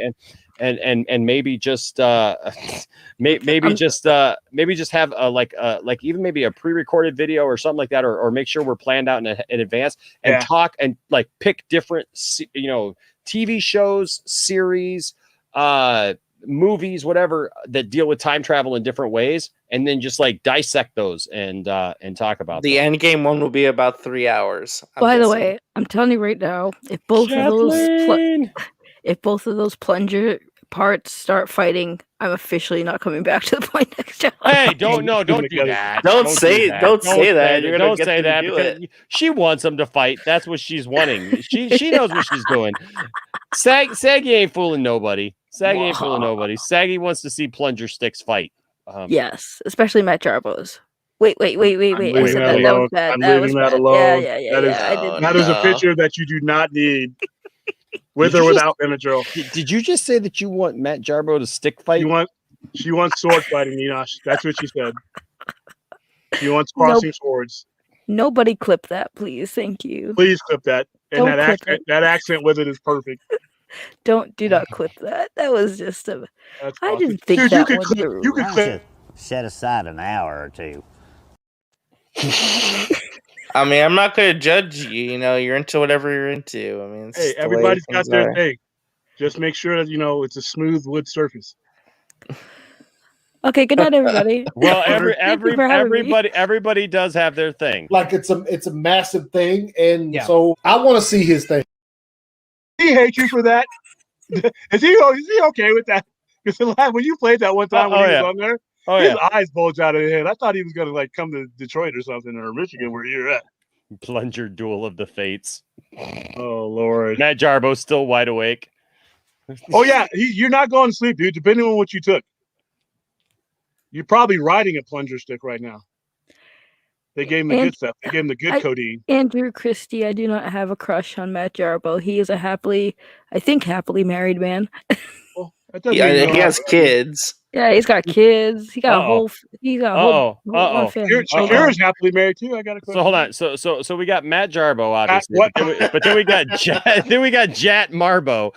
Now we've got Hat Barbos. What is happening? And he's got the glowing eyes. I'm from Earth. He's from Earth 53. We've got Hat Barbos. Who is Hat Barbo? Oh, I'm from Earth 53. My gosh. Is that like Hat from the South Park episode Free Hat? Remember that one? Oh my god. You took Flexerol? Okay. Hat Barbos. I'm mad from the Jarbo verse. There's Nightmare Jarbo. Enosh is the key. What the hell?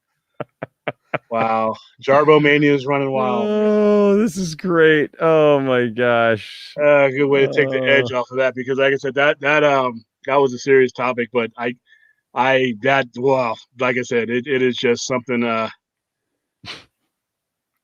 no. Wow. Enosh is Joe Exotic. I belong to Saggy. I'd watch it though. No, of course you'd watch it. Of course you'd watch it. I mean, come on. Okay, freeze that. Now here's the word Saggy and Saggy Melons, and now the other part of the plunger, I belong to Saggy.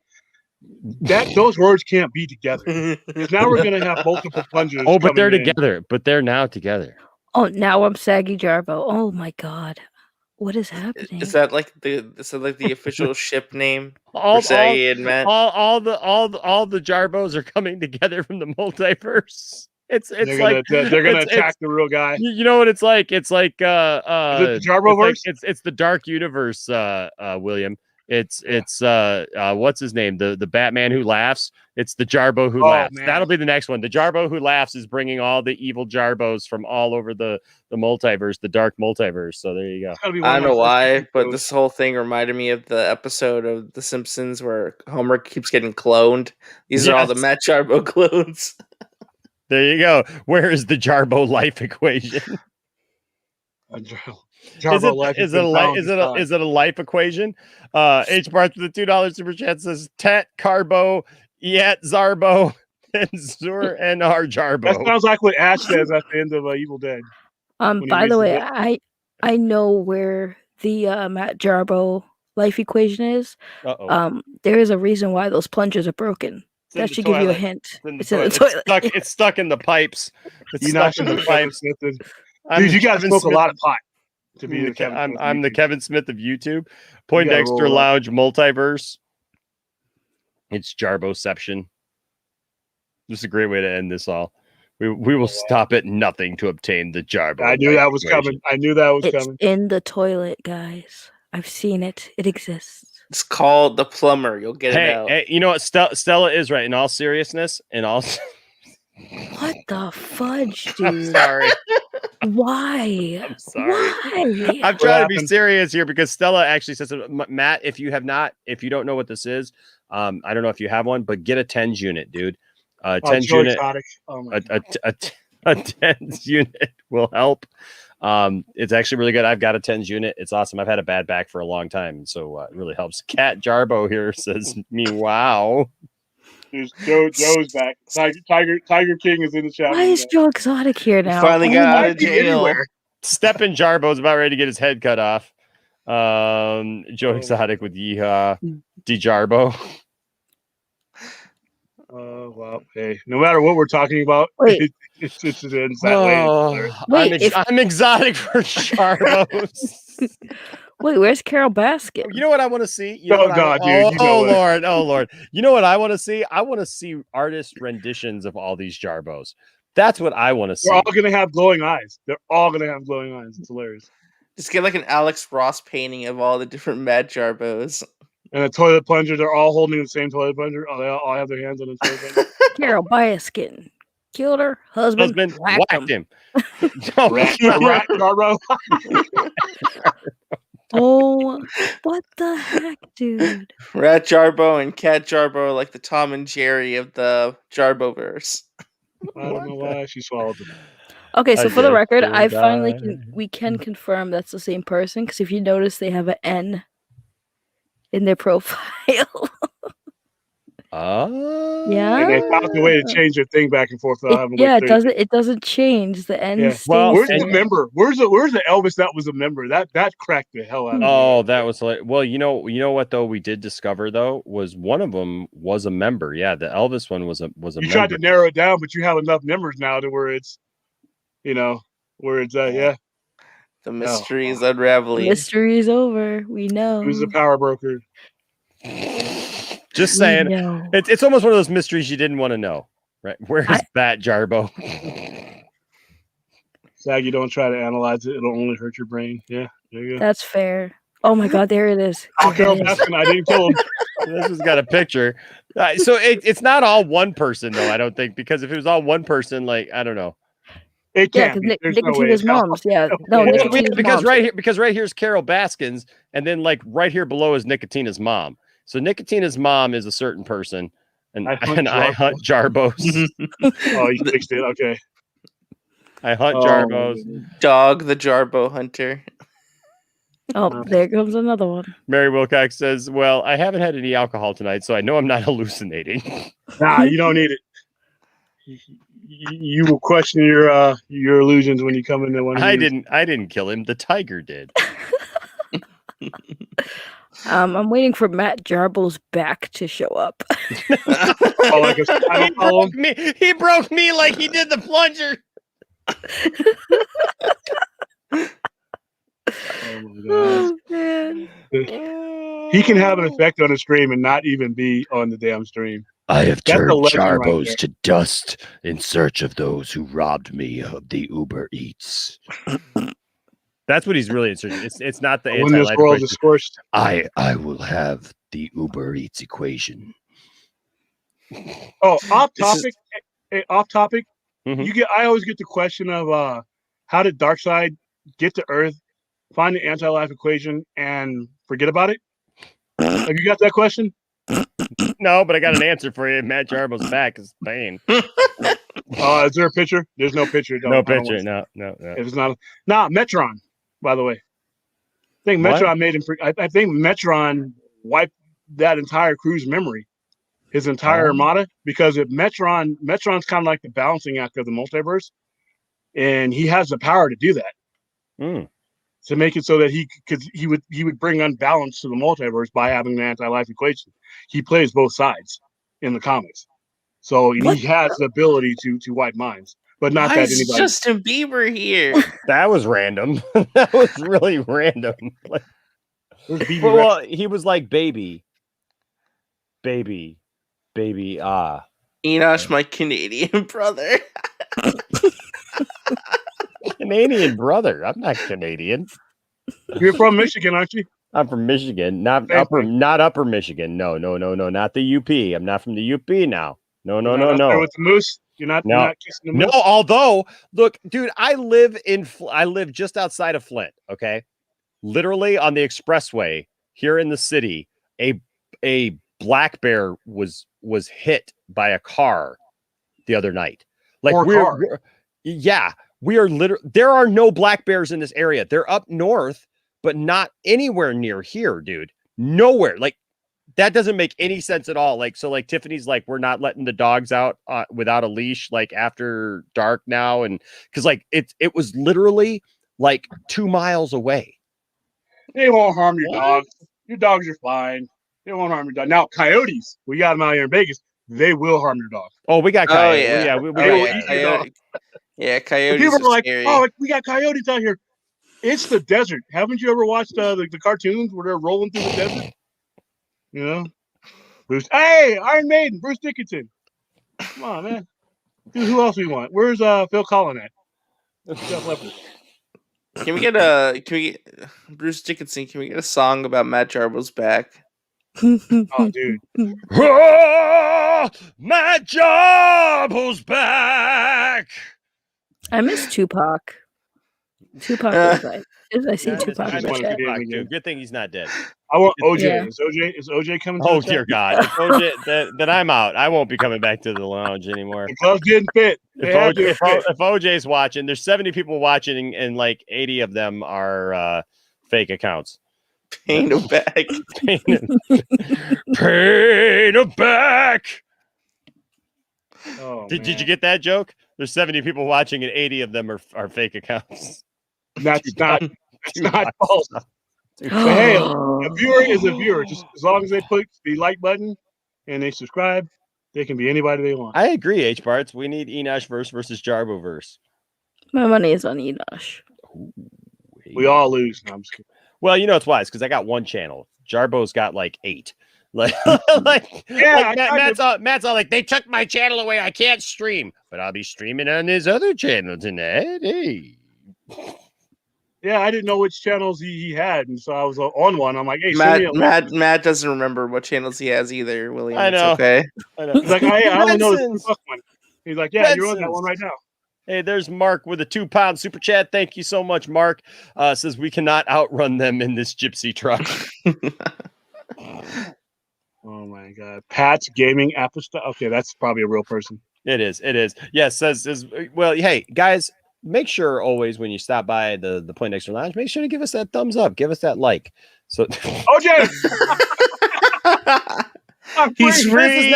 This is now how we end the streams. This is it. We're seeing who we can come up. You really should make it a staple. That's it. It makes you laugh. It's just the way that we go out. It's just the way that we go out now. I remember Matt Soul Channel Secondhand Grief. Secondhand.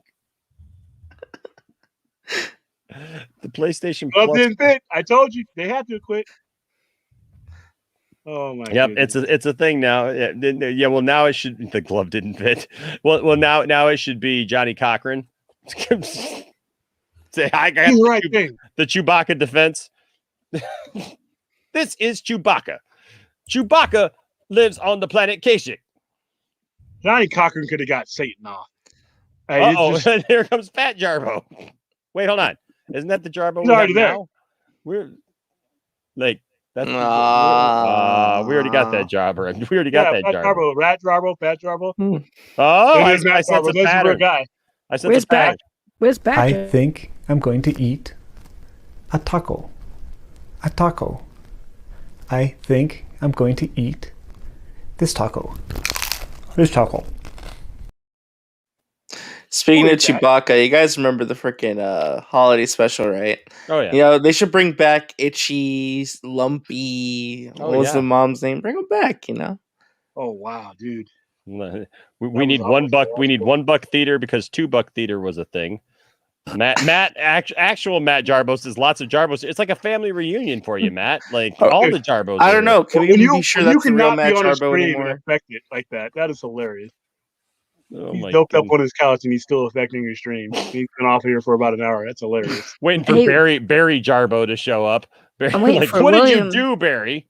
Waiting for William to show up in the chat. But nobody. Benson's with another £2 super chat says, but nobody orders a double. Okay, make it a triple. The world only wanted one of me to begin with, if that many. Man, can you imagine a conversation and an argument between William 1 and William 2?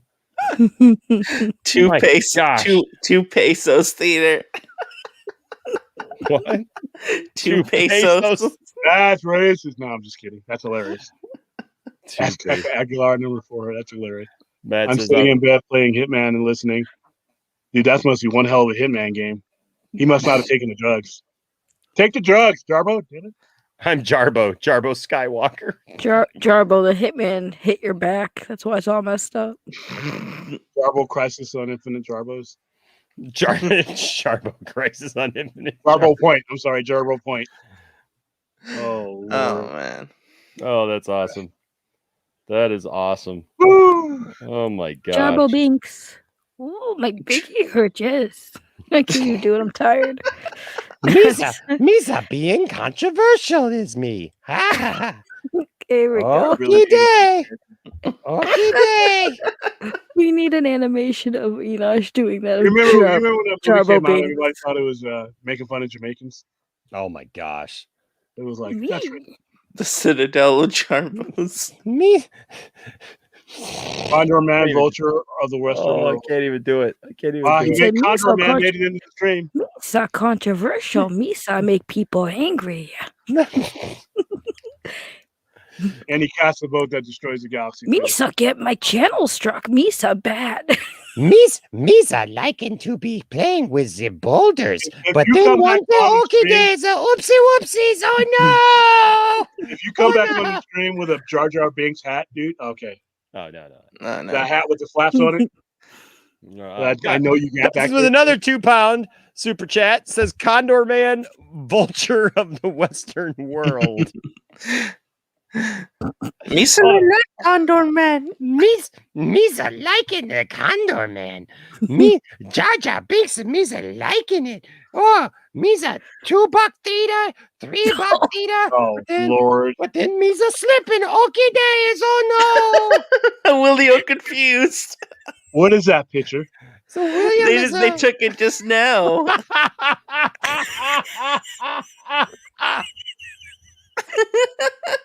Oh my god. Oh my god. That is great.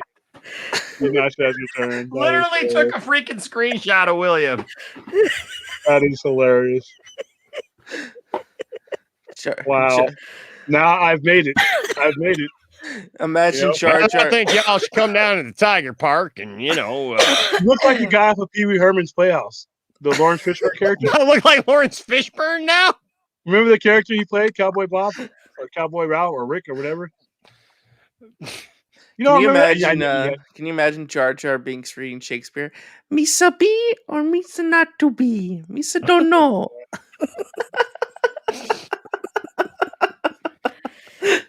Wow.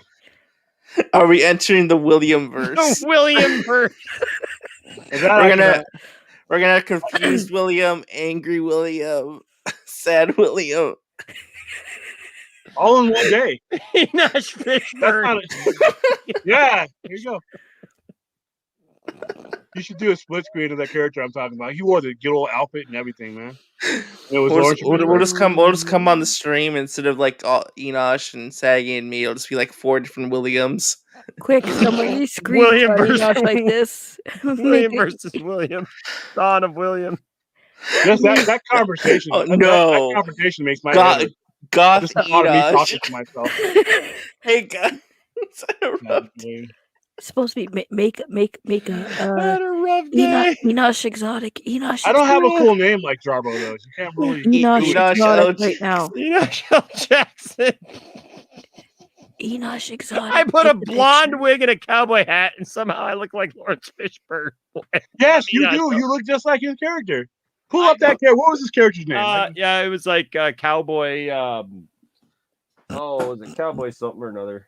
Yeah. By the way, that show got away with 4 years of dirty adult jokes on a kids show, and nobody gave a rat's ass about it until Pee Wee got caught in the theater. Yeah, it was Cowboy Curtis. Cowboy Curtis. There was stuff on that show that was not for kids, but they let it go. So Okay, well, this has been so fun, but I am exhausted. So, all right. oh my Well, god. yeah, that makes sense. I actually thought your name was Fett when I first saw you on YouTube. I didn't realize there was a T there. So, hey, can I have that helmet? No, I'm trying to find. I got this helmet actually at Goodwill, but it doesn't have the kind of antenna. Goodwills you got? I got the side piece for that. Let me have the helmet so I can unite them. I don't have the side piece for it. I have it. So I think you should just. I'll send you my address. He wants you to unite them. Okay, Yeah. I'm gonna go to sleep. Can you really go to sleep when there's still Billy Ray Enosh out there? And we got a Nightmare on William Street. over Nightmare here. on William Street. That's Wait, my really? everyday life. Yep. That's what Brian is so exotic. That's what she said. Oh wow. Tupac has Tupac is here. returned. Tupac has returned. I love you, Mama. Yay, Tupac. Jesus Christ. Well, It's here we William go. League. It's a good league, damn it. Anyone want to go? Look, anyone want to go back to Steve, Earth 12? Steve Moan's back. That's awesome. Hear from you again, Steven. Oh, hey, Stephen Moten. What's going on, Stephen? Good to see you, brothers. Congratulations on all your Justice Con interviews, Enosh. Michigan represent. Absolutely. Michigan represent. Benson's with a £5 super. Oh, I skipped right on by it. With a £5 super chat here says, who can save Princess Juliet, held captive by the evil forces of Count Lorca? Who can save the city? Who? This is a job for Condor Man. We're gonna do the Condor Man watch party, by the way. Really? Oh yes. We're gonna do the Condor Man watch party here sometime in May. We're gonna do a Condor Man watch party. I gotta join that because I've never seen Condor Man, so that's gonna be a lot of fun. Yeah, it's gonna be fun. Amparo, would you have it any other way? We're at 4 hours 36 minutes. I mean, come on, like that's just par for the What course. kind of conversation did he fall asleep on and came back to?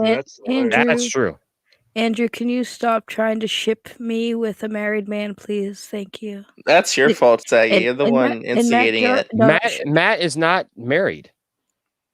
And Matt Jarbo, can you stop instigating? Jackie Jarbo? Yeah. What do the kids look like? Yeah, you got that app where it shows what the kids will look like when you put two people together? I don't want to know what me and Matt Jarbo's kids would look like. Get on that, Enosh. I want to see. Their eyes are going to be glowing. I know that. You know what? A graphic novel of the Poindexter Lounge. Let's get the Kickstarter going. Let's do it. You know, somebody should bug Dawson from Nerdy in Many Ways to draw the graphic novel for Poindexter Lounge. Wow, I'm afraid to see what that. Oh my God, that would be hilarious. We can all write it. We can all write it. One volume is just going to have to be the fake accounts.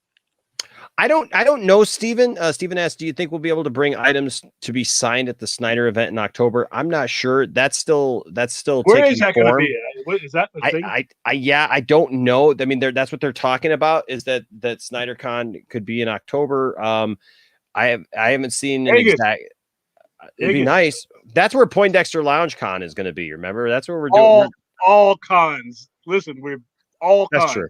That's true. Vegas is the best place to do cons. But I swear, like if we get through this pandemic thing, we are not if we are. No, I know. I'm just saying, you know, in a relatively quick, you know, fashion. Yeah. I would love to plan Poindexter Con if you guys would actually like. I don't know who would come. Would you fly to Vegas and like hang out at Williams comic book shop? I got family and friends that still live in Vegas, so I'm down anytime. There you go. So like you could find. I'll make it one of those nights where you got to sign a disclaimer. You'll have to sign paperwork. That says especially if all these other people start showing up, you know, like all these crazy. And there will be a plunger there. Oh man! All the usual suspects will be there. Everybody that's in this chat room will be manifested in Vegas. We have another version of Jarbo. We have two new ones. Jarbo man, where's Nightmare Jarbo? The one above. And I'm gonna hire strippers, and they're all gonna be Jarbo. A hooker Jarbo. Matt will have to come down from Washington and be a part of Poindexter Con. Jarbo man, he took Brian from me. Fiction Williams. Fiction Williams. Wow. Hail Jarbo side. Of never real. Hey man, I'm Jarbo. Oh my gosh. Oh my gosh. Well, on that in note, brightest day and blackest night, no evil shall escape my sight. Let those who worship evils might beware my power. Matt Jarbo's light.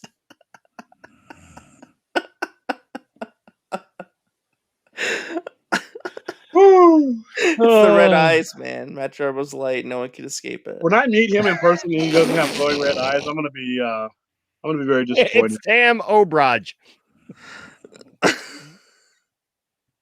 What the hell? Oh, I got it. It's late.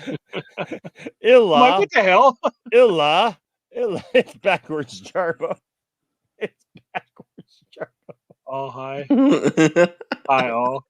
Freaking backwards, wow. Jarbo. It's like Bizarro, Jarbo. Did Saggy fall asleep? I can't breathe. It's like Bizarro Jarbo Hey, up here. Saggy's done. I think Saggy fell asleep. Saggy? Yep, that's it. That screen picture of hers. No, shh. Listen to her. Oh, she's snoring. Yes. Oh, you got to cut that up. Oh, shh. Wait.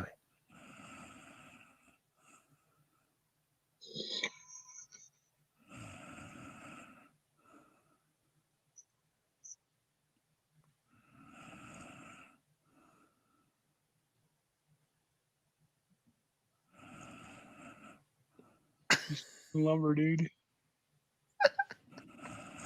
Better knocked out than knocked up.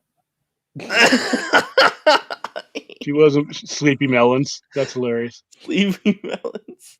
We had Tom Hanks Ballsack 69. He when he was on here one night, he fell asleep during a stream, and we joked that we should just leave him on, and so we didn't leave the stream going. But when we all left, I left the room open afterwards. So and I had done a picture, and I just put it up there like, hey, you fell asleep, but we still love you, Tom Hanks Ballsack. Oh my gosh. Innocent Jarbo. I'm sorry, Jarbo. Wait, what? Wait, hold on. Innocent Jarbo. I'm sorry, Jarbo, man. Shh. She's counting Jarbos. I mean, he's counting. Robin Loxley, give me a bonus. I need to get more cigars and smack my.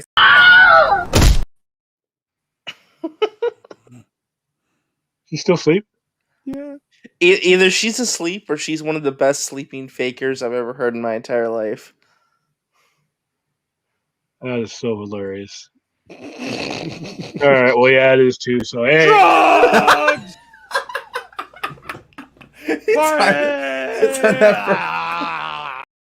John Cena! Wait, did Max fall asleep during the stream once? Max fell asleep on Matt's channel once. Yeah. His own channel. Yeah. Yeah. That's yeah. crazy. She's out. She's out. So we put Max to sleep. We put Tom Hanks Ballsack to sleep. Now Saggy.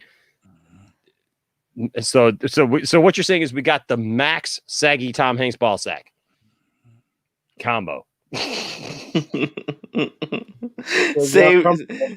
Jarbo. You're letting them kill Jarbo. Save Jarbo. You're letting them kill Jarbo. Why did you say that name? Why did you say that name?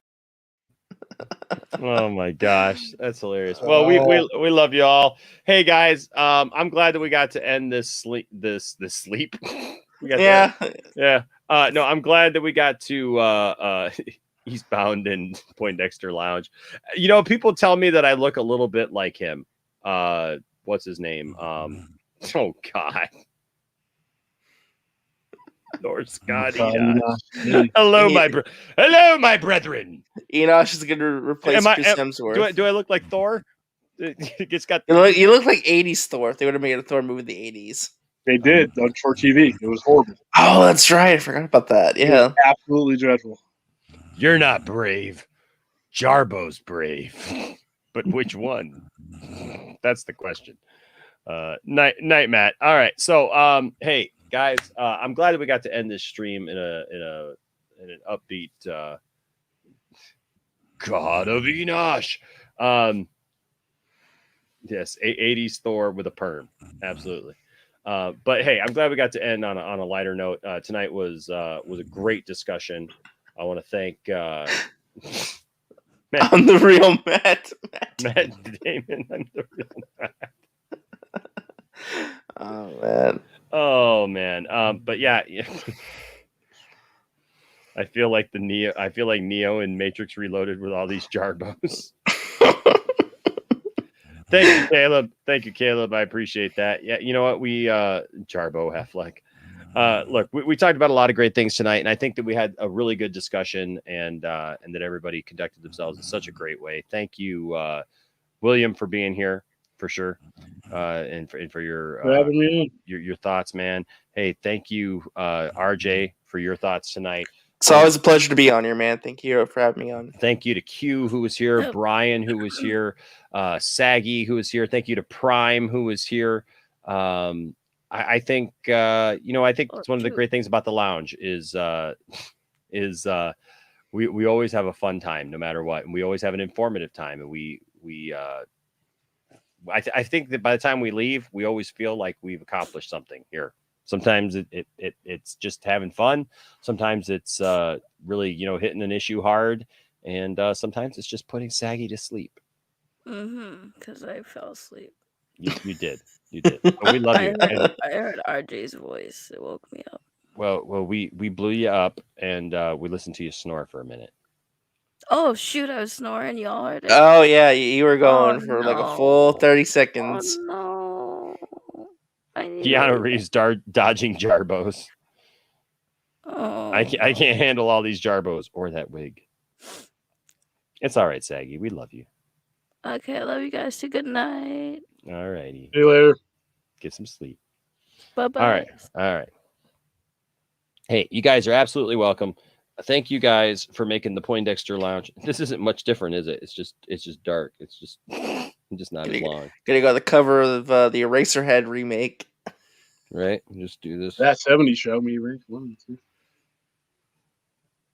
Like I stuck my head in a electric socket or something. All right. So anyways, thank you guys for joining us tonight. I had a good time. I hope you had a good time. And I think that's the point of the Poindexter Lounge is no matter what we do, we have a good time. And I'm glad you guys stuck around. Thank you to everybody who was here. Don't forget to follow us on social media. You can find all those links down in the description below. Also, you can find all the links to pretty much everything that we do. Wow. Wow. That was quick. That was so fast. Creamy. Wow. That was, one could almost say that was a rush. That was a rush job right there. Huh. Yeah, that was a rush job for sure. Thanks, guys. I appreciate the love for sure. Thank you guys for your support of the channel. We love you. And like I always say, love and pleasure. Love and pleasure. You're not going to finish unless you don't look at it. Oh, I know. I'm just gonna have. It's too funny. I almost got caught. Oh man. All right. So like I always say, ladies and gentlemen, don't anybody tell you that your fandom doesn't matter. Don't tell anybody that their fandom doesn't matter either. But always strive to have great discussions. Just like tonight. I think we had a really great discussion. And I want to thank you all for being here and being a part of it. And like we've been saying, make sure that you treat people with respect as you engage people outside of the lounge, and on social media or whatever. Just find the right place and the right time to talk to people about these issues. And, look, I will maintain, I respectfully, say to anyone, I believe in the Snyderverse. I believe in its potential, and I believe in its potential comeback. And, you know what? Only time will tell. But I know one thing, if we do nothing, nothing will happen.